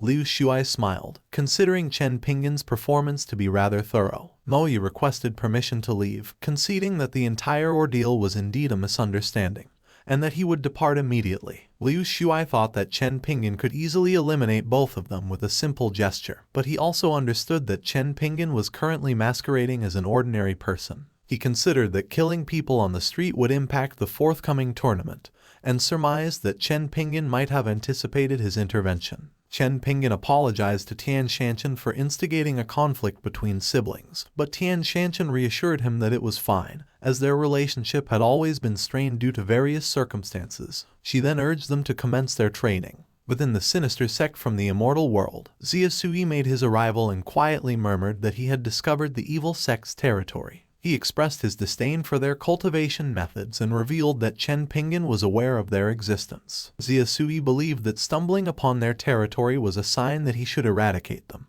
Gathering ki in his hand, Ziyasui whispered that no notice was necessary. Consequently, an immense golden ki circle materialized, and he commanded the annihilation of the entire sect. A colossal golden sword then obliterated the evil sect's territory. Amidst the chaos, he observed the Blood Lord attempting to escape. The Blood Lord muttered that it was no surprise that the individuals she had sent to the mortal world had perished, realizing it was the work of another immortal. She wondered why the immortal emperor was taking such actions personally. Ziyasui, with his sword pointed at her, inquired about her destination. Defiantly, the Blood Lord claimed that Ziyasui could not kill her, as he knew who was above her in power. She warned him that if he dared to kill her, he would face his own doom. Undeterred, Ziyasui decapitated the Blood Lord, murmuring that he would face whatever consequences arose. Meanwhile, in the divine world, a portly man informed another man he was playing with that the demon seed he had planted in a certain immortal world had been destroyed. He was puzzled by this turn of events. The slender man suggested that it could be the desolated immortal world that was responsible. Surprised, the rotund man asked how he had come to that conclusion. The thin man explained that his group had injured a dragon,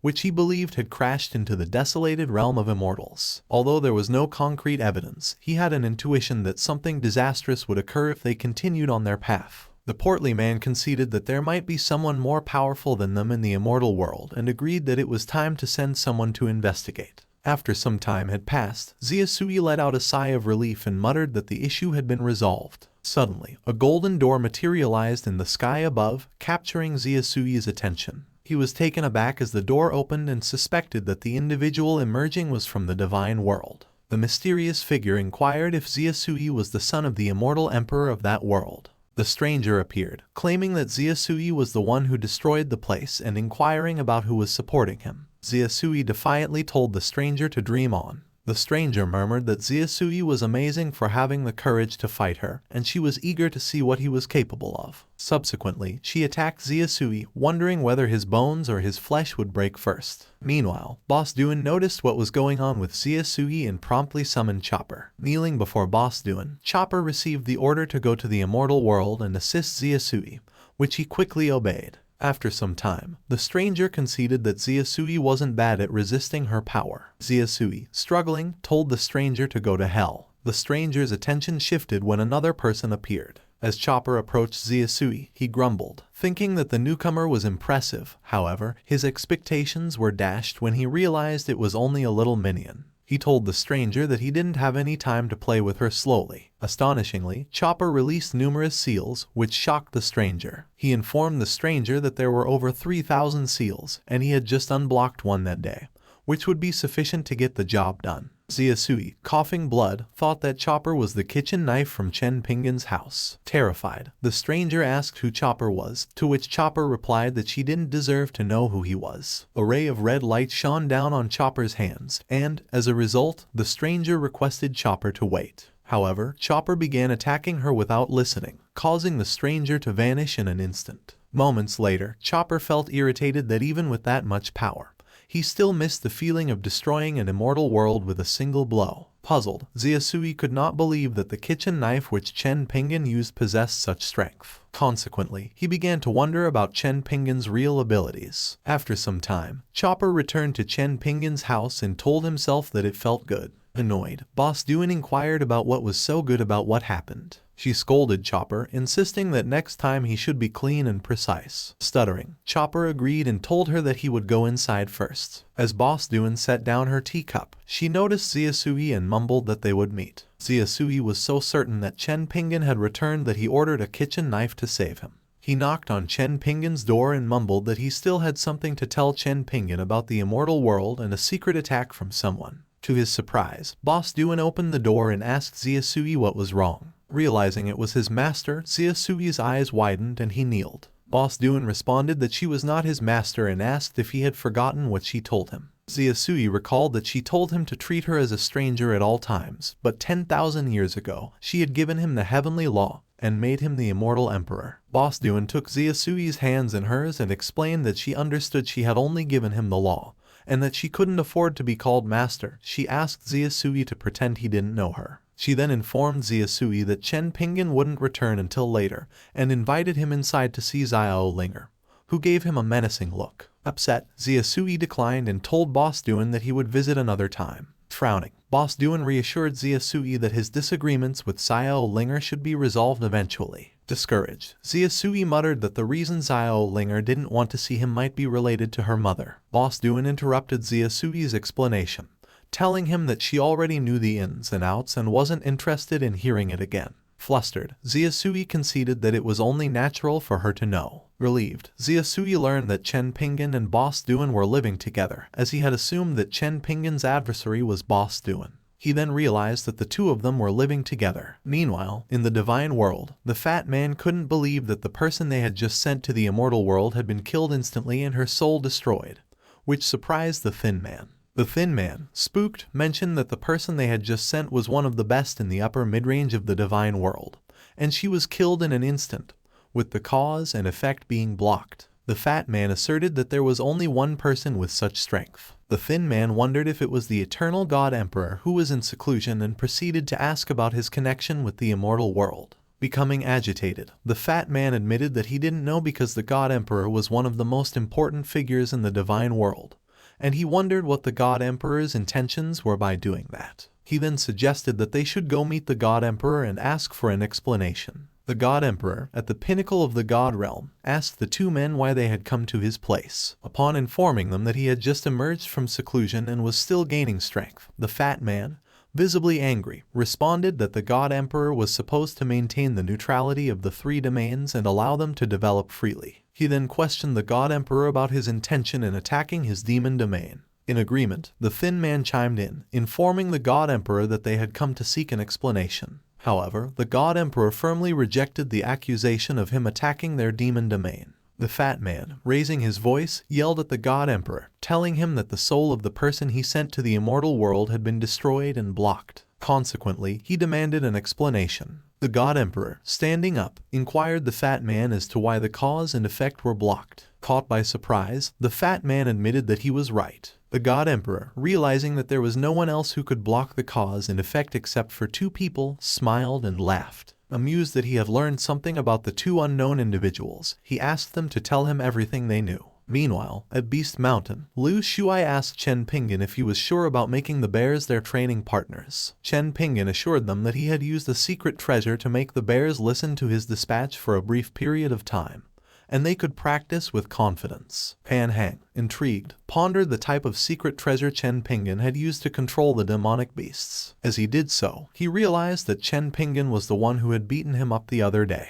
Chen Pingan, however, denied the accusation, stating that he had only discovered the treasure in the last few days and that it wasn't him. Blushing, Pan Hang told Chen Pingan to forget about it, admitting that he deserved it for not treating him right that day. He mused that with Chen Pingan on their team, they had a good chance of winning the tournament, which he noted was crucial to Tian Shanshan. According to Pan Hang, Tian Shanshan was unable to form a team because Tian Leichai had stumbled in secret. He added that Chen Pingan must be wondering how they became the way they are now. Chen Pingan, uninterested, wasn't curious at all and halted Pan Hang from continuing. He informed Pan Hang that he was simply participating in the competition to achieve his own goals, and that their meeting was just a matter of fate. This left Pan Hang perplexed. Chen Pingan emphasized that as long as they win, that was all that mattered. The next day, at the tournament arena, Chen Pingan tied up his dog, informing it that he wouldn't be able to compete alongside him. He asked the dog to stay obediently near the tree. Gently patting the dog, Chen Pingan assured it that he would return as soon as the tournament was over. As Chen Pingan walked away, he accidentally bumped into a stranger and promptly apologized. The stranger, upon noticing Chen Pingan's sword, realized that it wasn't an ordinary weapon,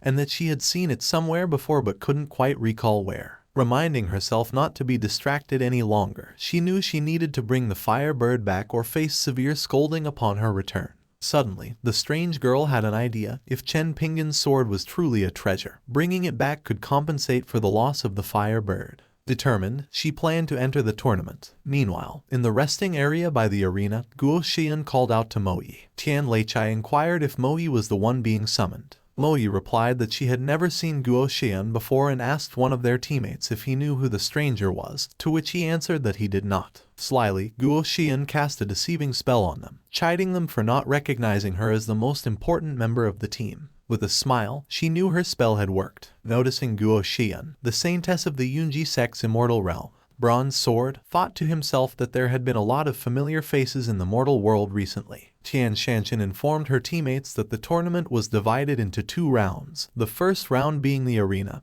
and the second, a team match. She expressed confidence in their ability to win first place, but emphasized the need for caution. Chen Pingan then asked Tian Shanshan if he could go first in the first round of the tournament. He explained that, as the weakest member of their team, the other teams would likely withhold their strongest members from participating in the arena, conserving their Kai for higher scores in the team match. Liu Shuai concurred with Chen Pingan and proposed to Tian Shanshan that they send him first. Tian Shanshan agreed, privately thinking that Chen Pingan was the strongest among them. Upon learning he would be first, Chen Pingan was overjoyed, recalling his last fight with Moyi and how he had discovered his ability to learn other people's martial arts skills at a glance. He eagerly anticipated competing in the tournament to gain more skills for free and make a fortune. However, Liu Shuai warned Chen Pingan about the prince also competing in the tournament and urged him to exercise caution. Chen Pingan reassured Liu Shuai that he wouldn't hold back and that there was no need to worry. Feeling anxious, Liu Shuai mumbled that the king had begged him to pass on the warning, fearing that Chen Pingan might accidentally cripple the prince. Eventually, Chen Pingan faced off against the crown prince, Yang Ming, in the first round of the tournament. Upon realizing who his opponent was, Chen Pingan inquired if Yang Ming was indeed the crown prince. Yang Ming, recognizing his benefactor, assumed that such a high-level person would also attend the tournament. Chen Pingan saw this as a fantastic opportunity, believing that as a prince, Yang Ming must possess some valuable martial arts skills. However, Yang Ming conceded without fighting Chen Pingan. As Yang Ming forfeited, someone in the arena recognized Chen Pingan as their savior from a beast tied a few days prior. The other participants agreed, having also been saved by Chen Pingan, and consequently surrendered without a fight. Confused and enraged, Chen Pingan found the situation increasingly outrageous, wondering if it was a tournament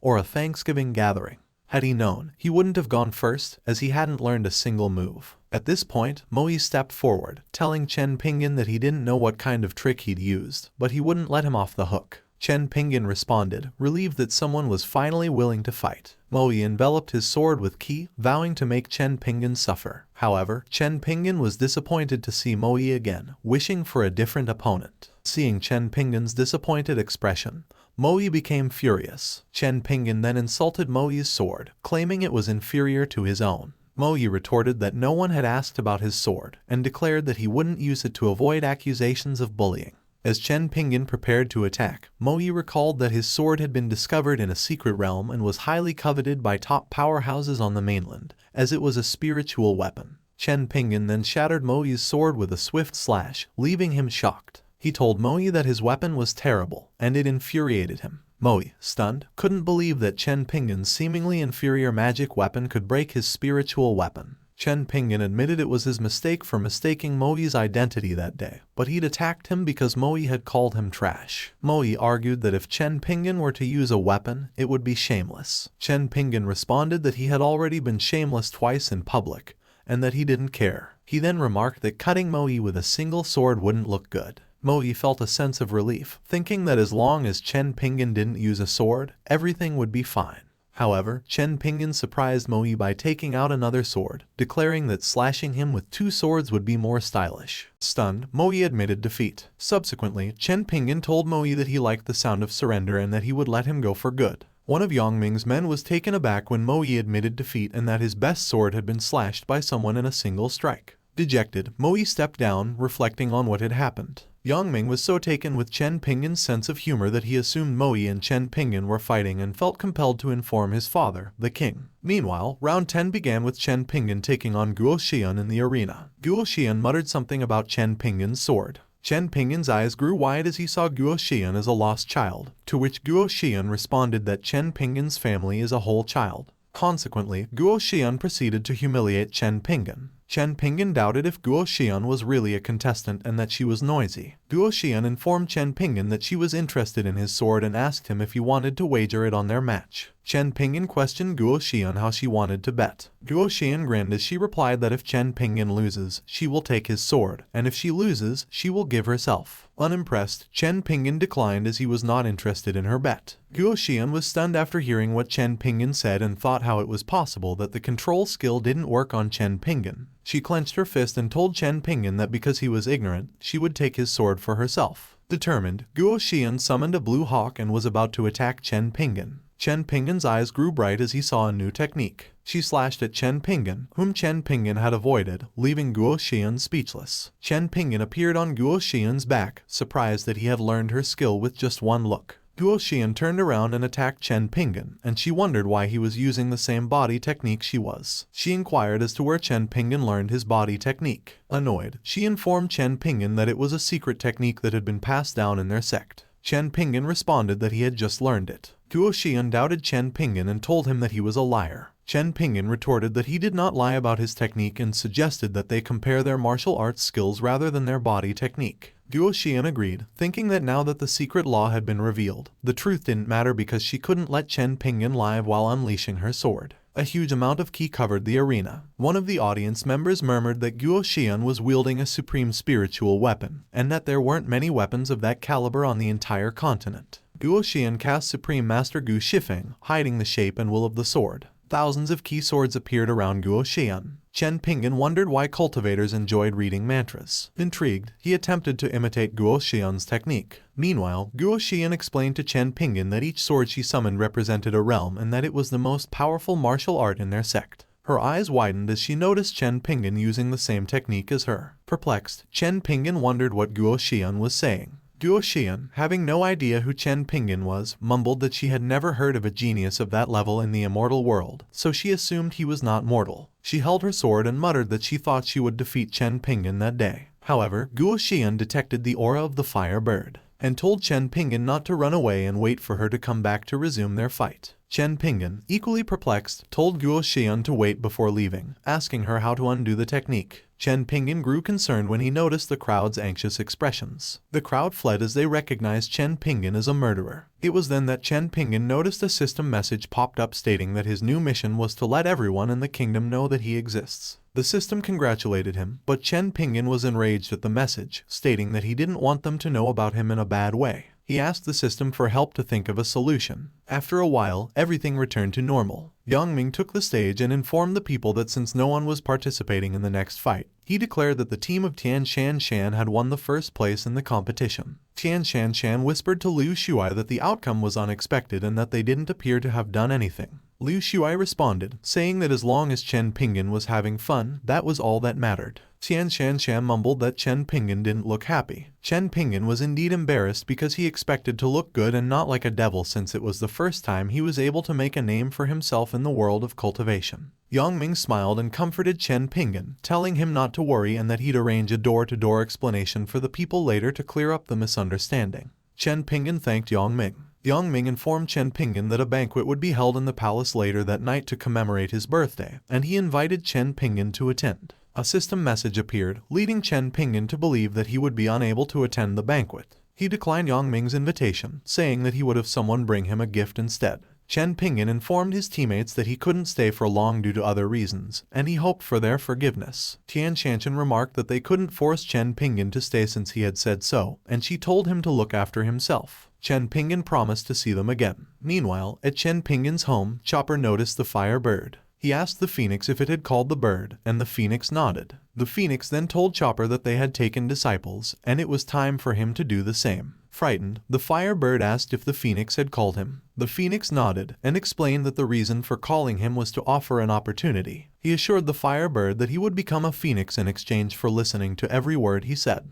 Trembling, the fire bird inquired about the phoenix's identity. The phoenix admitted that his chicken-like appearance must not have been a pleasing sight. Then, he transformed into a heavenly phoenix, causing the fire bird to sweat. Next, the phoenix introduced the dragon inside the pool, which had previously been a black serpent but had now evolved into a pseudo-dragon. He told the fire bird that although his foundation was weak, all he needed was a year, and he guaranteed that he would become a phoenix. Eagerly, the fire bird accepted the offer. Meanwhile, Guo Xian yelled at the firebird, asserting that just because he was hiding in someone else's yard didn't mean she couldn't find him. Shocked by what she saw in the yard, she thought that everyone's aura there was stronger than an immortal emperor by 10,000 times. Puzzled, Guo Xian wondered where in the world she was. Chopper and the phoenix noticed that Chen Pingan was coming back, which made the firebird curious about what was happening. The phoenix told the firebird to stop talking and find a way to hide, leaving Guo Xian confused. Guo Xian couldn't help but wonder who exactly was the person that made them so afraid. She looked back and noticed Chen Pingan. Chen Pingan was perplexed about what Guo Xian was doing in his house, considering that the Northern Territory was hundreds of kilometers away from his home, and he had relied on the system to get back. He wondered if Guo Xian had come for revenge. Guo Xian sobbed and confessed to Chen Pingan that she was wrong,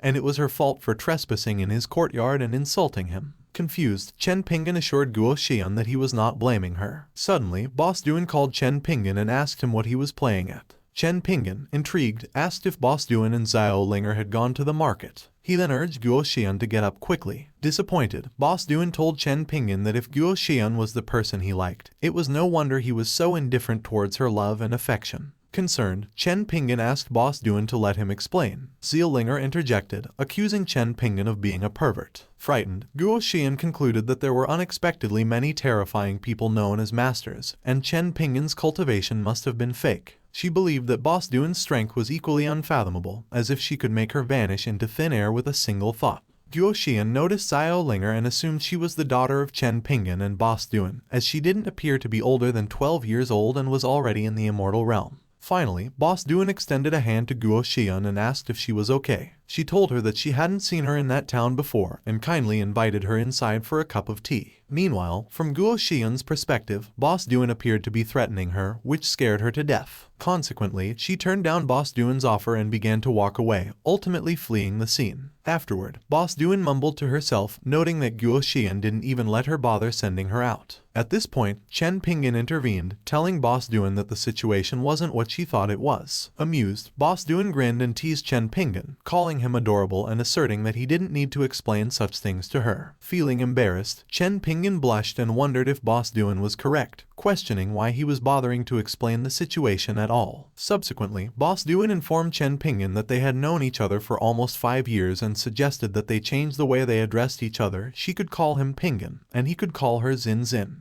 Embarrassed, he called her Xin Xin. Upon uttering her name, Chen Pingan suddenly realized that it sounded familiar, as if he had heard it before. The music softly played, and the door slowly opened, revealing a beautiful bride, Miss Zhang Yuxin, who was accompanied by her father. Meanwhile, Chen Pingan was reminiscing when he suddenly realized that Boss Duan was his wife in his previous life, Zhang Yuxin. Upon seeing his surprise, Zhang Yuxin paused time. She muttered that she didn't think changing her name would be enough to weaken the seal. Then, she apologized and told Chen Pingan that, due to the plan, she couldn't let him remember everything, so she had to seal his memories again and that he would have to wait a little longer. As she resumed time, Zhang Yuxin told Chen Pingan that he had been holding her for quite some time. Flustered, Chen Pingan couldn't help but think that what he felt at the time was strange, as if he had forgotten something important. He then realized that he had left his dog at the tournament venue. Meanwhile, the dog was frowning, feeling that Chen Pingan had forgotten about him. Jang Yuxin noticed the fire bird nearby, which caused the creature to tremble in fear, thinking that she would chase it away. However, Jang Yuxin mumbled that she would forget about it and just give them some compensation. On the other hand, Guo Xian felt relieved to have finally escaped the yard.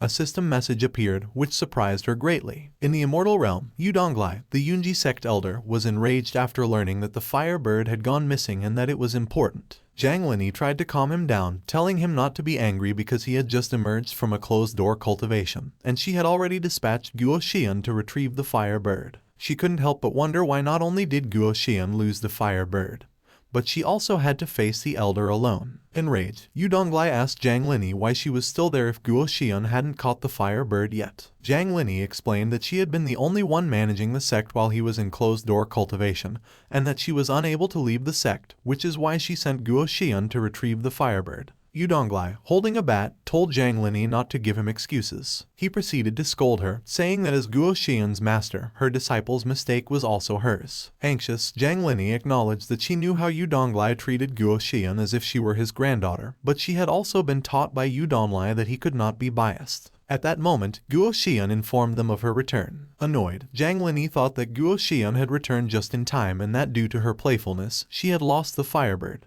Upon noticing Yu Donglai, Guo Xian happily hugged him, saying she had missed him and that he had been in closed-door cultivation for 10 years. Yu Donglai responded that Guo Xian had grown so much but remained as lovely as ever. Furious, Zhang Linyi couldn't help but wonder why the elder was still so good to Guo Xian, even though she was the one who had lost the fire bird. Yu Donglai then asked Guo Xian if she had caught the fire bird. Guo Xian frowned, responding that she hadn't retrieved it and it appeared she wouldn't be able to get it back. Meanwhile, Zhang Linyi became excited as she imagined the elder teaching Guo Xian a lesson. At that moment, Yu Donglai raised his bat and asked Guo Xian to wait for a while as he intended to teach her master a lesson. Surprised, Zhang Linyi was taken aback and wondered why he was targeting her. Quickly, Guo Xian grabbed Yu Donglai's clothes and asked him to calm down. She informed Yu Donglai that, while she did not succeed in retrieving the fire bird, she had gained a fantastic opportunity that would bring them one step closer to becoming dragons. Enraged, Zhang Linyi told Yu Donglai that Guo Xian had become a liar and expressed concern about her future if he continued to spoil her. Yu Donglai told Zhang Linyi to shut up and let Guo Xian speak. Guo Xian went on to tell them that she chased the fire bird into Immortals' courtyard, where she encountered many terrifying supreme beings, each with an aura stronger than an immortal emperor of the heavens. She added that the owner of the yard could destroy the immortal realm on a whim. Both Yu Donglai and Zhang Linyi were perplexed, and Zhang Linyi murmured that Guo Xian was clearly lying.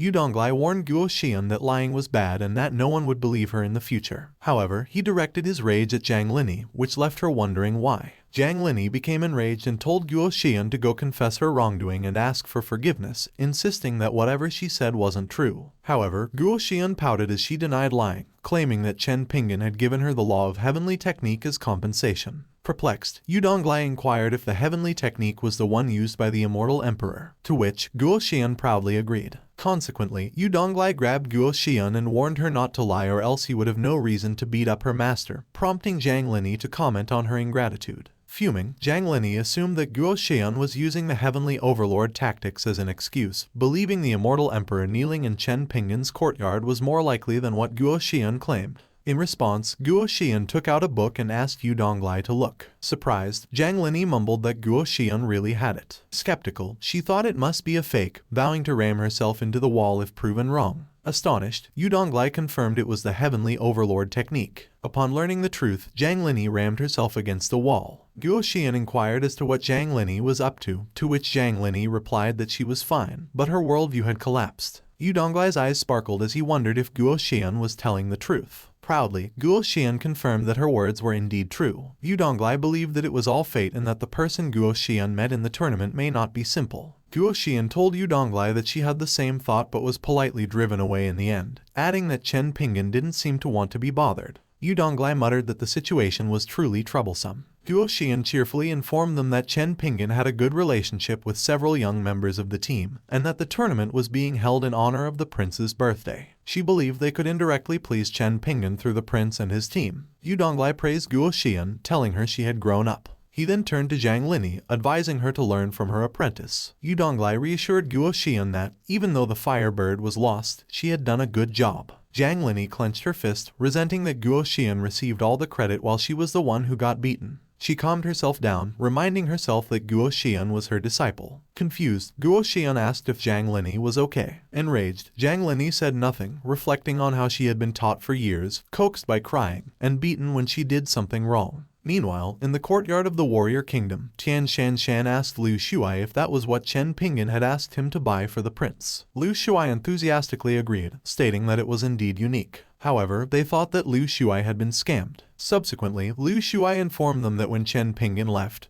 he gave him 110,000 spirit stones, asking him to buy a gift for the prince. As for the remaining 10,000, he decided to pick a gift for himself. With pride, Liu Shuai declared that no one could fool him. Curious, Pan Hang wondered if it would be possible to simply buy some ordinary gifts, and asked Liu Shuai if he might have misunderstood Chen Pingan's words. In response, Liu Shuai mentioned that Pan Hang had noticed Chen Pingan's profundity, and must have had his reasons for doing so. Tian Shanshan then inquired where Liu Shuai had obtained the 2 rocks. He stated that he didn't know him and that the person appeared to be normal. Chopper called Liu Shuai, telling him that his bones were incredible and his temperament extraordinary, adding that meeting him was fate. Lastly, Chopper informed Liu Shuai that he had acquired a significant treasure, and would take a closer look at it. Tian Shanshan wondered if Liu Shuai would really give the rocks later on during the banquet. Liu Shuai responded, admitting that it did seem a little difficult. After all, he didn't know what the stones were for. Pan Hang retorted, reassuring Liu Shuai that he shouldn't be worried. Curious, Liu Shuai asked Pan Hang if he could tell what was special about the stones he had bought.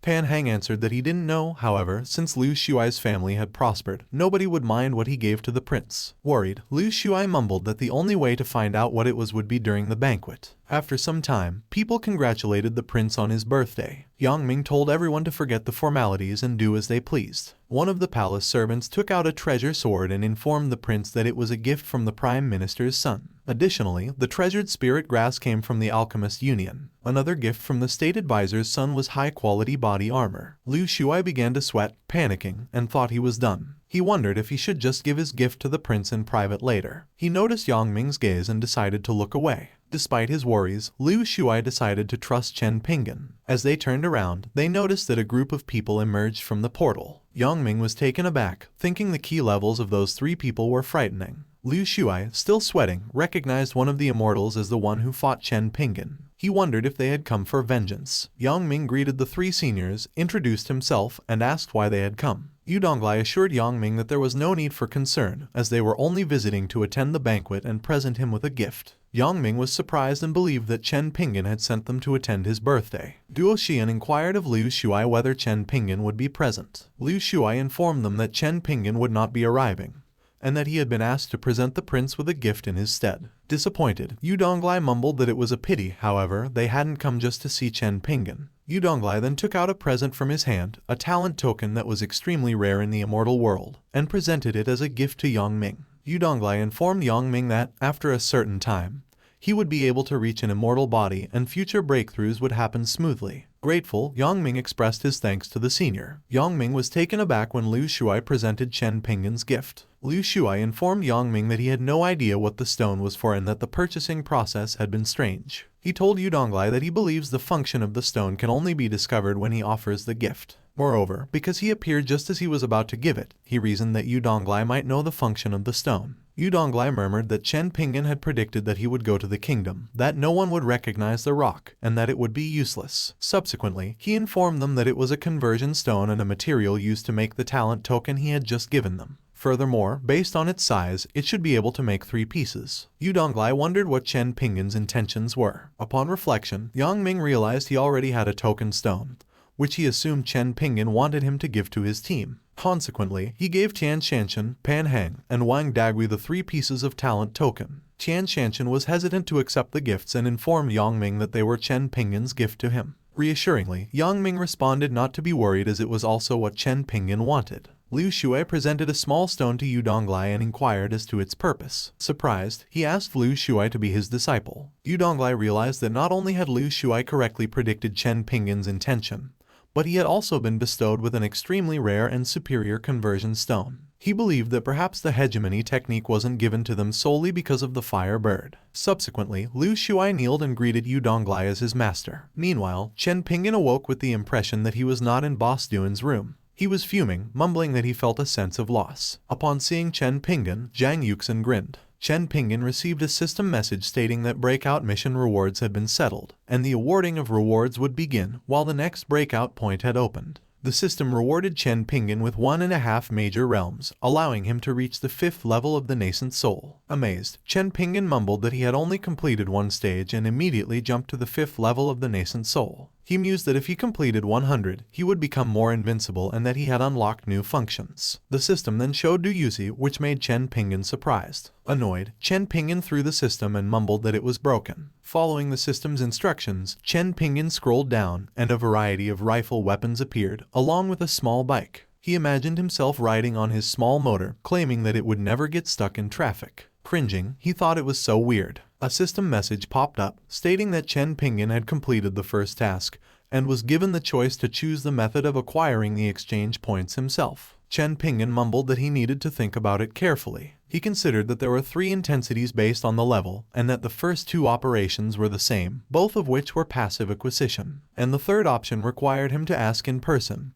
and if the person responded positively, he would receive exchange points. Grinning, Chen Pingan realized that the third option had a loophole. He chose the third option. Upset, Zhang Yuxin mumbled that she had already made it easy for Chen Pingan. She wondered why he had immediately eliminated the 2 correct answers. She believed that Chen Pingan might be doing it on purpose. The system stated that the method for obtaining an exchange point had been confirmed. After a while, Chen Pingan called Xiao Linger and asked her if she liked him with a creepy look. Cringing, Xiao Linger ran to Zhang Yuxin and reported that something bad had happened, and Chen Pingan had slept until he became stupid. Chen Pingan grabbed Xiao Linger and told her to stop shouting, urging her to simply answer his question. Xiao Linger responded that she disliked Chen Pingan because he constantly scolded her, and even confiscated her fruits. Frowning, Chen Pingan promised Xiao Linger that he would no longer scold her and asked her to tell him that she liked him. Angry, Xiao Linger refused to admit that she liked him. Just then, Zhang Yuxin interrupted and called out to Chen Pingan, muttering about the lively commotion early in the morning and wondering if anything good had happened. Xiao Linger clung to Zhang Yuxin and told Chen Pingan that she only liked Zhang Yuxin.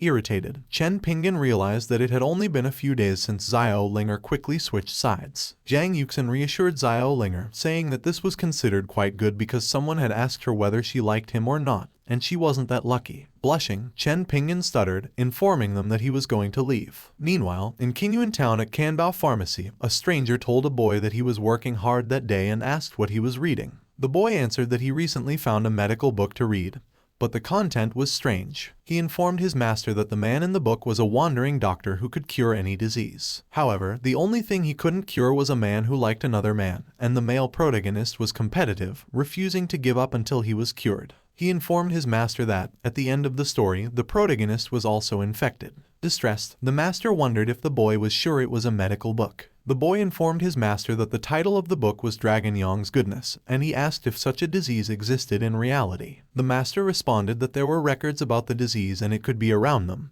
proving tricky to handle. Chen Pingan arrived and greeted the master, asking how their business had been recently. Surprised, the master wondered if Chen Pingan was sick. Chen Pingan thought that if he hadn't known he was a doctor, he would have gotten angry. He informed the master that he came just to chat with him and asked the master if he liked him. The master told Chen Pingan that he liked him because Chen Pingan was willing to help the people in the town and was kind to others. He realized the book the boy had read and asked Chen Pingan if the like he meant was decent. Chen Pingan retorted that it was a little decent. The master retreated and informed Chen Pingan that he was not only sick but also had an odd taste. The master ran off, asking his disciple to take care of Chen Pingan. Stunned, Chen Pingan thought that he only wanted to earn points and wondered what the old man was thinking. Chen Pingan turned towards the boy and thought that he was young and shouldn't have any strange ideas. He asked the boy if he liked him. Terrified, the boy asked Chen Pingan not to come near him. The boy ran and told Chen Pingan that he wouldn't fall for his trick. Chen Pingan was stunned by what happened. Subsequently, a system message popped up, stating that the preparation for the second level was complete. Meanwhile, in Dinsheng Kingdom, Chen Pingan's transfer succeeded. Feeling despair and wanting to die, he not only failed to see his points, but he was also misunderstood in an unusual direction.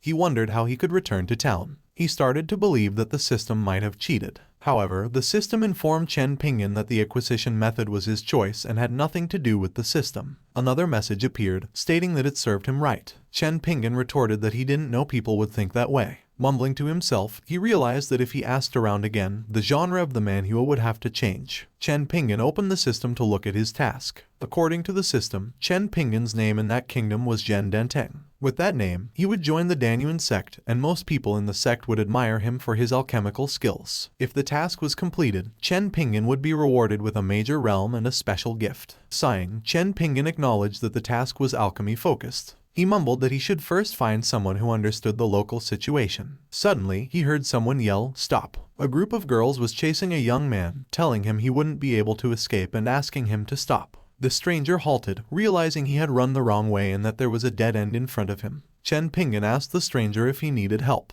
He recognized that he was worried about how to approach people and saw an opportunity. The stranger thought Chen Pingan had arrived at the perfect time. He asked Chen Pingan for help. Quickly obliging, Chen Pingan summoned a bronze sword and mumbled that he couldn't stand by and watch violence in the street. Blushing, he realized that the situation was different from what he had imagined. One of the girls said that she wanted Mr. Wan to clarify that time, and another girl retorted that she needed an answer. The girls all said simultaneously that Mr. Wan should pick one of them. Confused, Chen Pingan left, mumbling that the situation wasn't something he could help with. He asked the stranger how he had managed that situation. The stranger thanked the girls for their kindness and informed them that he already had a sweetheart. He grabbed Chen Pingan and told them he was the one he liked. The girls were stunned by what they heard. The system rewarded Chen Pingan with 10 points. Feeling helpless, Chen Pingan thought that he didn't want to obtain points in that kind of situation. The girls blushed, claiming that Prince Wang preferred males. One of the girls grinned, adding that it was much better. Chen Pingan and Prince Wang were perplexed by the girls' comments. As they complimented Chen Pingan on his appearance, one girl retorted that since he was a male, adding him wouldn't make a difference. Gradually, Chen Pingan realized that the girls were far too mischievous, and if he stayed too long, he would have to deal with difficult requests. Quickly, he grabbed Prince Wang, believing that they needed to run. With his current cultivation, escaping should be a piece of cake. As Chen Pingan carried Prince Wang, the girls shouted to catch him. He turned around, surprised to see that the girls were still in pursuit. Eventually, Chen Pingan was panting, mumbling that he had finally shaken them off. He wondered what Prince Wang had done to make the girls so mischievous. Prince Wang blushed, feeling Chen Pingan. Annoyed, Chen Pingan threw Prince Wang, telling him he was disgusting.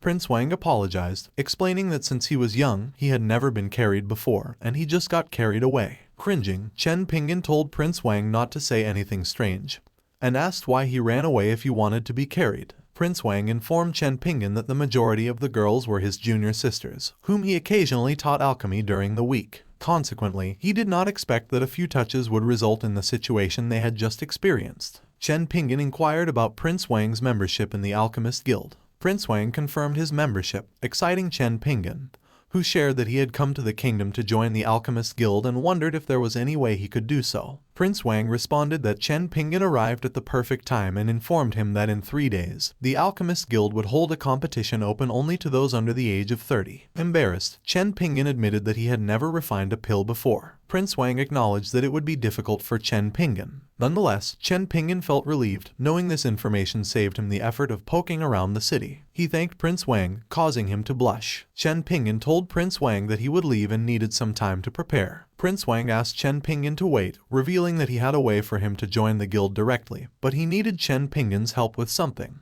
Curious, Chen Pingan asked what kind of help he needed. Blushing, Prince Wang explained that his family had prepared a wedding for him, and he couldn't resist them. He requested Chen Pingan to pretend, just like what he did in the alley. Chen Pingan was taken aback, remembering that Prince Wang didn't like boys, so he quickly ran away and said his goodbyes. Prince Wang mumbled that he should have explained that he was a girl. Prince Wang recalled the woman having long hair that reached her waist, and being slim and graceful. However, due to a pill refinement accident last year, her hair got burnt. Choosing to keep it a secret, she didn't want news of that embarrassment to spread. One day, a girl addressed her as Mr. Wan and expressed her gratitude for guiding her in cultivation. To the girl's surprise, she admitted that she liked her and revealed that she was a girl. The girl cried, mumbling that she was being rejected for such a reason, and apologized for bothering her. Subsequently, she received love letters addressed to Mr. Wan. After a while, she angrily rammed her head into a hollow tree, enraged that they, too, were girls looking for a relationship with a handsome guy. Meanwhile, Chen Pingan panted and mumbled that at least they hadn't caught up, thinking that the world was scary. Feeling relieved, he received some information about the country and a way to join the Danyuan sect. He mumbled that he would try refining, as he had prepared the materials but had never tried refining before. Chen Pingan realized that he didn't have a place for a pill furnace and a stove, and thought that Elder Gong must have won in the new sect.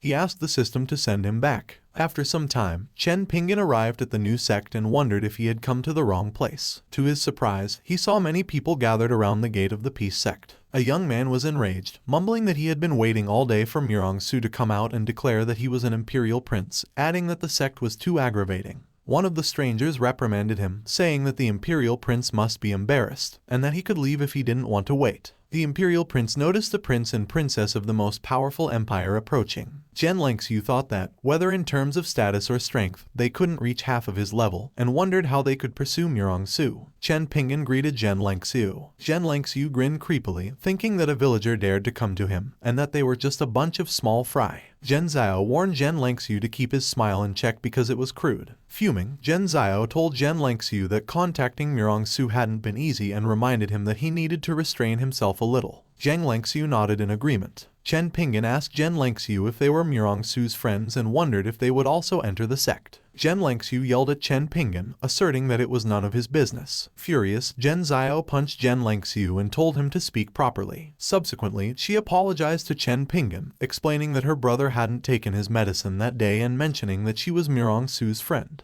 Chen Pingan informed them he was about to summon someone to open the gates and invited them to enter together. Curious, Zhen Lengxiu wondered if Chen Pingan might have a high status and a special way to contact someone inside the sect. However, Chen Pingan simply yelled, calling out for Grandpa Murong and Murong-su, asking if anyone was inside. At this point, Zhen Lengxiu began to suspect that Chen Pingan might be somewhat foolish. The imperial prince informed Chen Pingan that he must be new, and that he wouldn't be able to make Murong-su come out even if he shouted. Unexpectedly, Murong-su appeared to greet Chen Pingan just as the gate opened. Blushing, the imperial prince couldn't believe that Chen Pingan had managed to coax Murong-su out. As Murong-su proceeded to talk to Chen Pingan, the imperial prince, along with the other suitors, presented her with bouquets of flowers and invited her to dinner. However, Murong-su looked back and informed them that she was busy. She then wondered aloud why Chen Pingan was free on that particular day. In response, Chen Pingan explained that it had been a long time since they last met, and he had just decided to take a stroll. Stuttering, Zhen Zhao revealed to Murong-su that she and her brother had specifically come to meet her. Recognizing Zhen Zhao, Murong-su informed her that she did not have time to accompany them but would have someone show them around later. Both siblings were outright rejected, leaving them feeling depressed. Excitedly, Murong-su inquired as to what Chen Pingan was doing there. Chen Pingan informed her that he had just come to practice alchemy and wondered if the sect had an alchemy room. Murong-su told Chen Pingan that they did have one and that she needed to use voice transmission to call her grandfather back.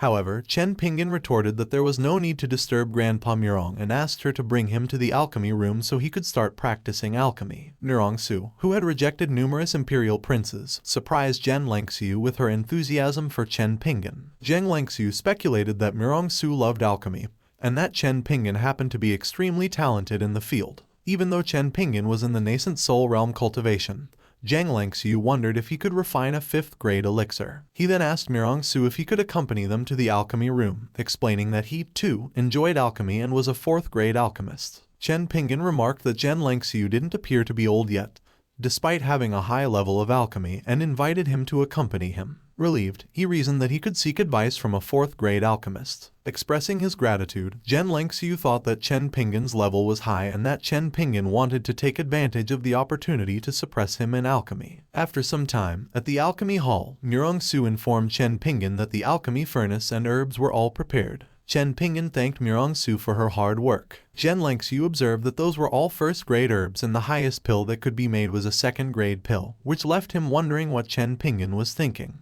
Chen Pingan asked them to wait while he read the instructions first. Zhen Lengxiu suspected it was some sort of special pill, but his attention was drawn to the book Chen Pingan was holding. To his surprise, it was a beginner's alchemy book. He theorized that it must be a camouflage and that the person Murong-su had taken a liking to was ordinary. Finally, Chen Pingan lit a fire using stone. Furious, Zhen Lengxiu observed that Chen Pingan used that kind of fire to refine pills. Subsequently, he calmed down and realized that some alchemy furnaces can be used with regular fire, so it's not surprising that the Pingan sect has such furnaces. Meanwhile, Chen Pingan was transferring spiritual energy in the fire. Zhen Lengxiu acknowledged that at least Chen Pingan knew how to use spiritual energy to increase the intensity of the fire. Chen Pingan muttered about how every type of herb needed to be refined separately and thought that it would be too much trouble. Impatiently, he grabbed the basket and dropped all the herbs together. Zhen Lengsui was shocked and wondered if Chen Pingan was making pills or bombs. He realized that, while it was unheard of for herbs to be handled this way,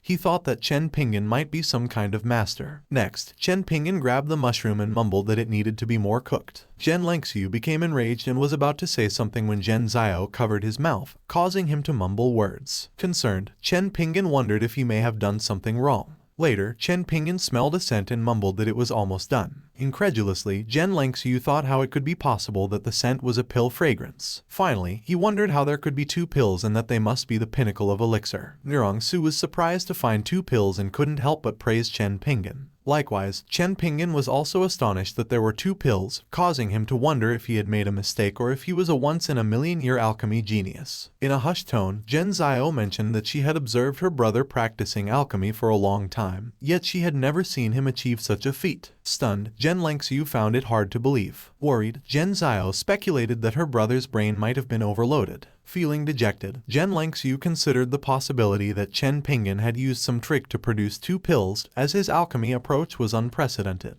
Soon after, Grandpa Murong arrived and called for Chen Pingan. Zhen Lengsui greeted him, but Grandpa Murong curtly replied that he wasn't interested, leaving Zhen Lengsui feeling dismissed. Grandpa Murong informed Chen Pingan that he should have notified them about his visit. Chen Pingan responded that he had only come to town for a minor matter and hadn't planned anything. Grandpa Murong expressed concern about someone wanting to meet with him and not wanting to bother Chen Pingan. Zhen Lengsui speculated that the two men they were discussing must be immortals because of their immense power, and he wondered if the Pingan sect was supported by immortals. Confused, Chen Pingan inquired if the two men were looking for him. Upon greeting Chen Pingan, the two men noticed the aura of the bronze sword. Previously, Chen Yanming had sought help from one of the 10 Immortal Lords. The Immortal Lord had vowed to eliminate anyone who dared to challenge him, but both he and Chen Yanming were ultimately punished by the bronze sword. The Immortal Lord commended Chen Pingan on his exceptional temperament, remarking that one could easily recognize him and questioning how someone capable of wielding the bronze sword could be ordinary. Grandpa Murong informed Chen Pingan that the two men had caused trouble during the opening ceremony, but had since repented, promising to open additional branches for the sect. Chen Pingan acknowledged their repentance and improvement. He surmised that, since they had formed a brotherhood with Grandpa Murong, they must be quite powerful. Zhen Lengsui, however, felt enraged that even the immortals were addressing Chen Pingan as a senior and concluded that his cultivation must be fraudulent. Deciding to postpone further discussions, Chen Pingan focused on practicing alchemy and produced another pill that yielded 2 more pills. Zhen Lengsui confessed that he couldn't comprehend what was happening. Chen Yanming asked the Immortal Lord if he had sensed something. The Immortal Lord speculated that Chen Pingan had suppressed the medicine's potency to avoid frightening people, which had downgraded the elixir in the furnace from a high-quality one to 2 lower-quality ones. Chen Yanming struggled to understand how Tier 1 spiritual herbs could be used to create high-quality elixirs. The Immortal Lord explained that such a process was theoretically possible, even in the immortal realm, by replenishing the spiritual energy of herbs while cleansing them. This approach continuously purifies and replenishes spiritual energy but requires a tremendous amount of energy to execute.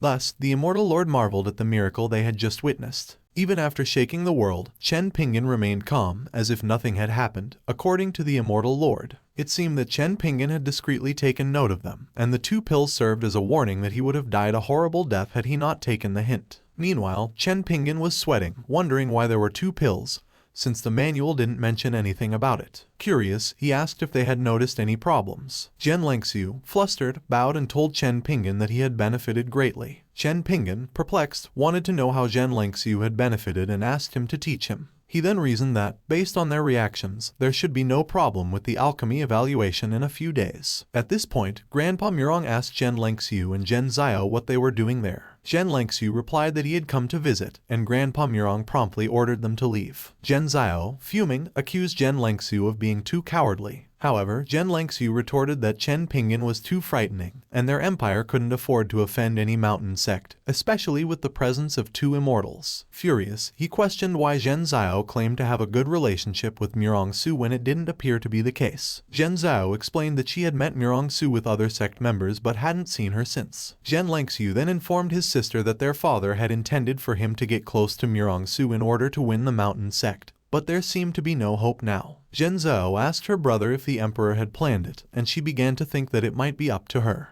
Perplexed, Chen Lingxiu wondered who the scoundrel was that tried to covet his sister. After some time, Grandpa Mirong informed Chen Pingan that the sect was developing smoothly, and the number of disciples had doubled since the sect first opened. He added that when the two brothers established the branch sect, the number would increase even more. Chen Pingan expressed his surprise at how strongly Grandpa Mirong had developed the sect. Grandpa Mirong responded that Chen Pingan was too polite, as the entire sect was built on the foundation laid by Chen Pingan, and their current achievements were also due to him. Chen Pingan felt awkward, thinking that he hadn't done anything except pick the name. However, since he was there, he decided to try to brush up on some points. He believed that Grandpa Mirong and the others were reasonable and wouldn't think strangely of him. Chen Pingan then told everyone that he had recently developed a technique to improve Qi and asked if they wanted to try it. Mirong Su, intrigued, inquired about their intentions. Chen Pingan first explained that he would ask them questions, and they would only have to answer with a simple yes or no. Subsequently, he proceeded to ask them if they liked him. Mirong Su happily told Chen Pingan that she indeed liked him. Feeling perplexed, Chen Pingan wondered how she could have emotions. Mirong Su, on the other hand, remarked that she felt refreshed and speculated if it was due to Qi. Then, everyone chimed in, telling Chen Pingan that they loved him too. Chen Pingan reasoned that it was 10 points for each person. Grandpa Mirong asked Chen Pingan if they could talk a bit more. However, Chen Pingan informed everyone that, according to his theory, anyone could do it, and he wouldn't lose anything.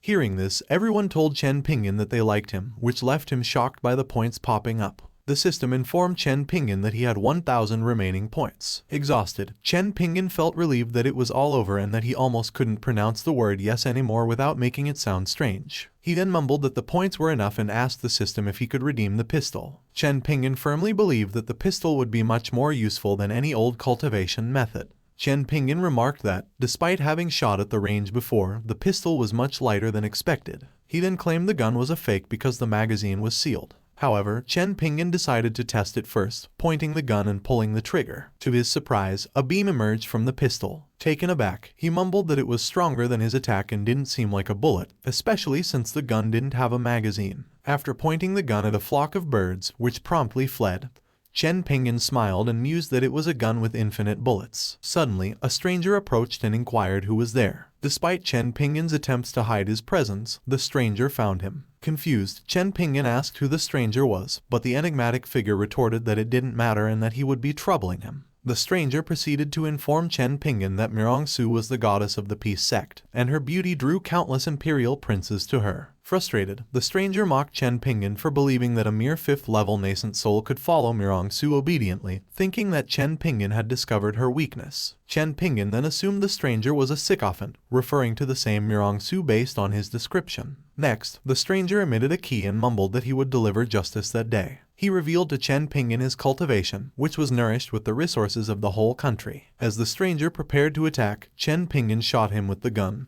causing him to kneel and express surprise. Chen Pingan mumbled that it didn't matter what kind of concealed weapon he had and asked the stranger if he was usually brave. In response, the stranger retorted that he didn't think Chen Pingan could defeat him. Chen Pingan pointed the gun at him again, frightening the stranger and telling him to run. Realizing that the area was not safe, Chen Pingan decided it was better to return home early. Upon his arrival, Zhang Yuxin told Chen Pingan that he had come back early that day. Chen Pingan blushed, suspecting that Zhang Yuxin was purposely speaking in such a manner given her figure, and he was concerned someone might have negative thoughts. Zhang Yuxin then flirtatiously teased Chen Pingan, asking if he was fascinated by her and suggesting that merely watching was boring.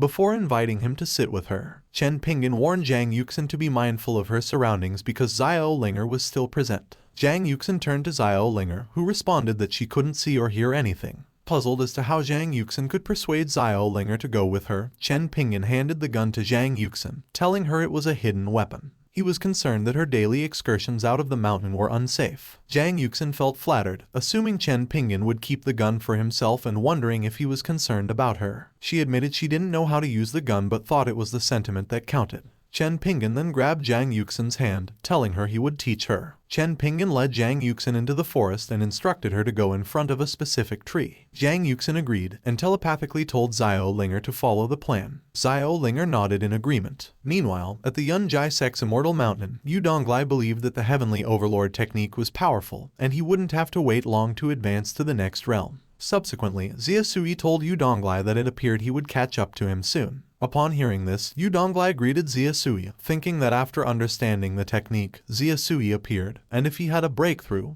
he would shake the immortal emperor's foundation. Xia Sui then confronted Yu Donglai, telling him there was no need for him to be so polite because Chen Pingan had chosen Yu Donglai. Yu Donglai was perplexed, realizing that the senior Xia Sui was talking about was Chen Pingan, and even Xia Sui was calling Chen Pingan a senior. Xia Sui then mumbled that he didn't expect him to obtain the Heavenly Overlord technique, and that Yu Donglai's future achievements would undoubtedly be higher than his. He wondered if Chen Pingan gave Yu Donglai the technique to let him become the Immortal Emperor. Furthermore, if Yu Donglai became the Immortal Emperor, then he would stop being one. Xia Sui reasoned that it had to be a preparation for him to break through that layer of restriction and enter the divine realm. After some time at Chen Pingan's household, Xiao Linger reported to Chen Pingan that something bad had happened. The room door had been stolen. Chen Pingan, perplexed, asked Xiao Linger when it occurred and instructed her to explain what had happened while he was away. Xiao Linger told Chen Pingan that not long after he left, a silhouette stormed inside, and she didn't even get to react. Following that, the silhouette stole the door and ran away. Chen Pingan, stunned, muttered that it was outrageous and wondered if there were any bored robbers. He then turned to look at Zhang Yuxin and asked her if they were the ones who removed it. Zhang Yuxin denied the accusations and told Chen Pingan that she was with him in the forest. Chen Pingan glared at Xiao Linger, who reasoned that she couldn't possibly remove such large doors while being so frail, unless they were watermelons. Fuming, she then told Chen Pingan that if he didn't believe her, he could ask the neighbors, as many had been robbed.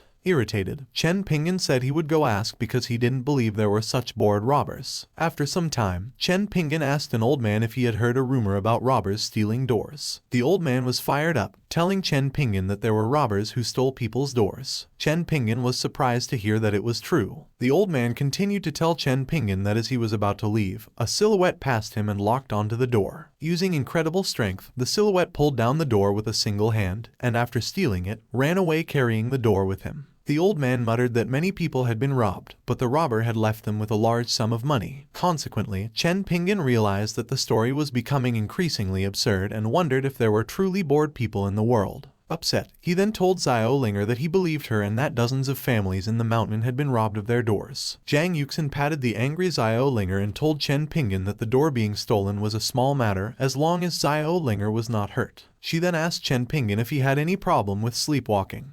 Mentioning that their rooms were just across from each other, however, there was no door, and with just one look, many things could be seen. Chen Pingan reassured Zhang Yuxin that he definitely wouldn't do strange things. Morning came, and Chen Pingan woke up beside Zhang Yuxin, cursing. Chen Pingan realized he hadn't slept in his room for the past few days and wondered why he ended up in Zhang Yuxin's room every morning. Just like always, he would slip away quickly, as he always does. This time, however, a hand grabbed Chen Pingan's clothes as he was about to go. Stuttering and anxious, Chen Pingan tried to explain to Zhang Yuxin that she needed to be patient, and listen to his explanation. Zhang Yuxin then asked Chen Pingan to lie down, and he quickly agreed. After a while, Chen Pingan began to wonder what kind of situation he was in, while Zhang Yuxin hugged him in her sleep. Zhang Yuxin spoke up, confessing that she knew he sneaked into her room at night and slipped out in the morning. She went on to say that he could come whenever he wants and that he didn't have to be sneaky. Flustered, Chen Pingan blushed and wondered if this was a sign and if everything was really clear. He then decided to lie down for a while. Meanwhile, a large crowd gathered at Dan Imperial Plaza, wondering why the event hadn't begun since it was already 2 hours late. Prince Wang pondered why Chen Pingan wasn't arriving.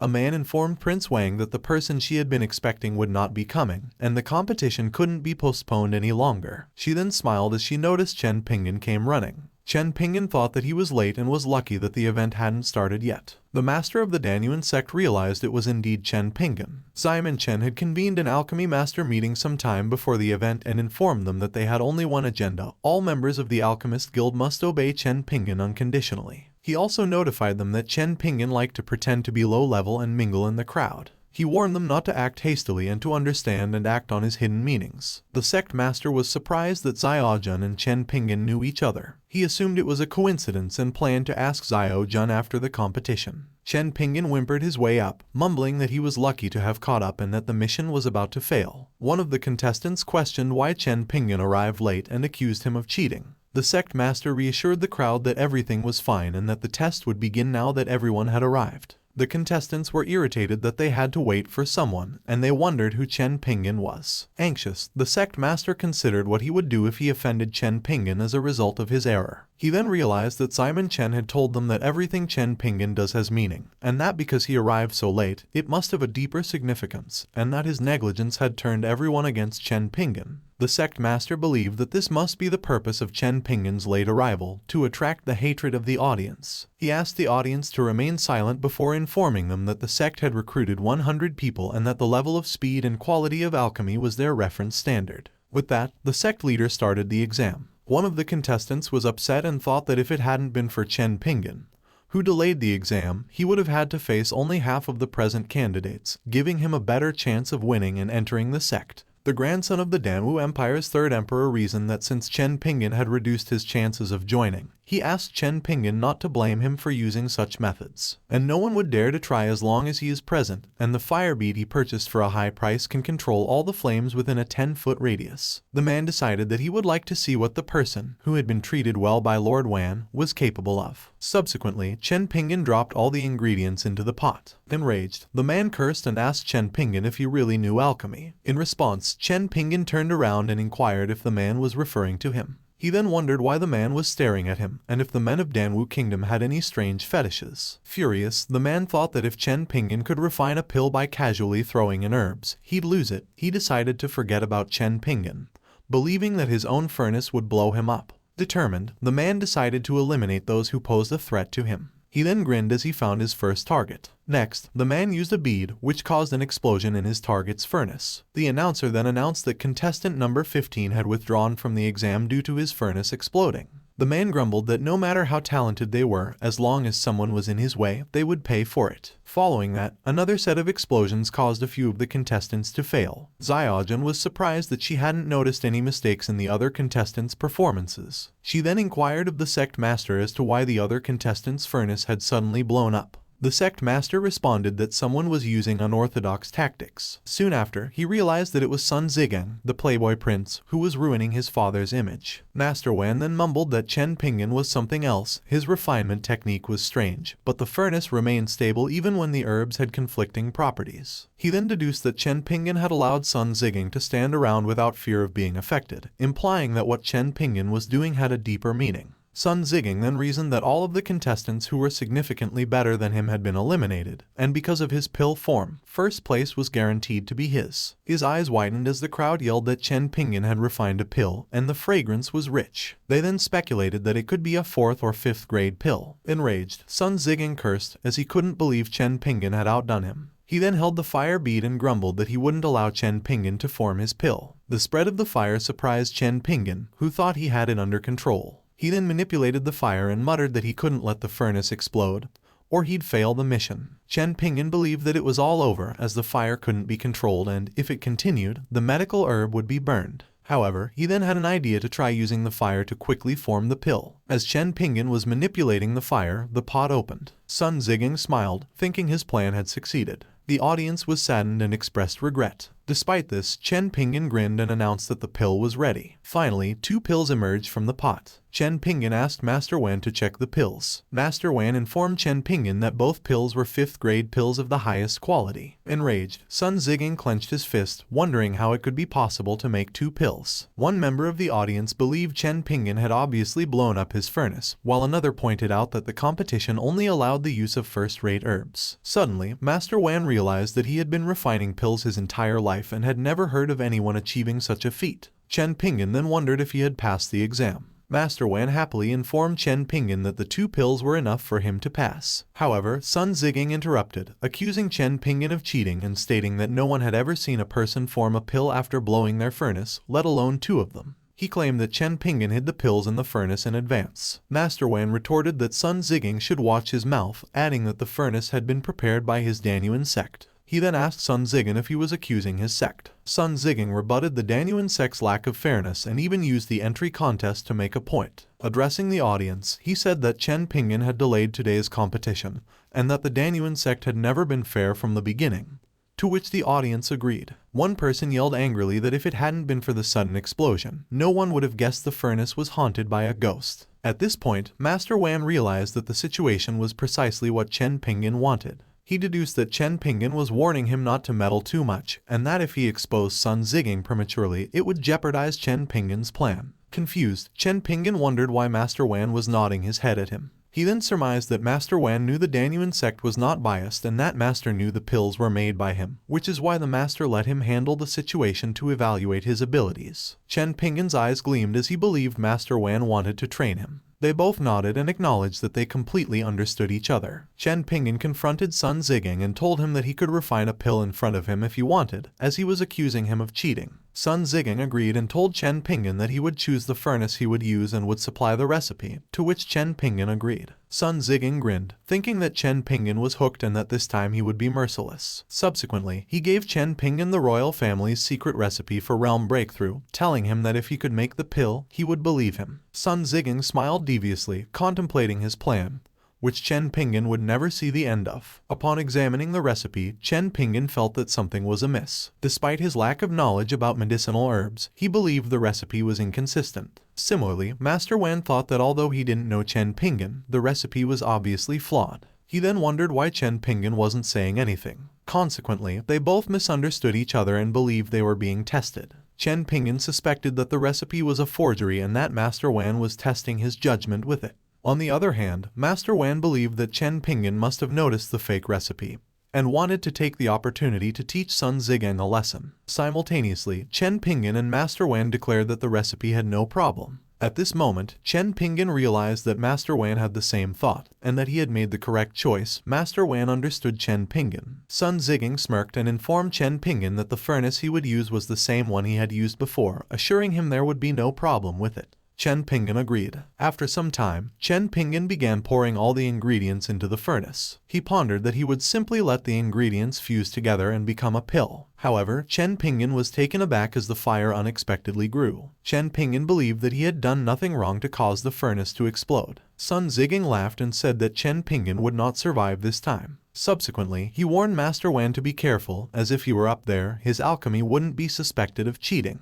In response, Master Wan retorted that he knew what Sun Ziging did and threatened him, saying that if he said anything wrong again, he would die. Chen Pingan opened the furnace which lit up, and he then thought that there were 2 pills, claiming to be an alchemical genius. Excitedly, he informed them that the elixir pills were done. The crowd chanted, acknowledging that Chen Pingan really did it, and that he had real talent to learn from. Master Wan was taken aback at the pills. However, Sun Ziging told Chen Pingan that the pills in his hands were not real breakthrough pills. He proceeded to show the audience the real breakthrough pill, which was a gift from his father's passing. The crowd murmured, noticing that there appeared to be a difference and that the breakthrough pill Sun Ziging received was bad. Sun Ziging informed the crowd that Master Wang could presumably see the differences in the 2 elixirs. He then told Master Wan that what he had in his hand were fake pills that only looked nice. Master Wan retorted, telling Sun Ziging that what he was holding wasn't worthy of being called breakthrough pills, which surprised Chen Pingan. He then explained that breakthrough pills could only assist the user in progressing to the next stage, and thus utilizing its full potential when you are at a certain peak. Blushing, Master Wan informed the crowd that the pills in his hands were different,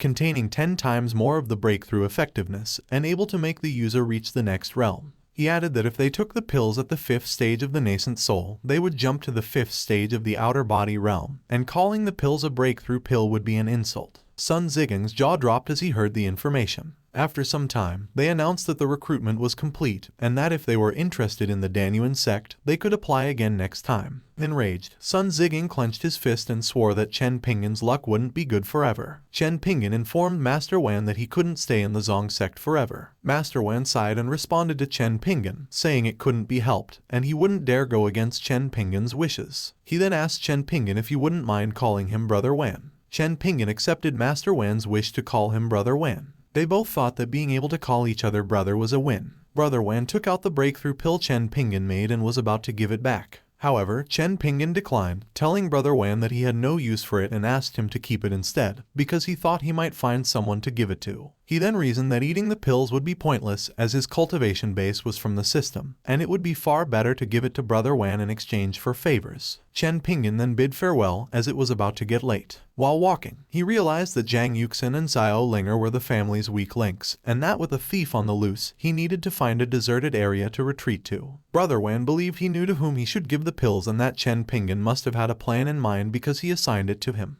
Consequently, he planned to give it to Xiao Jun and ask her about her relationship with Chen Pingan. Chen Pingan realized after a while that he had been gone for so long, and that if he didn't bring anything back for Xiao Linger, she would definitely complain. Suddenly, he was hit by an unknown object. Chen Pingan turned around and noticed a boy. Zhu Xiaoming apologized and told Chen Pingan that he didn't mean to throw it, and that it would hit someone. He then offered spirit stones in exchange. Shocked, Zhu Xiaoming told Chen Pingan that he could go back home and give it, and he promised he wouldn't run away. Chen Pingan asked Zhu Xiaoming if it was a martial arts book and why he threw it away. He then realized that the name was full of mistakes. Zhu Xiaoming was upset and told Chen Pingan that a scammer had told him he had a talent for martial arts, and he believed him, spending all of his money on a martial arts book. He then informed Chen Pingan that the book had turned out to be a low yellow grade martial arts book, and that the money he spent could have bought dozens of yellow martial arts books, so he threw the book in anger, not expecting it to hit anyone. Chen Pingan then warned Zhu Xiaoming and told him to be careful next time. He thought that the experience of being scammed could be haunting. Chen Pingan asked Zhu Xiaoming if he could have the book if he didn't want it. Zhu Xiaoming responded that Chen Pingan could do whatever he wanted with it. Chen Pingan thanked Zhu Xiaoming and considered making some changes to the book. Zhu Xiaoming wondered if everything was fine now, so he could leave. Chen Pingan then emitted a key in his hand. Zhu Xiaoming fled, thinking that Chen Pingan's surroundings did not appear safe. He came to a halt, looking at Chen Pingan, and wondered if the lower yellow grade martial arts were that powerful. Chen Pingan muttered that if he changed some parts, the martial arts would be useful. As he had no idea how strong it was in combat, he wanted to try and test its power. Suddenly, a man shouted and surrounded Chen Pingan. The man then informed his young master that Chen Pingan was the person that His Highness had mentioned.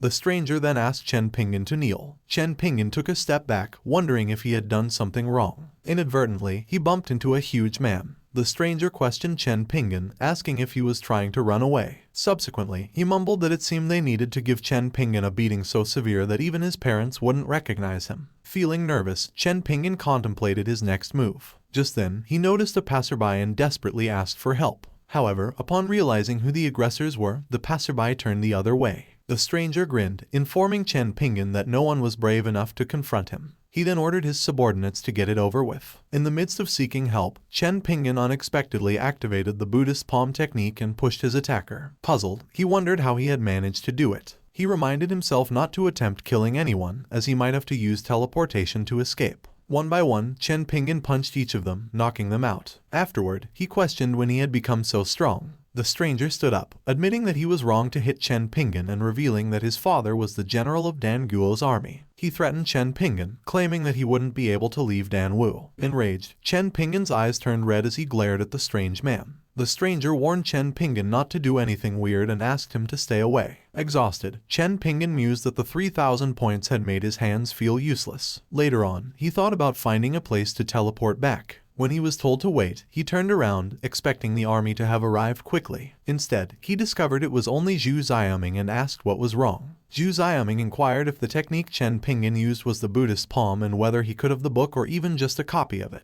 Chen Pingan offered to teach Zhu Xiaoming if he was interested in learning it. Considering using the gun to defend himself, Chen Pingan was relieved that Zhu Xiaoming had provided him with the book. Chen Pingan informed Zhu Xiaoming that the martial art was originally a lower yellow grade, but since he had improved it, it became an immortal grade. He resolved that if he was going to lie, he would go all the way. Zhu Xiaoming grew more interested after learning it was an immortal grade and inquired about Chen Pingan's strength. Chen Pingan revealed that he was an immortal being, asking Zhu Xiaoming to keep his secret. Suddenly, they were interrupted by the announcement of an approaching asteroid. People began fleeing, shouting that the empire was doomed and that the asteroid brought bad fortune. Zhu Xiaoming grabbed Chen Pingan and asked him to stop the asteroid. Chen Pingan assumed Zhu Xiaoming was joking, as stopping an asteroid seemed completely absurd.